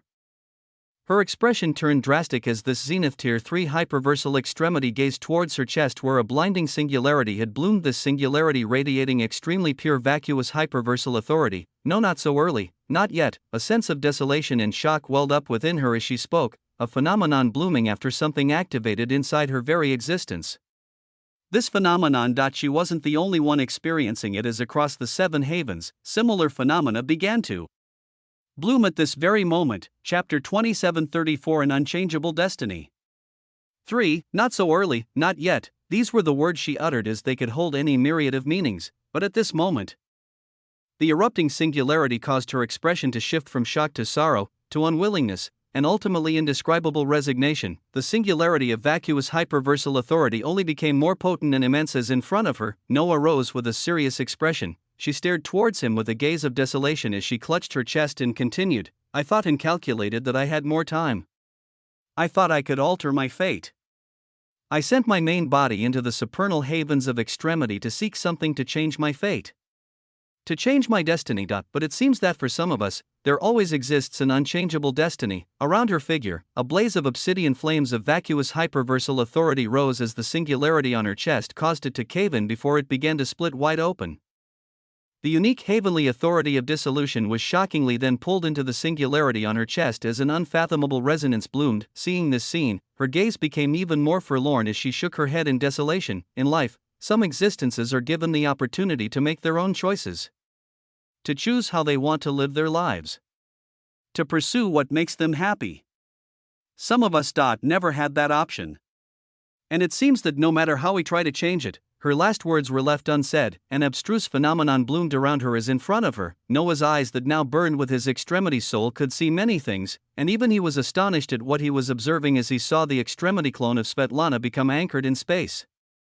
The singularity on her chest actually mixing with dissolution before it began to split open, her very life force and extremity soul values being used as ingredients for a shocking reaction. At this scene, oraculum buzzed in Noah's mind as it actually wasn't able to light up any paths for him to follow regarding this. There was one possible flickering path that rose and fell as if even after pursuing it, the results would simply be unknown. I isolated it to my extremity clone in case it was ever activated, but my main body will follow soon enough to keep it steady and active. Whatever was occurring was becoming more and more irreversible as she spoke, her gaze coming to lock on Noah at this moment as she smiled with despondency and unbound unwillingness. You know, your eyes are truly similar to my master. You gaze at me now as I'm sure you are thinking and discerning what you can do, but behind your eyes I can see a level of apathy. You don't really care what happens to me. So I don't know why I even shared my woes with you. The most I see is you wishing to pay back the karma for the little help I've given you. But at the end of the day, I am nothing to you. Just like the master had said over and over again, I will never be anything to anyone. Just a tool, just a tool. As she said her last words, obsidian tears fell from her wide eyes that were becoming unfocused, Noah observing an intrusive foreign authority rising and encroaching upon her very soul as the adjudicator of dissolution was put in a numb state of existence. Seeing this development, Noah's gaze became stern as with shining eyes, his figure shot forward at this moment as he stepped on the only observable path whose results remained unknown. As he moved, his hands reached out as his palm split open, serene and pure waves of his heavenly quintessential hyperversal emperor lineage blood flowing out freely, not just to contain blood source, but waves of his blood. If there was a foreign interference seeking to influence and usher forth something from Svetlana, he would see if his own interference could counter this and what result could be ushered forth. But even as he did this, the reaction already initiated was unstoppable as after achieving a set level, the singularity that was splitting her chest open entirely exploded as a brilliant light shot above them, a light dot that formed into a serene illusory bridge. Yes, a bridge. Its structure pulsed and was formed with dissolution layered over vacuous hyperversal authority, its mere appearance causing roaring booms to erupt in the surroundings as the very haven itself seemed to reject this abomination. But the mixture of dissolution held the rejection at bay as thereafter, in the span of nothingness above them, a brilliant white light began to shine as another illusory bridge was seemingly reflected opposite to the obsidian one. One bridge was anchoring itself within the nether haven of dissolution, while another bridge was anchored elsewhere. At this moment, these two bridges were brought together as Noah's will buzzed while taking in all of this information, many records being unveiled before his eyes as what he saw was quantified and stated. Heavenly bridge of dissolution. This was the distinction of the illusory bridge that stemmed from the split chest of the adjudicator of dissolution, and the milky white bridge that was now burning with hellish white flames, infernal bridge of Anarchos, an infernal authority from the vacuous hyperversal domains. Noah had observed Acheron, perdition, and now he was gazing at the flaming white authority of Anarchos that represented an infernal haven within the Vitalis domains that was bathed in hellish white flames. The moment it appeared, the extremity soul values and extremity vitality values from the extremity clone of Svetlana became drained at a shocking speed as these two bridges pulsed, gradually turning from illusory to becoming real and filled with structure. And the moment they gained even a semblance of stability, these two bridges actually had tendrils of vacuous hyperversal authority connect them, the infernal bridge of Anarchos seemingly in its own spacetime continuum, while the heavenly bridge of dissolution was within the haven of dissolution, and at that moment, a resonant horn boomed out as from the ends of the infernal bridge of Anarchos bathed in white flames. The aura of vacuous hyperversal extremities rose as on the very end of the bridge, Noah's will saw legions upon legions of vacuous malignancies stepping into the bridge and making their way over. Chapter 27:35 An Unchangeable Destiny. For, well damn, Noah gazed at the two dazzling connected bridges of heavenly and infernal authorities as he marveled at their brilliance. It was a glorious and terrifying move on the part of the vacuous malignancies, as when he looked at the overall situation, he speculated that what was occurring here may also be occurring in other havens. But it couldn't be to the extent of what was happening here, as unless there were other existences similar to Svetlana in other havens, what happened there should only be to a lesser extent. The focus here remained on Svetlana as currently her extremity clone was transforming into something else entirely. When Noah gazed at her now, a new identity appeared above her head, anchor of the heavenly and infernal extremity bridges, an anchor, if an anchor was destroyed, naturally whatever it was anchoring would also be destroyed with it. Noah arrived before her visage that was at the very end of the heavenly bridge of dissolution, his gushing waves of blood splattering onto her torn figure as it radiation and extremely potent. Golden glow, as legions of vacuous malignancies traversed across an illusory bridge that was quickly becoming very real, Noah's blood and will began permeating the very crux of this new terrifying construct as even he didn't know what result would come from it. What he did know was how distinguished his lineage had become after his extremity soul bathed over it and everything else within him. This gave him a level of confidence in this endeavor. Amidst this shocking unfolding reality, Noah's perception of time barely moved as he took an instant to observe the prompts that had come with the elevation of his lineage. As the progenitor of the heavenly quintessential hyperversal emperor lineage, the 100,000% increased rate of progression towards end past extremity has been elevated by 10 times due to your unique extremity soul, making this value 1,000,000% currently. The feature of illuminating light of quintessence has been elevated to allow you to take 45 concepts that have attained extremity and converge them into a single dynamis of extremity. A brilliant feature whose words had to be read carefully was elevated. It only allowed for Noah to take 45 concepts that had reached extremity and converge them. It was elevated so much that this upgrade didn't even affect Noah currently, with him truly being able to utilize this feature when his concepts attained extremity. At that time, what Indefatigable would be capable of doing, what Thanatos and Oraculum and all the other dynamis would be able to do, it was heart-shaking to even imagine. Then, there was Heavenly Quintessential Link, one of the sources of Noah's confidence. Heavenly Quintessential Link has been elevated to the extent that you can now view the recorded histories of the members of your lineage. And you can even obtain or alter their records, extremity authorities, or other forms of authorities and concepts of extremity at the cost of your extremity soul values. Heavenly Quintessential Link. With this feature, he was able to share the senses of those in his lineage along with being able to open a heavenly bloodline rift and appear anywhere within 1,000 light years of the chosen target. Now, its power became even more obscene. Lastly, there was obfuscation. Heavenly Quintessential Obfuscation has been elevated to the extent that as the progenitor of the Heavenly Quintessential Hyperversal Emperor lineage, you can now erase your records in existence passively and actively even against Tier 4 hyperversal extremities. Your very records can be so expertly controlled and veiled to the extent that even if you were standing in front of a Tier 4 hyperversal extremity, they would not be able to perceive that you were there. Obfuscation gave a middle finger to the pristine authority of Tier 4 hyperversal extremities. He could veil his records and fool their eyes with the distinction of absolute inscrutable to existence, but he could not even stand in front of them, and they wouldn't know he was there. It was heavy, it was slightly overpowered, but this was all just him. His lineage itself gained lesser versions of these features, but the most astounding ones was a set of new add-ons that could very well alter the very power structure of the Vitalis hyperversal domains. Noah gazed at the set of prompts that showed this. Any existence holding the heavenly quintessential hyperversal emperor lineage can now be granted the authority of quasi-primitive Vitalis manipulation, with a feature of Vitalis gene manipulation unlocked in their bloodline as threads of Vitalis hyperversal authority will be naturally absorbed in their aspects of existence until they undergo the first Vitalis awakening. Any existence holding the heavenly quintessential hyperversal emperor lineage can now be granted the authority of quasi-primitive vacuous manipulation, with a feature of vacuous gene manipulation unlocked in their bloodline as threads of vacuous hyperversal authority will be naturally absorbed in their aspects of existence until they undergo the first vacuous awakening. In a single entity, either the feature of Vitalis gene manipulation or vacuous gene manipulation can be activated, not both. Among the many boons his extremity soul granted to his lineage, Noah saw this one being the most impactful on a scale even he hadn't fully calculated.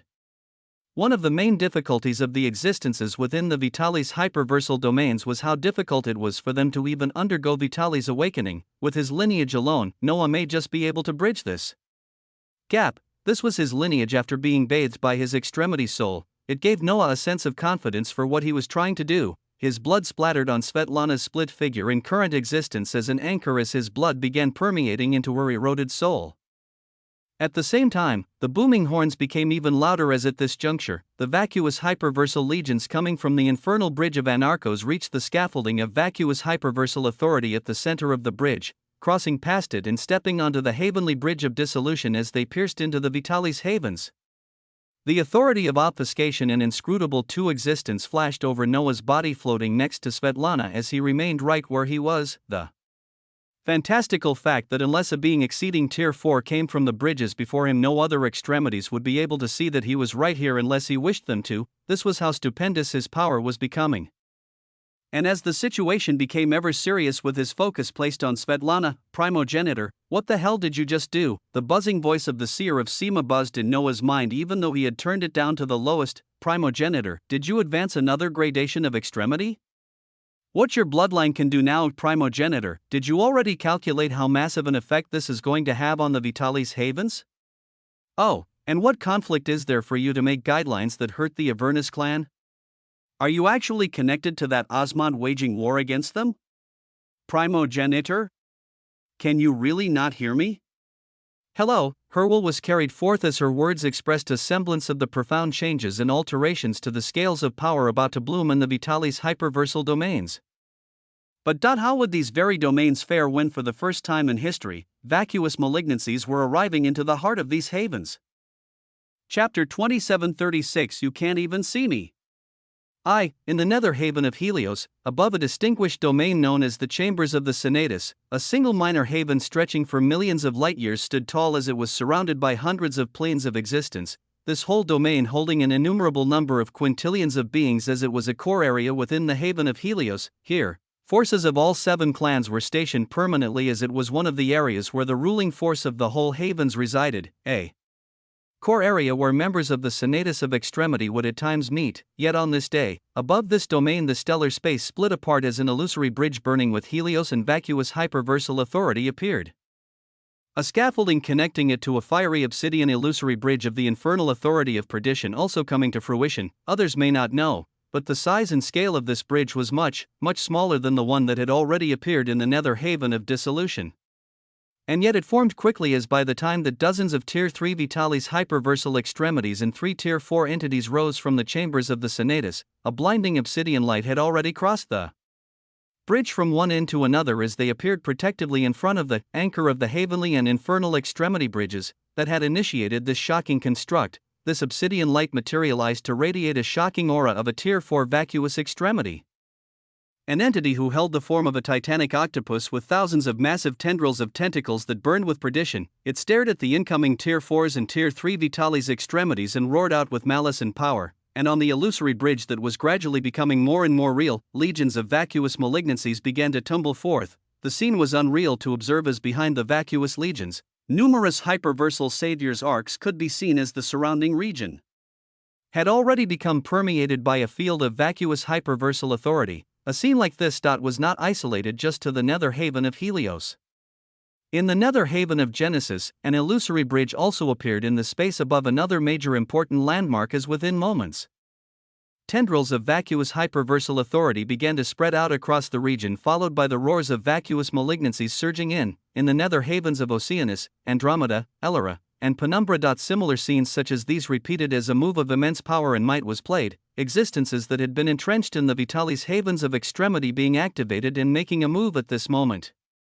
A move that was bound to be recorded in history and alter the landscape of what was to come. In the billowing waves of vacuous hyperversal legions outside of the Vitalis havens of extremity, in the far, far back of these waves of legions, within an isolated domain filled with potent vacuous hyperversal authority, the voice of an existence who had managed to step on the 5th gradation of extremity spoke as he received wave of feedback and records. Everything is flowing smoothly. His voice was booming and calming at the same time as around him, the voices of Tier 4 vacuous extremities rose in affirmation one after another. Yes, the extremity bridges are forming and stabilizing within all 7 havens of Vitalis. Seeing them in action now. Just how did he come up with this? Its crux is still a mystery even to me, a Tier 4 replied while seeing the scene of a glorious extremity bridge that connected their forces into the Vitalis hyperversal domains. At his words, the existence of the 5th gradation of extremity nodded with a smile as he nodded. It is a rudimentary application of the records left behind by the hero of vacuous on his brief observation of the ones above extremity. But it works wonders regardless. Now. The question remaining is what their response will be. The core lands of Vitalis were closed off until recently, as this ward it cannot even be considered started until their so-called supernal havens get involved. Until from them, others like me get involved. All of those that are entrenched and hidden from the current records will gradually be drawn out as at that time, his visage was shrouded in waves of obsidian light as he could barely be discerned. He didn't finish his last words as he seemed to gaze upwards at something even he didn't know. He held a gaze longing in despondency, on a Tier 5 hyperversal extremity. It was a wonder what could make such an extinguished being despondent as he continued. At that time, maybe a path will open up for us. We have to end this endless cycle of war and death by making this the very last war. When the dust settles, we can finally rest. His words were filled with mystery as when hearing them, those around him felt their eyes shimmer with brilliance as they moved forward with their plans. Far away from them, in the nether haven of dissolution, tendrils of anarchos and vacuous hyperversal authority had spread out from the area where the extremity bridge was established as at this point. The auras of 4 Tier 4 vacuous extremities had appeared in front of the massive and many waves of legions as thrones of Tier 3, 2, and 1 vacuous extremities came behind them. At the end of the bridge, Noah placed his hands on the ruptured visage of Svetlana, who had become an anchor as he watched these beings appear with a cold gaze. And then, the scene that occurred next expressed the glory of his own power as 2 of the 4 Tier 4 vacuous extremities came towards his position, one having the figure that closely resembled a 4-armed minotaur while the other held a bestial visage of a 4-winged tiger whose wings were an aurora of vacuous hyperversal authority. The aura of the 4-winged tiger was the most potent as his thunderous voice echoed out while coming close to the anchor and gazing at it while nodding. Spread out in this region and establish an impenetrable stronghold. Do not let a single Vitalis malignancy step foot even 1,000 light years within this region. Chapter 2737. You can't even see me. 2. His words were undeniable as his whole figure pulsed with tendrils of vacuous hyperversal authority, the flames of anarchos pulsing on his body and falling off like molten lava as this being and 4 others radiated terror. Floating next to the ruptured body of Svetlana, Noah watched this powerful entity and the others who took up different positions in this region. They were beings he couldn't even touch right now, as just this one before him held a dense number of crimson hyperversal heavenly extremity rune scriptures, and these were just those visible. He couldn't yet fight them, and yet he still held a power that even they couldn't see through, as even at this moment, none of them knew or realized that he was floating right in their midst. This was now, in a day or two, as he processed the immense gains from utilizing the bow of Helios to decimate over 1,000 Tier 1s and 100 Tier 2s. How much closer would he be to them? This question buzzed in his mind and caused him to look forward to the future as next, his rousing will of tyranny rose as his voice began to ring out in the surroundings fearlessly. Not even a single Vitalis malignancy can come close to the extremity bridge. His voice rang out in the surroundings. The Tier 4 4-winged tiger dripping with white molten anarchos heard it as he began to reply, yes.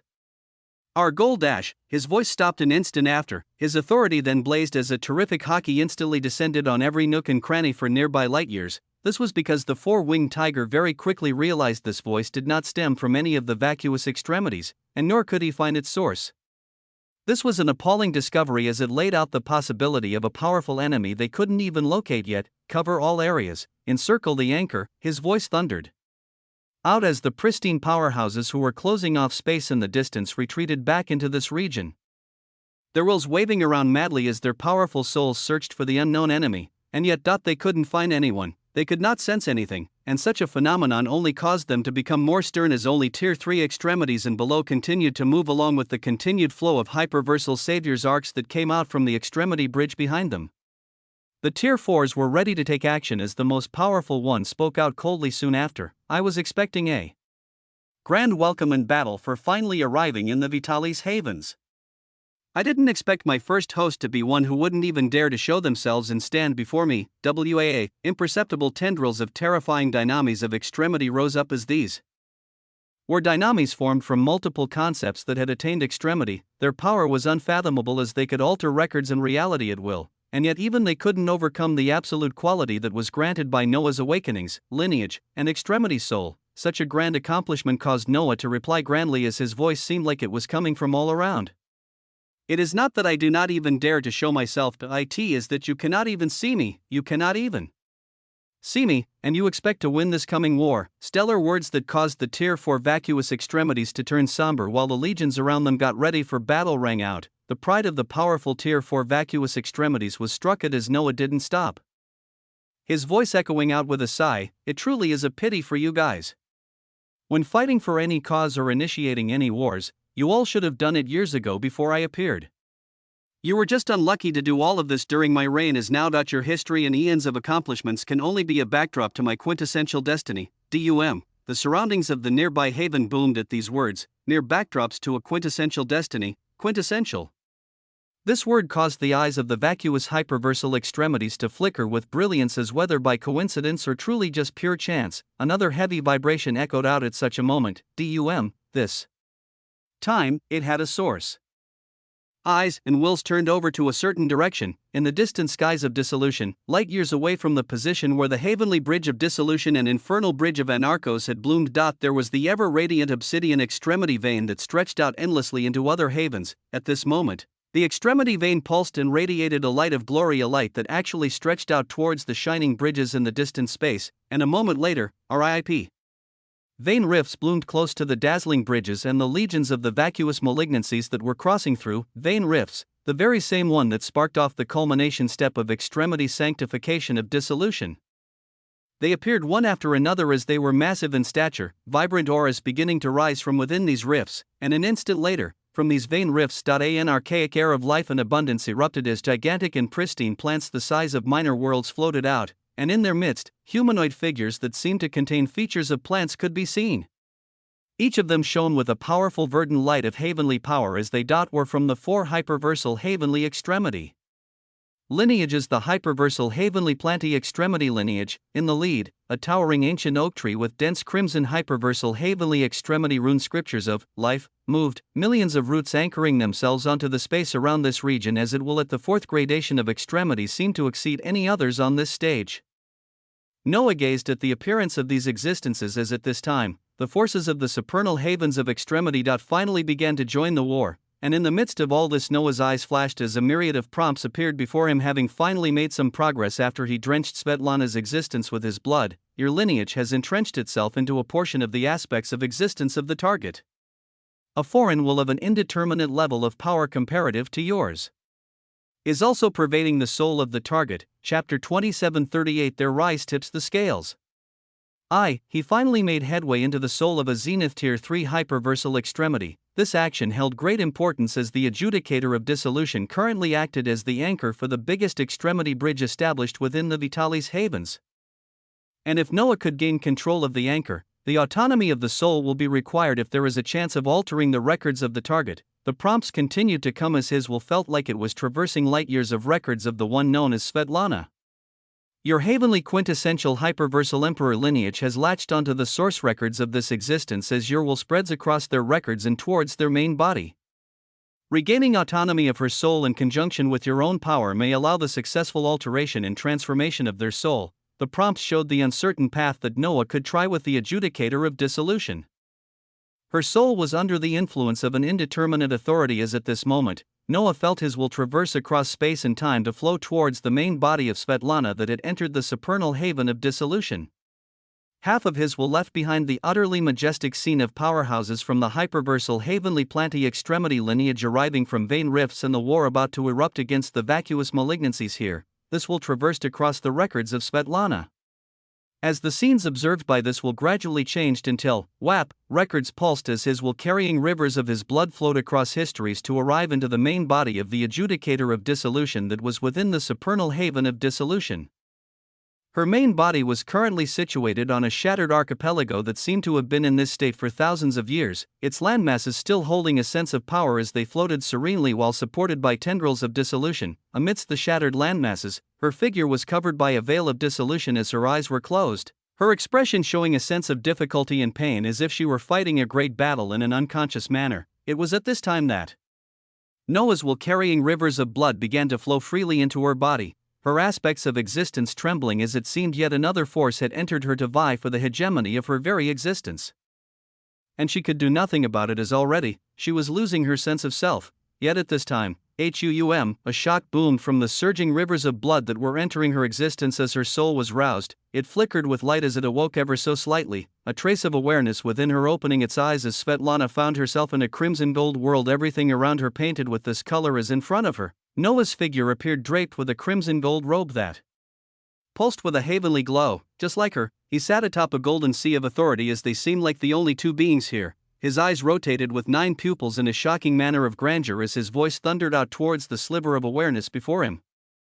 I'd normally continue a discussion with you about your unchangeable destiny, your sad history, and how you can actually overcome all of that. But we just don't have time.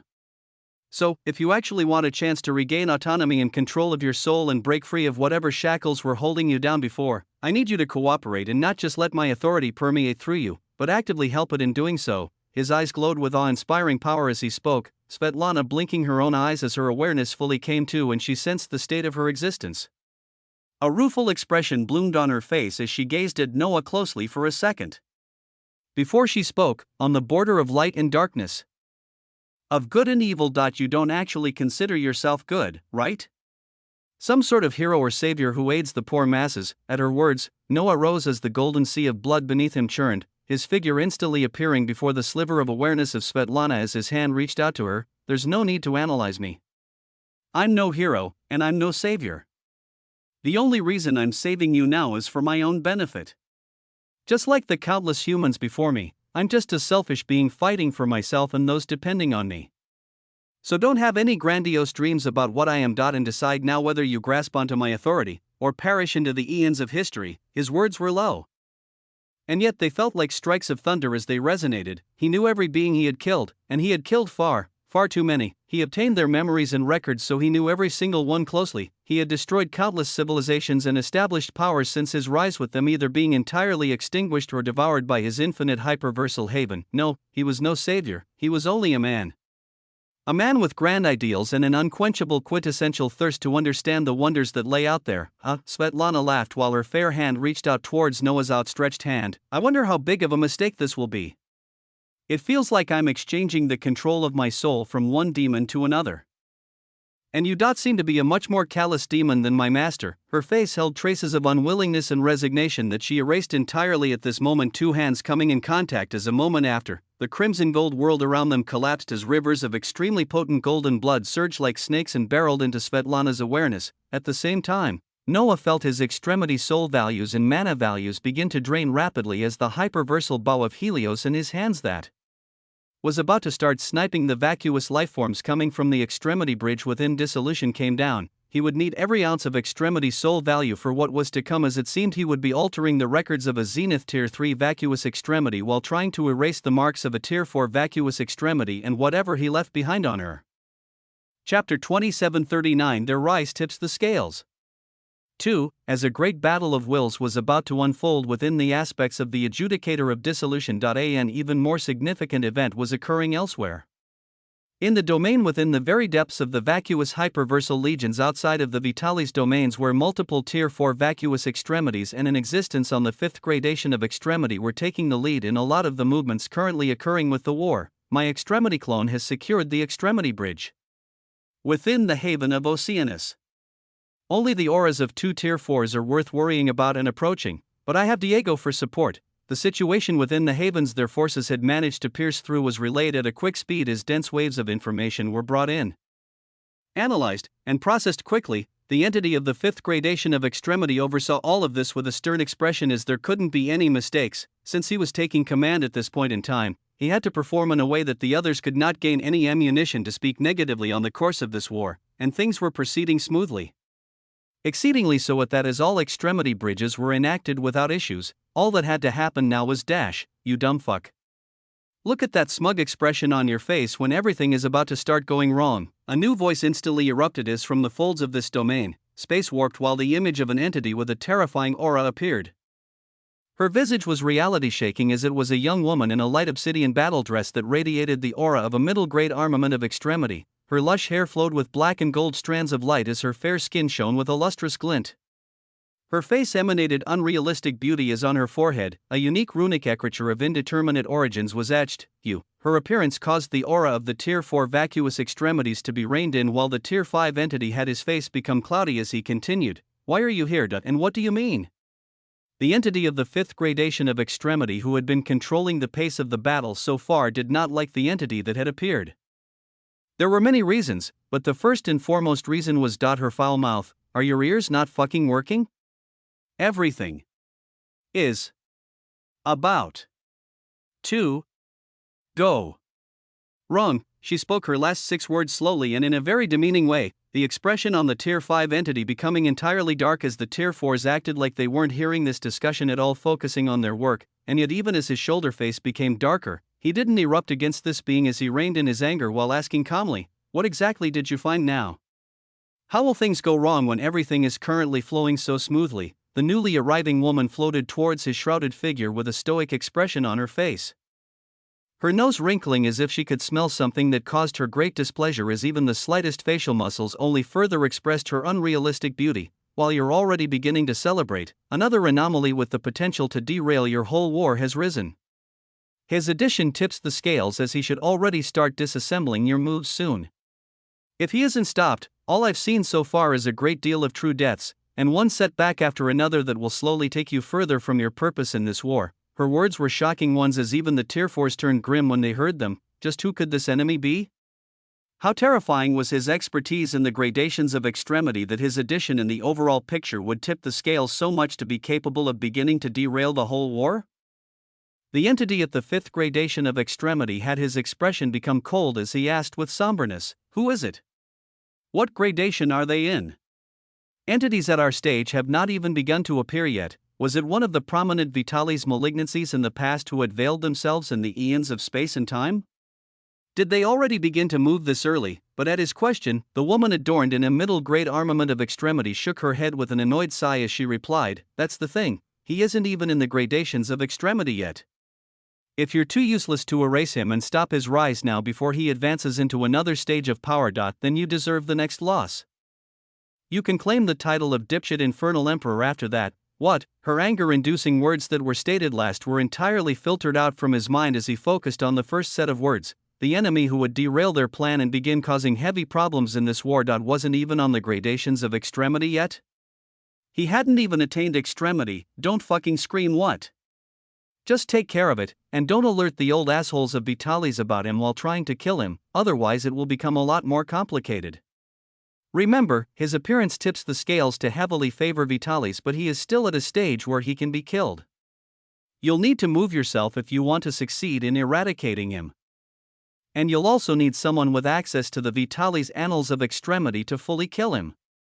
Do this quietly and quickly, and make sure every move you make counts." Her words only became more and more obscene to listen to as their content was utterly maddening. The target was in existence that hadn't even achieved extremity. And a Tier 5 had to be deployed? The Tier 4 vacuous extremities had their wills buzzing in alarm as the shrouded face of the entity at the 5th gradation of extremity only became more and more stern. "You got it?" And yet, a nonchalant question was the only thing this demoness in front of him asked. Silence reigned before the rough voice of the entity rang out. "Who or what is he? What anomaly was this existence?" At this question, the woman with tendrils of black and gold hair smiled as the darker surroundings brightened up with a show of power and glory. "An interesting guy seeking to open up a dead path, it seems. Even I wasn't able to discern too much after I discovered him through the effects of his actions, but his name is Noah Osmond, WAA. I would help you further by telling you where he is, but the effects of his actions are seemingly running across all Vitalis havens as locking onto his position is hard. Give it your all and find someone else compatible in the Vitalis annals of extremity to track him down, otherwise. Ah, you already know. Fall from glory, grace, power, and all that bullshit." After she said these words, her figure began to flicker as she was seemingly about to leave just as quickly as she had appeared. "Wait," the entity called out calmly as this terrifying woman before him tried to leave, his words continuing to ring out. "Why don't you join me in seeking and eradicating him? With you, the chances of success should be near if not already at 100%. The others haven't even noticed him, but you have. With your aid." His words were calm and filled with reason, and yet, give a guy an inch and he takes the whole fucking light year. "I've already come here out of my own volition to help you. And you ask me for even more help? The fucking nerve." She shook her head with profound annoyance as the shrouded figure of the entity remained calm, but they pulsed with a trace of anger. His deep voice once more came out after a moment. "Why would you not lend aid at such a critical moment? This war is meant to uncover the hidden and cultivated forces of Vitalis as we gain the information needed to finally take steps towards ending eons of fighting. With your authority, finding this Osmond shouldn't be a problem, as I do not see a reason for you to not lend me your aid." A deep silence descended. Her figure that was becoming wrapped in an obsidian spatial light reappeared briefly as her fair face full of shocking beauty was filled with annoyance. her voice echoing out once more, a reason? I don't need a reason. I don't care if this war is won or lost. You all can just continue killing each other over and over again and see where it brings you. Vitalis, vacuous.at. The end of the day, it's all bullshit. And most of you idiots will continue to live and die without ever knowing why. Fuck. It angers me just thinking about it. Anyways, good luck, and don't fuck it up, WAP. With such words, this terrifying existence left as a stark silence was all that remained thereafter. None of them cursed her out nor reacted negatively to what she said, as even though her character and demeanor were the worst, she was one of the terrifying tools to arise within the vacuous hyperversal domains in the eons that had passed. An existence known as the Sumerian Architect, an entity whose name was entrenched not just within the vacuous annals of extremity, but also in the Vitalis annals of extremity, and she brought forth shocking news of a newly rising enemy who would greatly tip the scales of war. Noah Osmond, the name thundered out from the entity at the 5th gradation of extremity as his voice continued soon after. Find out everything there is to know about him from our contacts within Vitalis. As he spoke, his own eyes pulsed with a terrifying light as he thought for a little while before soon after. His will move to contact someone who would be able to help. The goal was a simple one: to balance out the scales of war once again to their favor. As for this, Noah Osman had to die. Chapter 2740. Their rise tips the scales. 3. Noah Osman had to die. This truth was uttered within the mind of a Tier 5 vacuous entity as soon after. He moved with utmost caution to the extent that he even masked his very own thoughts that were directed towards this being. With the means of Tier 4 or Tier 5 entities, one could easily feel when others had killing intent towards them as they could prepare. This entity didn't want Noah Osman to even know that he was coming. He didn't want this rising threat to prepare or have any means of retaliation under his belt. He would be thorough. He was the current director of this war, but he could be replaced at any time. BZZT. At this thought, his shrouded visage flickered as an extremity clone formed of extremely potent authority appeared beside him, taking his places. For this, his main body would be the one to make a move. At Olga, Katia. With me.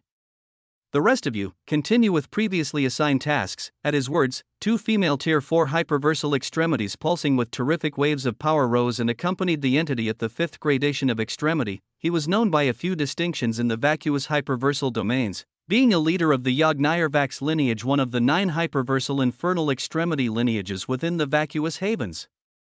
Yogg-Niarvax were entities known for their titanic worm-like bodies that were immensely hard to kill, especially so the further they traversed across the gradations of extremity. They were also known as the Devourers of the Olden Records.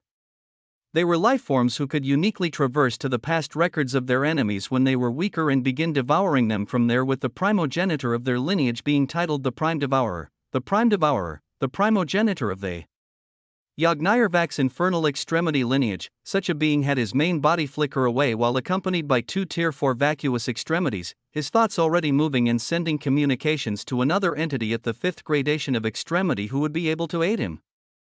Thereafter, once they made their move, it would be a deadly one to end this rising threat that would tip the scales of war. Any other pertinent issues as we respond to the legions of vacuous malignancies appearing within our havens? A deep voice filled with an oppressive might of power rang out in a domain that couldn't be accessed unless one went through layers and layers of records of authorization.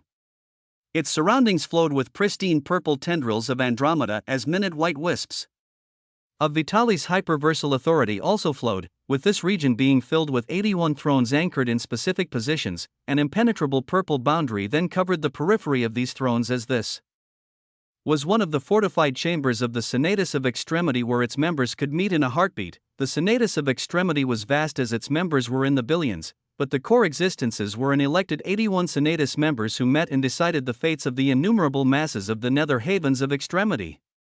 A chamber like this was one that moved across the spacetime continuum, as sometimes it would be in Andromeda like today, or its location could be in Genesis, penumbra.or anywhere else within the 7 havens the next day. Currently, all 81 Senatus members were present to address the unfolding war and oppressive move from the vacuous malignancies.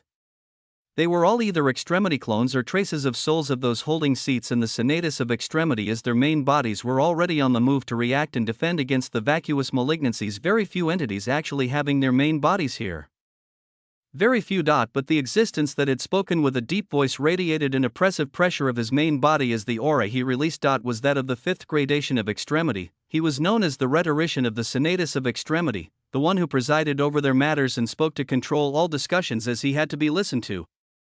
The other 80 Senatus members on their own thrones circling in this domain wondrously held auras of Tier 4 hyperversal extremity. This was the collection of power of all 7 clans and major Ionic inheritances of extremity of the Nether Havens as their accumulation and might over the years were deep. All of the infernal bridges that have appeared either have our forces surrounding them, or the forces of the supernal havens of extremity.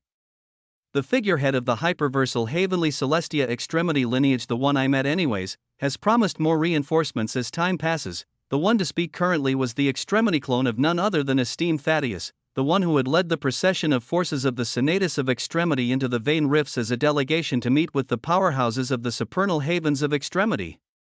His throne was surrounded by golden brilliance as his eyes pulsed with a gold light. Strands of golden hair illuminating him and making him visible to all, while many other thrones were shrouded by their own unique authorities. His words garnered a nod from the rhetorician of the Senatus of Extremity as another voice rose. I do have another issue that also relates to this war. And the power of our forces. The voice was calm and serene as it came from a throne surrounded by purple flames, flames that when they parted, the figure that was revealed was none other than the seer of Avernus, seer Amestris. The languid and gorgeous eyes of this clone blinked as many eyes turned towards her, her voice continuing to ring out. It deals with the weakening and gradual destruction of even our forces on the battlefield. The isolation of the Avernus clan from means and treasures all others are partaking in, and the killing of our extremities in a way that does not allow us to keep defending the Vitalis hyperversal domains.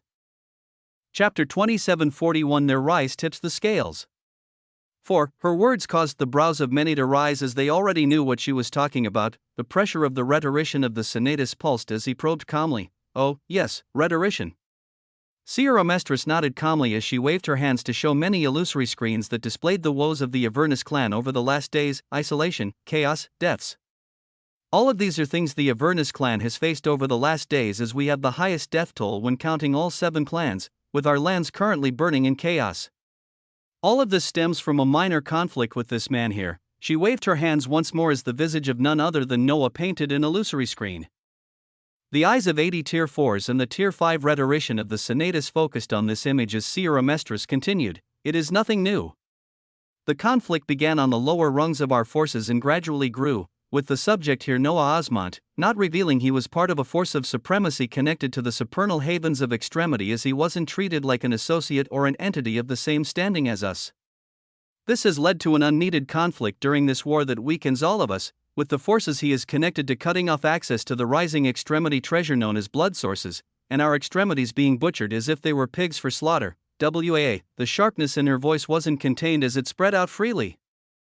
She gazed at all beings here on their respective thrones as she continued. The Avernus clan is prepared to admit our initial fault in this matter as we seek to bring Noah Osmont to the table and discuss an end to this needless conflict. The woes of any members of the 7 clans are the woes of the Senatus, and the butchering of 100 Tier 2 hyperversal extremities by those from our own havens is not something we can turn our eyes away from. All of them were on the front lines fighting against vacuous malignancies for the Senatus when they were butchered by those backing Noah Osmont, some who may even be in this very domain. A stark silence descended after her words as many of those situated on the thrones gazed at each other. The rhetorician of the Senatus of Extremity was calm as his domination figure was revealed. It was a man built like a mountain, his size massive while sitting on the throne as halcyon threads of light swirled around his magnetic face. Strands of golden hair fell freely as he spoke calmly. The source of these blood sources are from the supernal havens of extremity. None of us can aid you in that. But if the crux of it all is with this Noah Osmont, then we simply need to bring him to the table.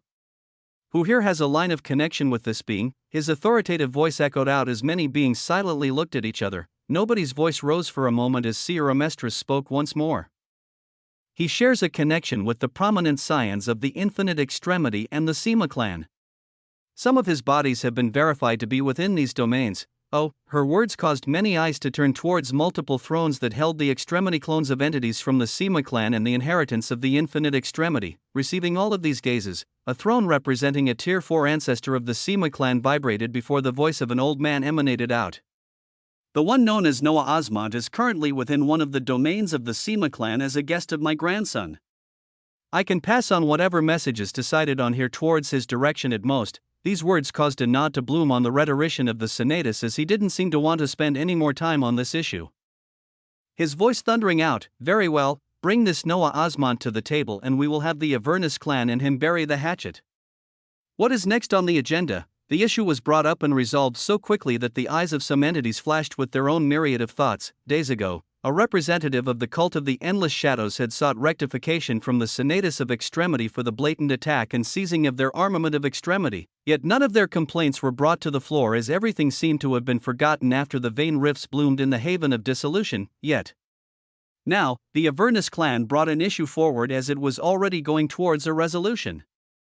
What a difference in response! What a difference in treatment. One was an inconsequential inheritance that didn't even have a single tier 4 hyperversal extremity, while the other was one of the 7 clans with a deep history and multiple of such entities within their ranks. Yet when watching such a reality play out, it was hard not to see the unfairness in this situation.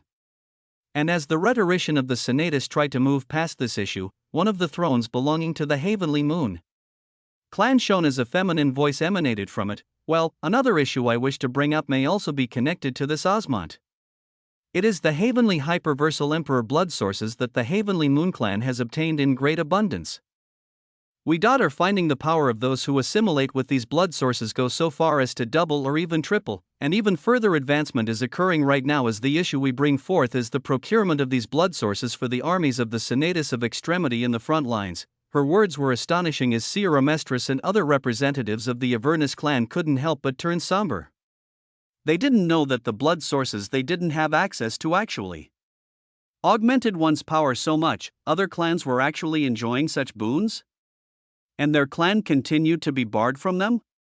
This couldn't continue. The infernal heavenly commerce of the supernal havens of extremity distributes these blood sources to all who would pay a sufficient price, barring the Avernus clan.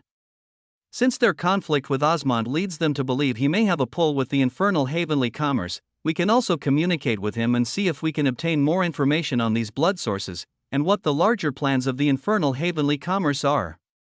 Obtaining them for all of our forces is equivalent to multiplying our power many times over. WAA, the words held deep meaning to those who could truly understand the workings of things as the gaze of the rhetorician of the Senatus of Extremity flickered with brilliance. This was the second time the name of Noah Osmond was brought up in the agenda of the Senatus of Extremity.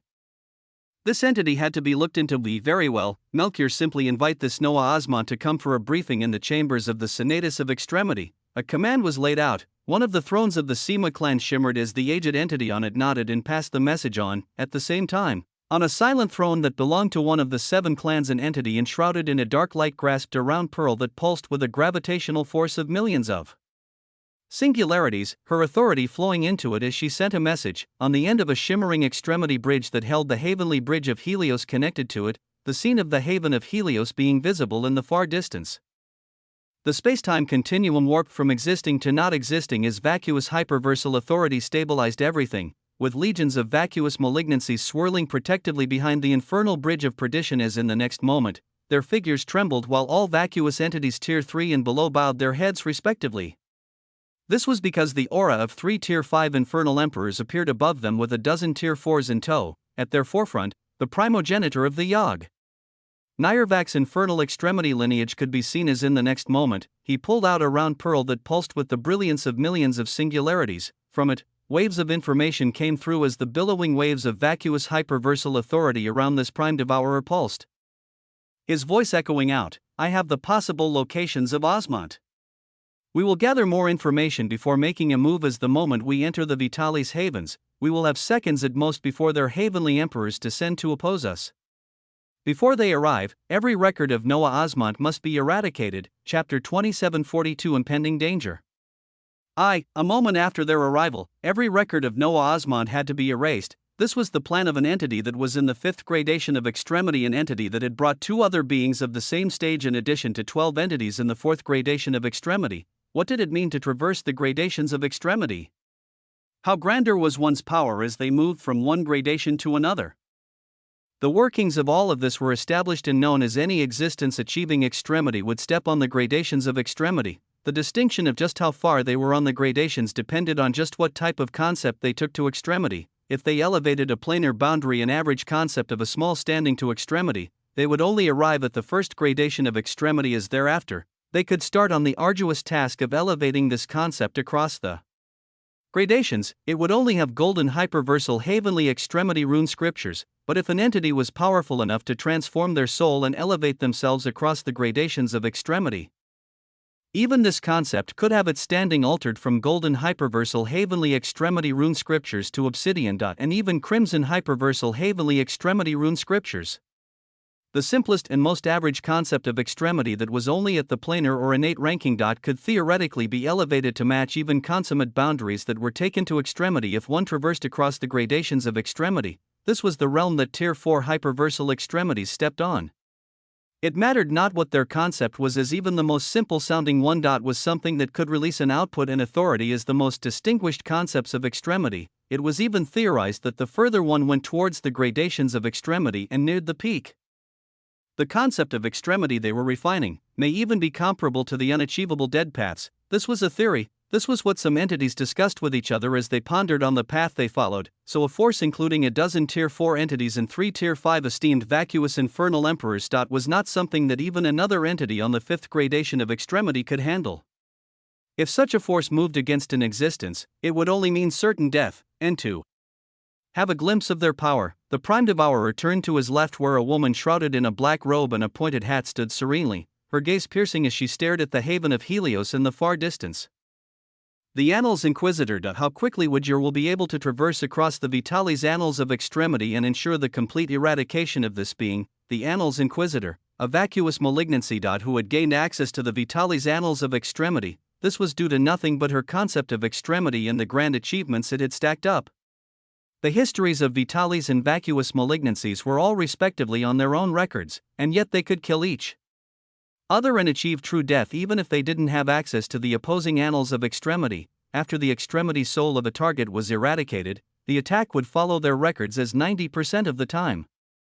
It would erase the recorded history along with it. Then, there was the small percentage where unique entities with the power to deeply traverse and hide their records in the annals of extremity existed. Even if their souls and existence were eradicated, only a portion of their records would be erased with their death, as if they hid their records deep enough, a person would still survive.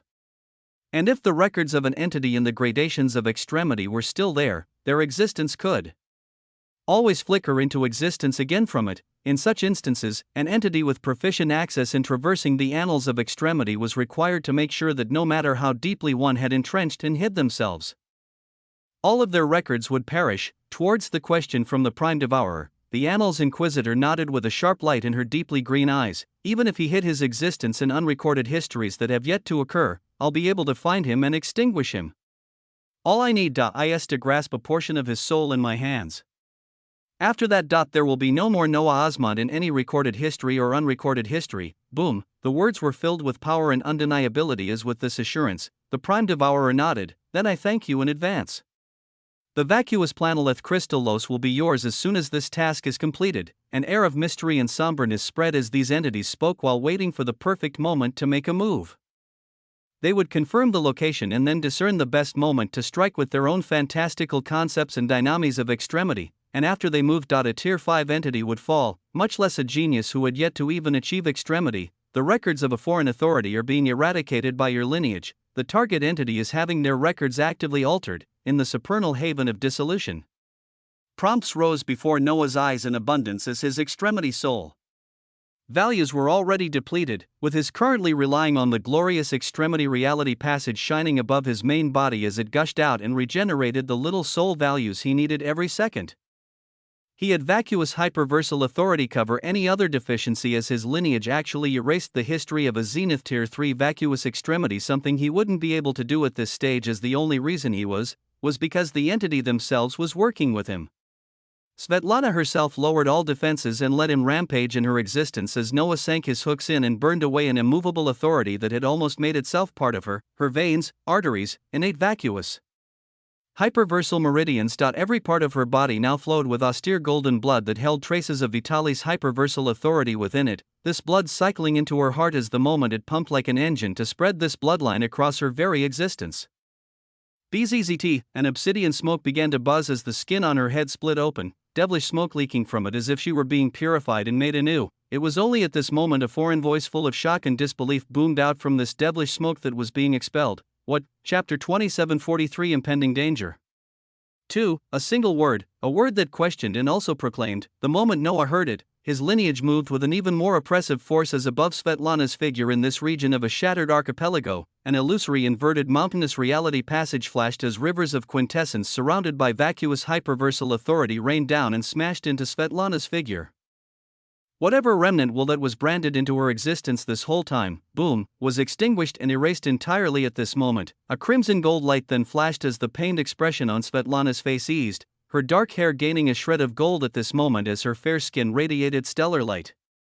Her figure floated from the shattered landmass she was on as she felt the blood currently pumping across the vessels in existence, an unfathomable change beginning to echo out across her that she could barely follow. A quintessential achievement. Your lineage has erased the bloodline mark of a Tier 4 vacuous extremity and greatly altered the origin and source of an entity from an entirely different existential authority.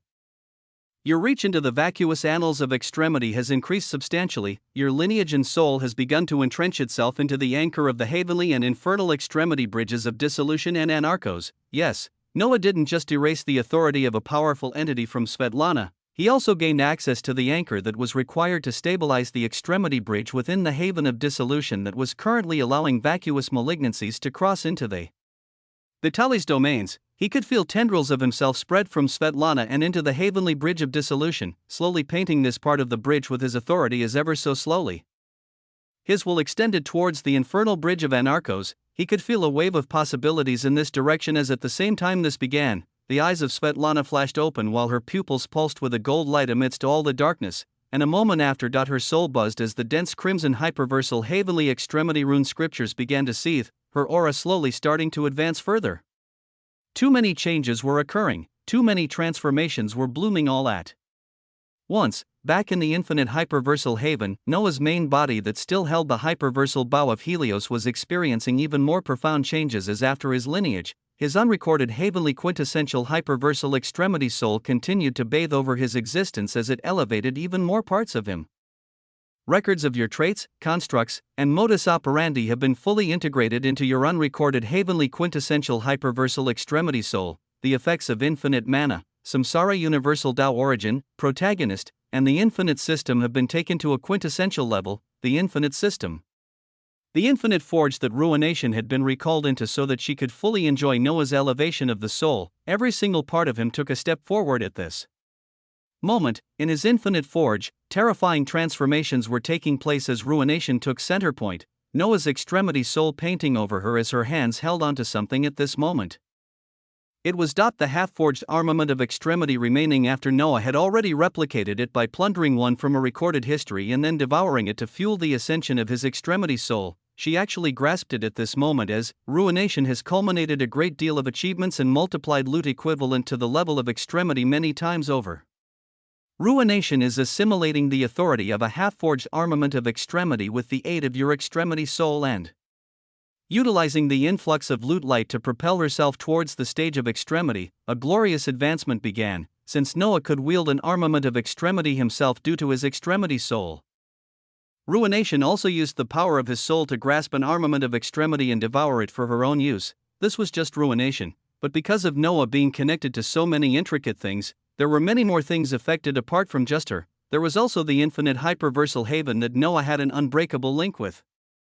The infinite hyperversal haven that you share a quintessential link with has also been influenced by the advent of your unrecorded heavenly quintessential hyperversal extremity soul. The backbone of an extremity vein has begun its construction in the infinite hyperversal haven, HUUM. The Alethean havens trembled, the authorities of the natural laws and fundamental natural laws churned. The decretum of dreams, Avalon, Fantasia, Elysium, and all others rumbled. Tendrils of all of these authorities began to move and gather towards the midpoint of the infinite hyperversal haven as a terrific construct just barely began forming, an extremity vein within the infinite hyperversal haven. All of these changes were triggered by Noah even though he didn't himself guide them to the destination they were going to, and as everything sublimated and came together to propel him to a new form of life with all aspects of him elevating, an influx of information arose and thundered into his being, information that caused his eyes to flash with waves of tyranny and quintessence. Daring, his gaze changed as he instantly felt an unprecedented feeling of danger, not from oraculum, not from fate or destiny, it was from the assimilated trait that was now part of his extremity soul. it was a warning from the protagonist. Forces that wish to end the cycle of the hero's journey have appeared. The assimilated feature of I am the main character bellows out in anger at those seeking to end the cycle of the hero's journey and seeks more authority. The boundary of the protagonist is being expanded towards extremity. The first boundary layer of the protagonist has been attained. The boundary of the hero is being expanded towards extremity. The first boundary layer of the hero has been attained.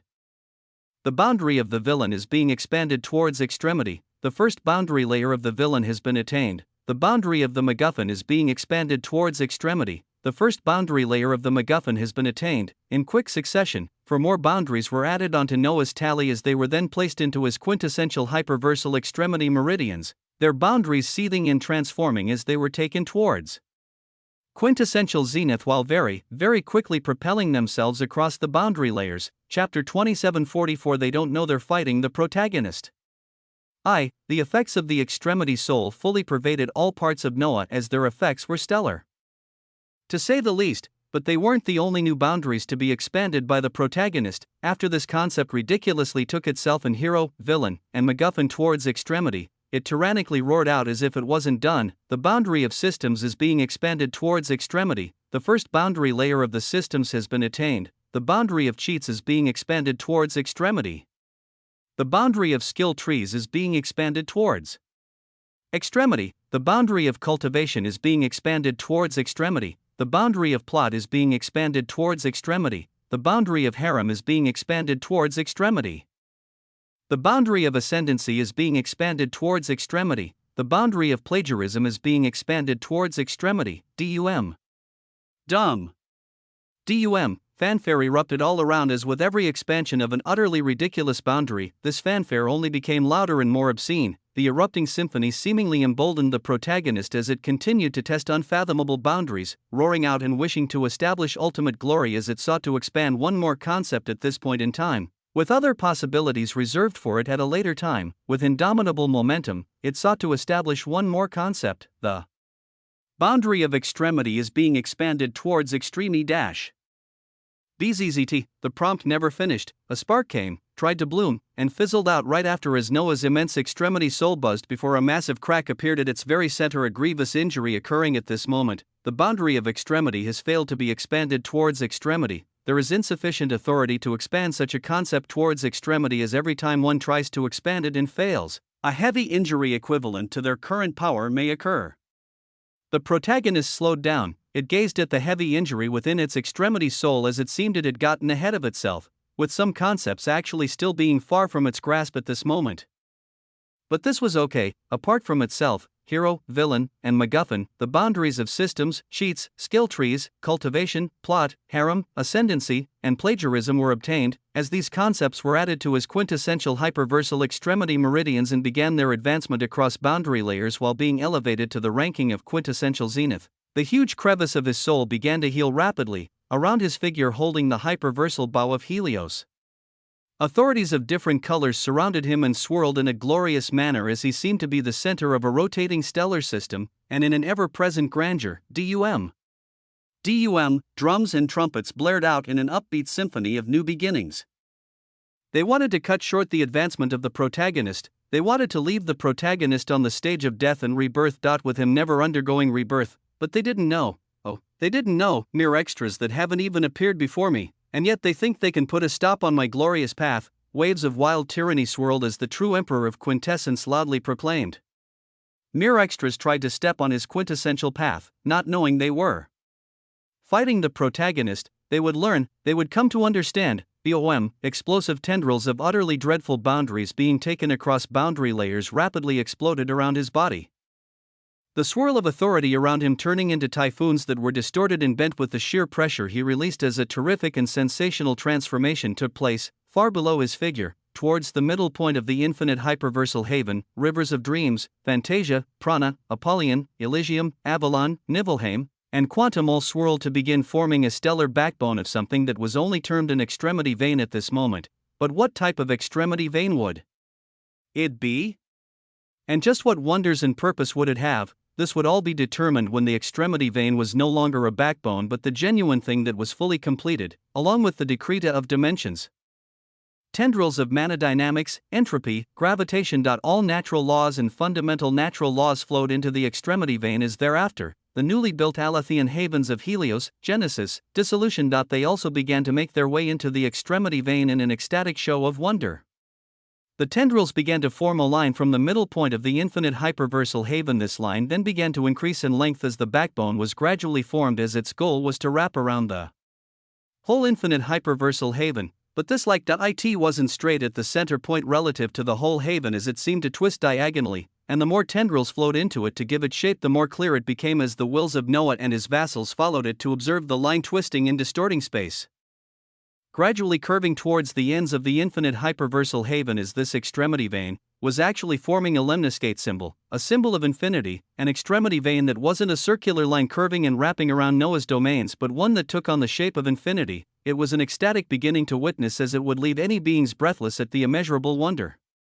And beneath all of this wonder of the forming extremity vein and of Noah bellowing out how mere extras dare to even think of stepping on his path, there were his people. Some of them were newer than others, as being exposed to this scene after they observed Noah grasp an armament of extremity and shoot arrows from it that shook their souls at every tug. The current scene was just too maddening. Aurelia was among the newer faces, along with Orion and other Lernians, as her golden hair fluttered while she gazed with incredulity above. What the hell is this? She saw the clusters of authority exploding around Noah as they had all been watching over the last day, with all of their thoughts in line that he had undergone a tremendous elevation of his soul that was about to end soon as things calmed, and an even more explosive transformation seemed like it was just beginning as they wondered. Would this being ever pause and take a breath? Chapter 27:45. They don't know they're fighting the protagonist. 2. Beside Aurelia and her dazed expression, the figure of Barbados with her blessed stature appeared with a sympathetic expression as she patted the shoulders of this golden-haired being. She would eventually be like the rest of them and gradually become numb to the shocking things they saw. But lately it seemed that more and more ridiculous things were happening, that even those who had been with Noah the longest still received shocks. Their wills were being tested even now, as with all this change occurring, space fissured and cracked. To the far left and right of the infinite hyperversal haven, it was the polar opposites that seemed like where the ends of Alethean havens were, and in such locations, two massive structures began to rise and be constructed from chunks of nearby Alethean havens, as above them brilliant runic markings could be seen shining with glory. To the left, a grand construct the size of a haven was being built, as the runic markings above it read simply, Hyperversal Havenly Blacksmith's Forge, and to the right, Hyperversal Havenly Alchemy Hall. Two constructs that wanted to make themselves renowned rose with utter majesty. The Hyperversal Havenly Blacksmith's Forge seeks to become a forge where armaments of extremity can be forged. The Hyperversal Havenly Alchemy Hall seeks to become a pavilion where planolith crystallos can be forged. The transformations bloomed in abundance, as they truly weren't limited to Noah. The effects of achieving his unrecorded havenly quintessential hyperversal extremity soul spreading to all things connected with him. These were the changes now when he had just attained an extremity soul. So what would be the final product when he actually took his concepts to extremity, including the decreta, natural laws, and fundamental natural laws? These questions would be critical ones for the future to come, as for now the first set of boundaries taken forward by the protagonist achieved a great height of power as they were propelled from the first boundary layer and all the way into the 17th boundary layer. In a short period of time, amidst the swirling storms of authority, Noah felt his mind buzzing as he received the details of the most prominent boundary layers. The 17th boundary layer of the protagonist, the sublime control of the journey of the protagonist begins to fall in your lap as the stages of your progression, namely the stages of a call to adventure. Aid and cheats, from the known to the unknown, challenges and ordeals, point of death and rebirth, transformation, ultimate boon, return, and master of path, are now freely accessible to you up to the point of the highest stage of the cycle you're currently in. The rankings of items, concepts, or entities who are embroiled and connected to you in any of these stages will have their records and information available for you to view for a set cost. No matter what height they have reached in the gradations of extremity, they will not be masked from the eyes of the protagonist. The further an item, concept, or entity is on the gradations of extremity, the less information is readily available. But information will be there nonetheless. If you can exceed this stage and attain extremity in the concept of the protagonist, it may then be possible for you to actively make alterations in the stages of progression you're in, and even become capable of affecting the items, concepts, or entities embroiled with you within the set stages. The 17th boundary layer of the hero, The definition of a hero can vary depending on where you stand. This boundary layer of the hero stands to reward you quintessential extremity loot of your choice whenever you gain enough recognition as a hero by the vast majority of the conscious entities of the reality around you, or when you perform acts deemed heroic by the vast majority of the conscious entities of the reality around you. The 17th boundary layer of the villain, similar to the hero, one can be defined as a villain depending on which stance they take across their lifetime. This boundary layer of the villain also stands to reward you with the quintessential extremity loot of your choice whenever you gain enough recognition as a villain or when you perform acts deemed villainous by the vast majority of the conscious entities of the reality around you. The 17th boundary layer of the MacGuffin, A MacGuffin is a plot device utilized to propel the intricate reality around the protagonist forward. It is usually the cause of conflict or what sets off the journey of the protagonist, and it could be an item, a concept, or an entity. There may already be a single or multiple MacGuffins that are currently propelling your reality, with this boundary layer allowing you to choose one item, concept, or entity and designate it as a MacGuffin. Once selected, unknown and unforeseeable alterations of reality will occur around this item, concept, or entity. If you can achieve extremity in this concept, multiple MacGuffins may be available for selection as their existence could cause the stories of all conscious entities around you to resolve around this plot device. The 17th boundary layer of harems, You have a harem of distinguished and beautiful existences, but where are they? Why do they not share the spotlight with you and are left to collect dust in the background? This boundary layer of harems seeks to change that, as since no entity can have a fast rate of progression that will ever come to match yours. This layer goes a different route to provide a solution. At the current point in time, up to 9 entities that are considered members of your harem or the products between you and any members of the harem they can be selected to take the place of one of your reified sources of boundaries, as they can exhibit 50% of the total power of these clones. If your concepts have attained extremity or are much higher compared to them, this selection to have their soul utilize the power of your clones will rapidly aid them in going towards and past the gradations of extremity, as they will feel like the tools they're wielding are their own. With this push, if the members of the harem or their products between you and them still get left out of the spotlight, the boundary of harems can only give up and take a back seat.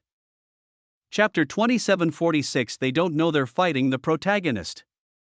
3. The layers of the newly expanded boundaries were full of wonder by themselves, but their 17th boundary layers were astonishing to look at. The boundary of harems now allowed Noah to share a semblance of his power with a specific few beings, while the 17th boundary layers of the hero and villain seemed to be two parts of a whole that would pull in a great deal of resources for him. Whenever he moved, he was always a hero to some and a villain to others. He would be getting both of the rewards for these two boundary layers as he navigated the vacuous and Vitalis hyperversal domains. Then, there was MacGuffin.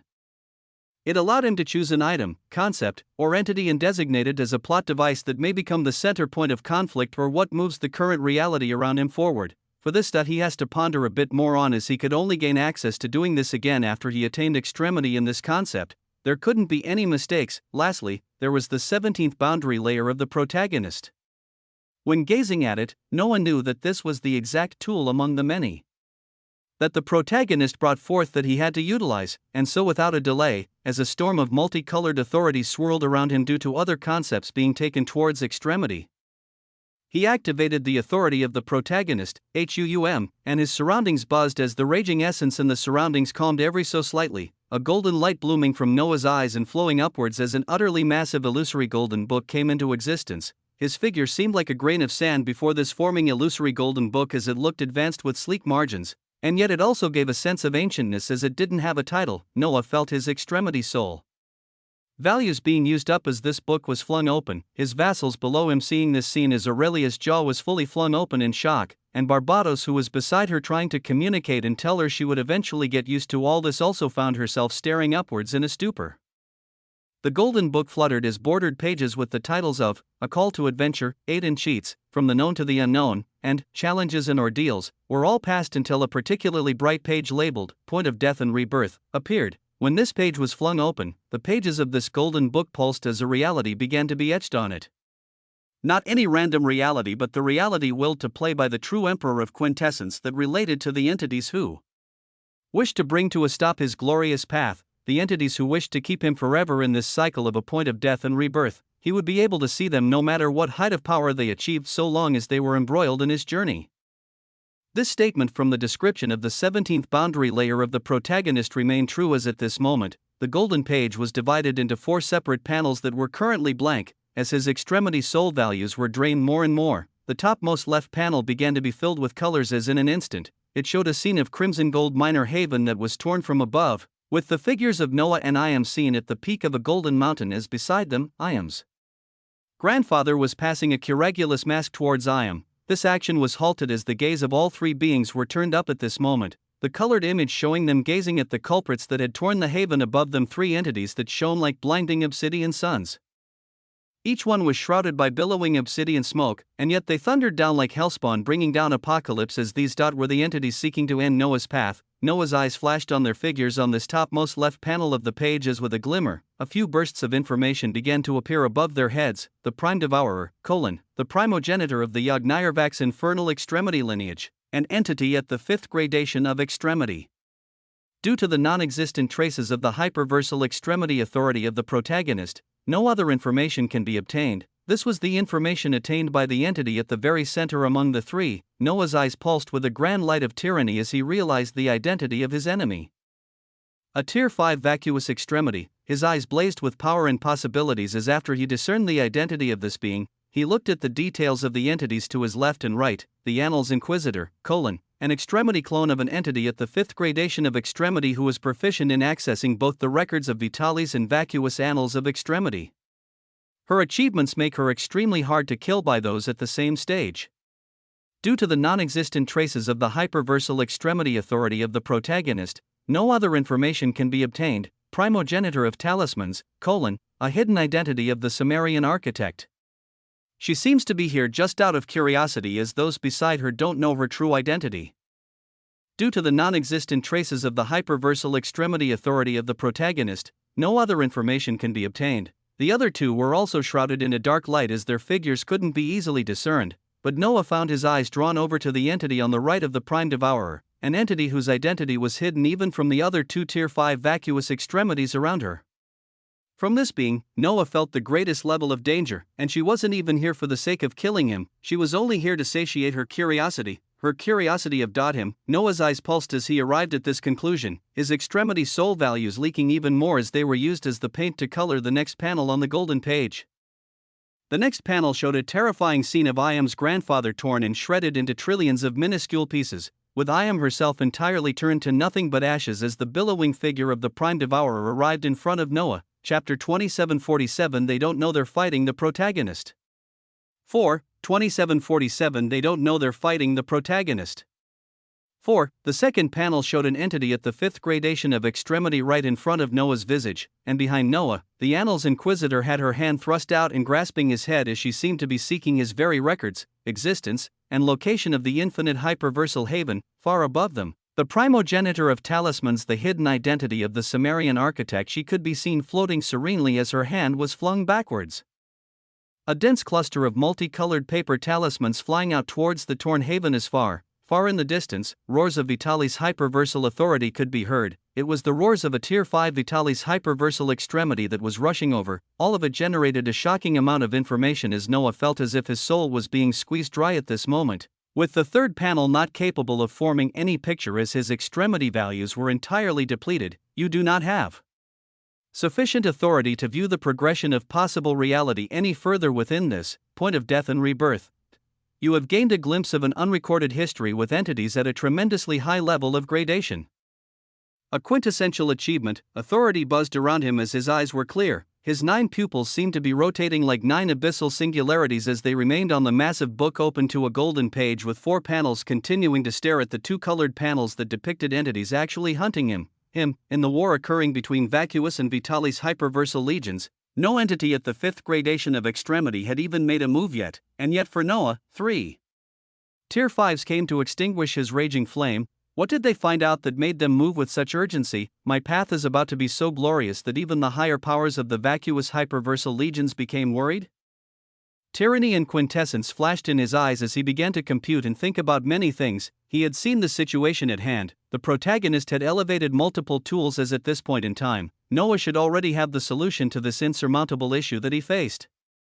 And insurmountable was right, as this wasn't even an entity like the Avernus Extremity Overlord who was at Tier 4 that Noah had to face. They were entities who could crush those like the Avernus Extremity Overlord. Within a second, he had to find a solution to this stuff and even use this Nexus event to come out ever stronger, so as authorities raged around him and his extremity soul finished its transformations on all parts of him. The true Emperor of Quintessence continued to stare at a massive open book that depicted an uncertain future. Far below him, his vassals watched his figure in the golden book that made them all feel as small as grains of sand, the scenes depicted within the single page being visible to all of them with extreme clarity. The bodies of Aurelia and Orion trembled. The owner of the Golden Forge felt as if reality was no longer making sense as her blessed chest heaved up and down. He can see unrecorded histories this easily? What the foo dash? Her words weren't able to finish as she was interrupted a moment after. Kazuhiko, stepping forward and pointing to the panels of the Golden Book with incredulity, is what amazed him the most was. He can read webtoons of the future. The very fabric of reality seemed to be getting violated around them as after these initial reactions, an angry voice rose as the visage of Barbados blared with an aura of death. That's not the most important thing. Who dares to come for the life of little fish? Which of those three bitches needs to die? Her eyes burned with interminable anger as she gazed at the three shrouded figures on the two colored panels. A gaze of anger like this wasn't isolated to her alone, as near the forefront, the figure of Henry gazed at his father, who was shining with brilliance as he clenched his fists. He was supposed to be the son of destiny. The Emperor of Destiny. And yet what was he doing to aid his father? This question caused the nails in his clenched fingers to dig into his palm until golden blood began to flow, tendrils of Vitali's hyperversal authority flowing into him at this moment as the entity with the purest blood within the lineage of the heavenly quintessential hyperversal emperor began to express the newly expanded effects by an alarming degree. In a different corner where the vassals were clustered, Adelaide pulsed with coldness when, looking at the panel where two terrifying beings surrounded her man left and right, she never fought. She was never a combatant. But seeing this scene, it genuinely caused her blood to seethe. In another corner, Xiaomi's expression was one of utter coldness as around her, the hyperversal extremity authority of ruin pulsed and began to run rampant. In another corner, the Emperor Penguin waved its flippers in defiance. The feelings of all vassals here were the same as they looked at the scene above them, at the scene of Noah gazing at the future as he now planned how to navigate it all by himself. They wanted power. They wanted to take some of the weight off his shoulders, to share just some of his burdens, however small, but knowing the powers out there and their own level of authority, they couldn't help but feel stifled as they truly didn't know if they would ever be able to share any of his burdens. In the domains of the Sema clan, Noah was within a domain filled with royal purple auroras of light, as the land beneath him was also made of pure light, his eyes gazing at the figure of Erickson, who was finishing devouring the extremity treasures collected by the power of the Sema clan that could take an entity to the 17th boundary layer in multiple concepts with relative ease. His body also pulsed with the glow of the heavenly quintessential hyperversal emperor lineage, as he had taken a blood source days ago, with extremity being something he sought sooner rather than later, as probability would be warped in any way he sought to achieve it. Besides Noah, the figure of the extremity of foundation could be seen as with a grim expression. His voice came out slowly. The Senatus of Extremity has called for your presence in their chambers. I've received word that the issues of you and the Avernus clan, as well as the blood sources and the infernal heavenly commerce, are the points of discussion. Chapter 2748. The true Emperor of Quintessence gazes at the Senatus. At the words of the extremity of foundation, arcs of light flashed from the eyes of Erickson in the distance as he was roused. Noah himself was calm while hearing that the Senatus of Extremity was calling for his presence. This was the Senatus of Extremity, the governing body of the Nether Havens of Extremity. The most prestigious entities were a consortium of the 7 clans and the most renowned and powerful Ionic inheritances. There were 81 seats currently active which made all the major decisions, and there were the figureheads of legions of Vitali's hyperversal extremities who could be mobilized with a wave of their hands. To be called before them would normally feel like a high honor, but why does it feel like something is off? Erickson rose up while saying such words, his father giving a light sigh as even he knew there were too many things at work. In the vastness of it all, he was only a Tier 3 hyperversal extremity. He may be significant and full of power, gaining the awe of the vast majority, but when the governing power of the very havens was involved, even he felt small. He turned towards Noah, who didn't seem to have any significant reaction to his words as he continued. It is not up to us to determine, but an ancestor will be here soon to act as the bridge. An ancestor?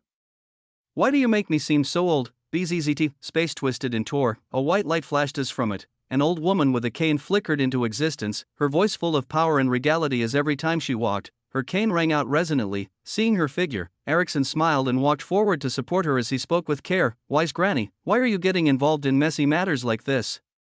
It's not good for your heart, and we know you're only getting older. The words were ones that even a Zenith Tier 3 entity would not dare utter, but Erickson uttered them freely as the aged hand of the seer of Sema moved to smack his hands away with a harumph. My heart may have been getting old days ago, but it feels renewed with life and vigor after I got myself a new bloodline. A bloodline that seems to be connected to our new friend here. Her gaze became locked on Noah's clone, and Noah's eyes were calm as he looked back at this entity, the one who had been capable enough among those who had joined his lineage to send messages to him across it. With her voice ringing out incessantly every now and then, he now gazed at her face to face as he could feel his lineage brimming powerfully within her. Pa. Her cane resonated on the aurora of lights around them as she walked towards him. Her figure was adorned in a white robe that matched her vibrant hair. A hazy white light pulsing on her skin that gave off a feeling of age and power. Her face was that of a wizened old woman, and yet it still held a sense of impeccable beauty as she smiled while coming a few feet away from Noah. Is it you? The one I've been speaking at with no replies this whole time? Or is that too outlandish to even imagine? Her first set of words were probing ones as Noah smiled while he replied without a trace of authority. Whatever could the young miss mean? Ha! Young miss? I've never been referred to as that for the last thousands of years. The seer of Sema laughed at Noah's words as her gaze turned even more piercing, staring at Noah silently as she continued. Well, no matter. Whatever the truth is will be revealed in due time. The busy little senators are seeking to understand things just like me, and then there is your war with the Avernus clan that they wish to discuss. Are you agreeable to appear before them? The figures of Erickson and the extremity of Foundation off to the side gazed at each other with slight shock at the way that the seer of Sema was talking to Noah. She sought his opinion on whether he would appear before the Senatus of Extremity or not, as if he could say no and she wouldn't push it. Since when was the seer of Sema like this? Facing her gaze, Noah's eyes flashed with interminable majesty as he placed his hands behind his back while replying. Just because others call for me, does not mean I will scramble to go to them. I will not send even my clone to their chambers, as the most I can do for the Senatus of Extremity is to send a sliver of my soul to listen to them, not his main body. Not his clones, a sliver of his will at most. His words were filled with tyranny as the seer of Sema nodded, her hands waving and causing a crack to appear in space as Noah's eyes saw a dense number of crimson hyperversal heavenly extremity rune scripture swirling with this single move. I'm here to act as the bridge connecting the two sides. With the authority I have, I can transfer your trace of soul directly into the chambers of the Senatus of Extremity through old fool Melchior's seat.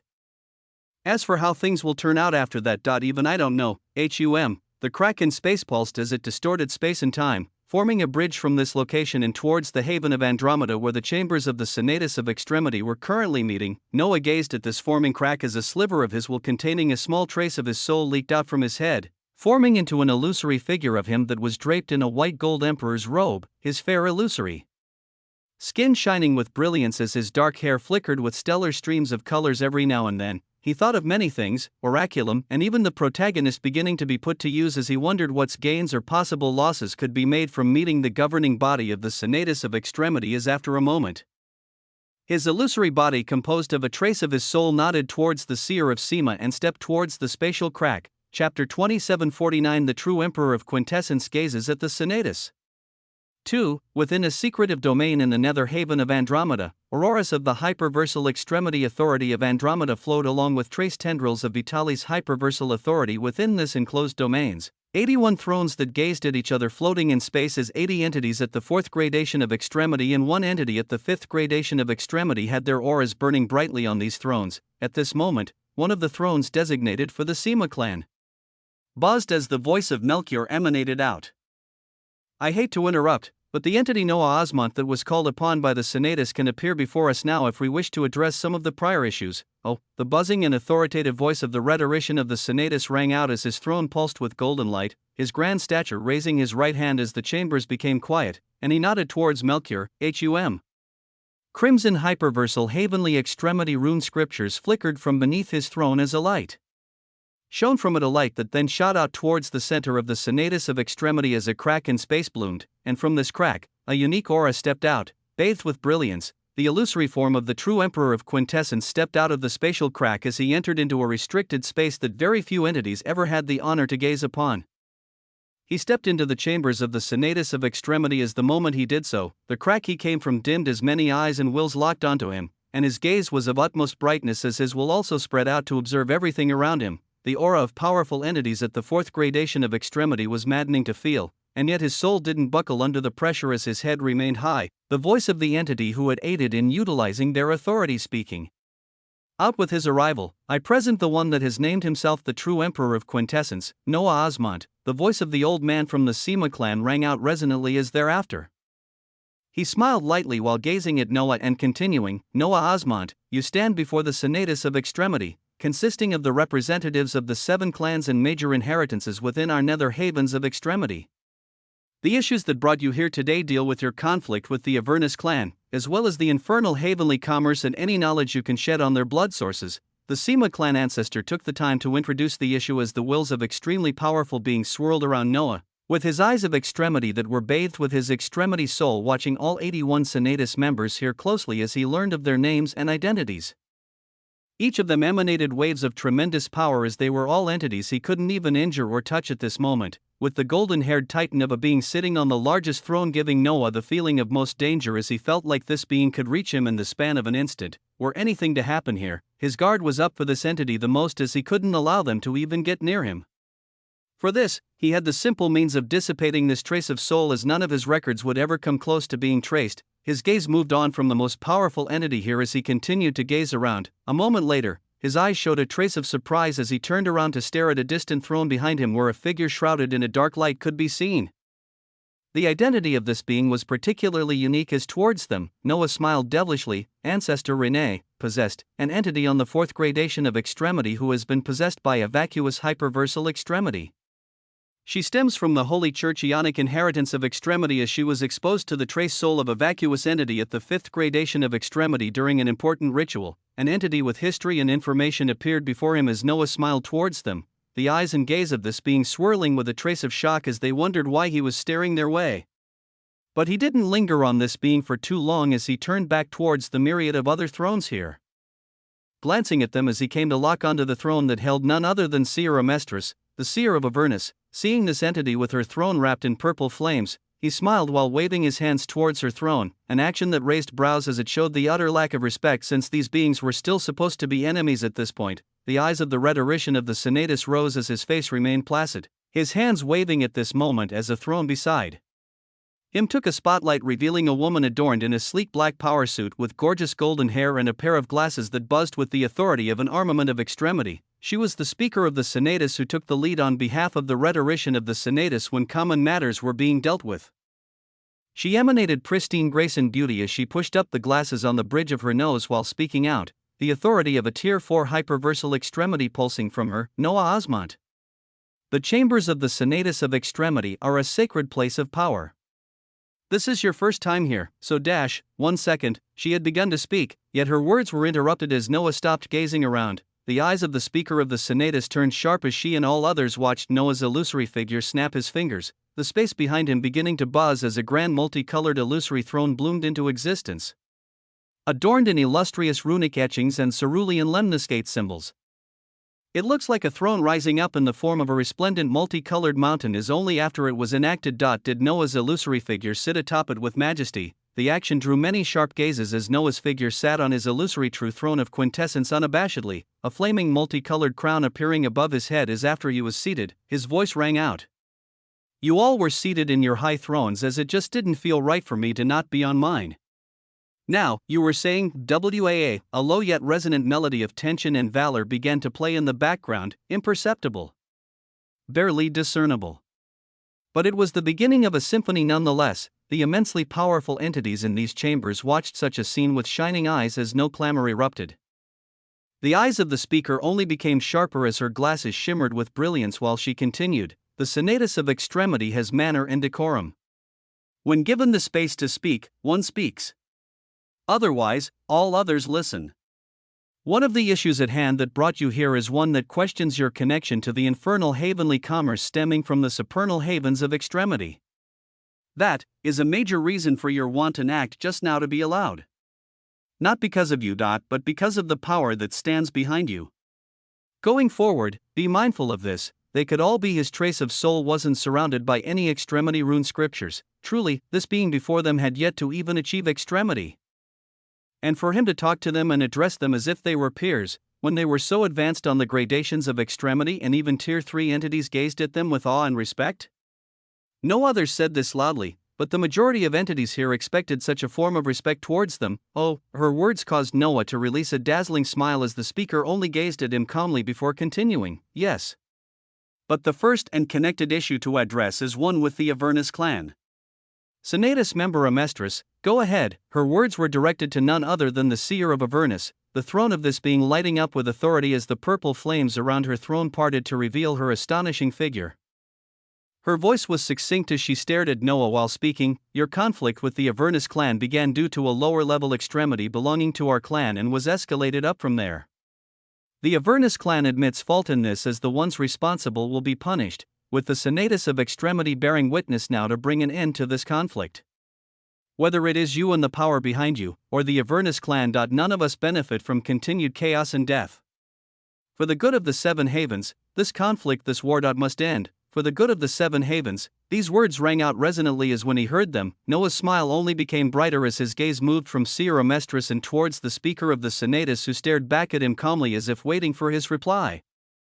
And his reply, oh, am I allowed to speak now? His reply was a taunting one. Many wills buzzed silently once more as the eyes of the speaker became ever sharper while speaking out the next set of words with blazing authority. You may speak. Marvelous. Noah clapped his hands lightly at her words as he continued. I'm oh so happy to be allowed to address the great Senatus of Extremity in these trying times, and I want to start with a question. As he spoke, the mocking smile faded from his face as while seated on the throne of quintessence, his figure emanated glory and stoicism while he continued. Days ago, the Avernus clan took a shit on the investiture of Extremity, attacking and massacring members of the cult of endless shadows in the haven of Penumbra. As trillions of lifeforms below the stage of extremity were eradicated, multiple extremities were killed, and an armament of extremity was blatantly stolen. The members of the cult of endless shadows then raised their hands to the great Senatus of Extremity and called upon your endless power to rectify this matter, and yet were only met with silence, as I don't recall hearing any Avernus members questioned or brought to account. Quintessence pulsed from his throne as tyranny began to swirl in his eyes. Now, the Avernus clan speaks once after feeling the beginnings of their own destruction as moments after. The respected parties are all brought together as the Senatus of Extremity addressed this particular issue very quickly. So I came to wonder, just how exactly does the Senatus of Extremity enforce its governance? How does it pick and choose which rules to enforce, and why did the woes of the Avernus clan get a hearing so quickly when the woes of the cult of endless shadows were never even addressed? Boom, authority began to build up. The true Emperor of Quintessence spoke with majesty as his voice rang out across the chambers of the Senatus of Extremity. Chapter 2750. You are in my presence. The Senatus of Extremity was a collection of wills and voices, of the major powers that reigned over the nether havens of extremity. The choices they made and how they led generations of entities across the gradations of extremity were never questioned. Others may have their own opinions, but they would never dare to actually voice them. Yet on this day, an entity sat in the midst of Tier 4 Vitali's extremities and before the gaze of the rhetorician of the Senatus of Extremity as he questioned them. He asked, why was it that when the cult of endless shadows sought for help and recompense for what happened to them, there was no answer? And why was it that the Avernus clan's issues were being addressed so speedily? His words were resonant as a tense symphony played audibly, the eyes of the watching Senatus members shining with brilliance at Noah's words as once more no clamor erupted. Noah fearlessly gazed towards the golden-haired speaker of the Senatus, his eyes even moving to land on the rhetorician of the Senatus on the throne beside her. As this entity continued to watch on coldly, the speaker was unfazed by Noah's words as her glasses pulsed with brilliance. You ask why? Did you think such a question would expose something or make it hard for us to answer? The answer is a simple one, O supposed Emperor of Quintessence. The force behind you has allegedly eradicated over 100 Tier 2 hyperversal extremities, a number that the cult of endless shadows didn't have even a fourth of. So yes, the Avernus clan is considered an issue of greater importance to address. None of us are petulant children or scions who gaze at the world as black and white, as good or evil. There are much, much larger forces for us to think and worry about. The answer that you think we would try and avoid saying is that at the time, we truly did not believe that handling the cult of endless shadows was worth our time. It was merely an inheritance whose number of extremities did not even exceed 50. This force added nothing to the overall picture of the Vitali's hyperversal domains, so why would we dedicate time for something irreversible done to it when we were at such a critical juncture? It was beneath us, so it was ignored. This was the choice that was made not just by a select few, but all Senatus members here. Her eyes pulsed with a golden light as she pushed her glasses up the bridge of her nose again, her beauty increasing with every passing second as from her throne. She then began to point towards one force after another in different directions, the Heavenly Moon Clan. The inheritance of the infinite extremity. The Sema clan. We all bore the responsibility of not answering the calls of the cult of endless shadows as we considered them beneath our worries. That is the straight answer that you thought would be hard to get out of us. I mentioned the Sema clan and infinite extremity to let you know that even the forces you associate with also carry this same responsibility with them. Is that a sufficient answer to your question? Can we now be adults and move to resolve the truly important issues at hand? Her monologue ended. Stark silence permeated the surroundings as the veiled faces of the Sema clan ancestor holding seats among the 81 Senatus members turned dark, other entities becoming the same when they were given the same label as everyone else. The stark silence did not last long as did Pa. The sound of clapping rang out as the true emperor of Quintessence did so while seated on his throne, as if he couldn't agree more with the words of the speaker of the Senatus. Precisely, Quintessence shone around him as his voice rang out with a sense of magnetism. Your words ring true. Just like how you all viewed the cult of endless shadows, I also consider the Avernus clan far beneath me. Hell, I was able to isolate and fracture the whole Avernus clan with a single word as before me. What is such a clan worth? Just like you all did not consider the cult of endless shadows worthy of your time and attention to rectify the wrongs done to them, I also do not feel like the Avernus clan is worthy enough for me to even think of rectifying their current plight. After all, from your own words, a mere force such as that adds nothing to my overall picture. His words buzzed with fearless glory in the face of entities on the 4th and 5th gradations of extremity. The faces of all entities connected to the Avernus clan felt their gazes changing as those from other clans looked at Noah with astonishment. In their minds, they wondered just what power stood behind him for him to talk like this while under the authority of the Senatus of Extremity, and such a thought seemed to be clear as day for some as finally. The speaker of Senatus became stern as her voice emanated out with power, the might of a Tier 4 hyperversal extremity moving with her voice. We have shown you courtesy on behalf of the force of the supernal havens of extremity you may represent. But know and understand. You are still in the presence of the Senatus of Extremity. You are in the presence of esteemed emperors who have built the very backbone of these havens. The inheritors of Vitalis and the rulers that have kept its order for eons. In the presence of such beings, there are things you can and cannot dash. I sit in your presence, Huum. The words of the speaker were interrupted yet again. The true throne of Quintessence buzzed as the emperor atop it was roused. His dignity seemed to have been set aflame as the pressure of a Tier 4 hyperversal extremity actually bore down onto him. The trace of his soul here buzzed as such an action roused the billowing and suppressed tyranny within his very core as he asked once more. I sit in your presence?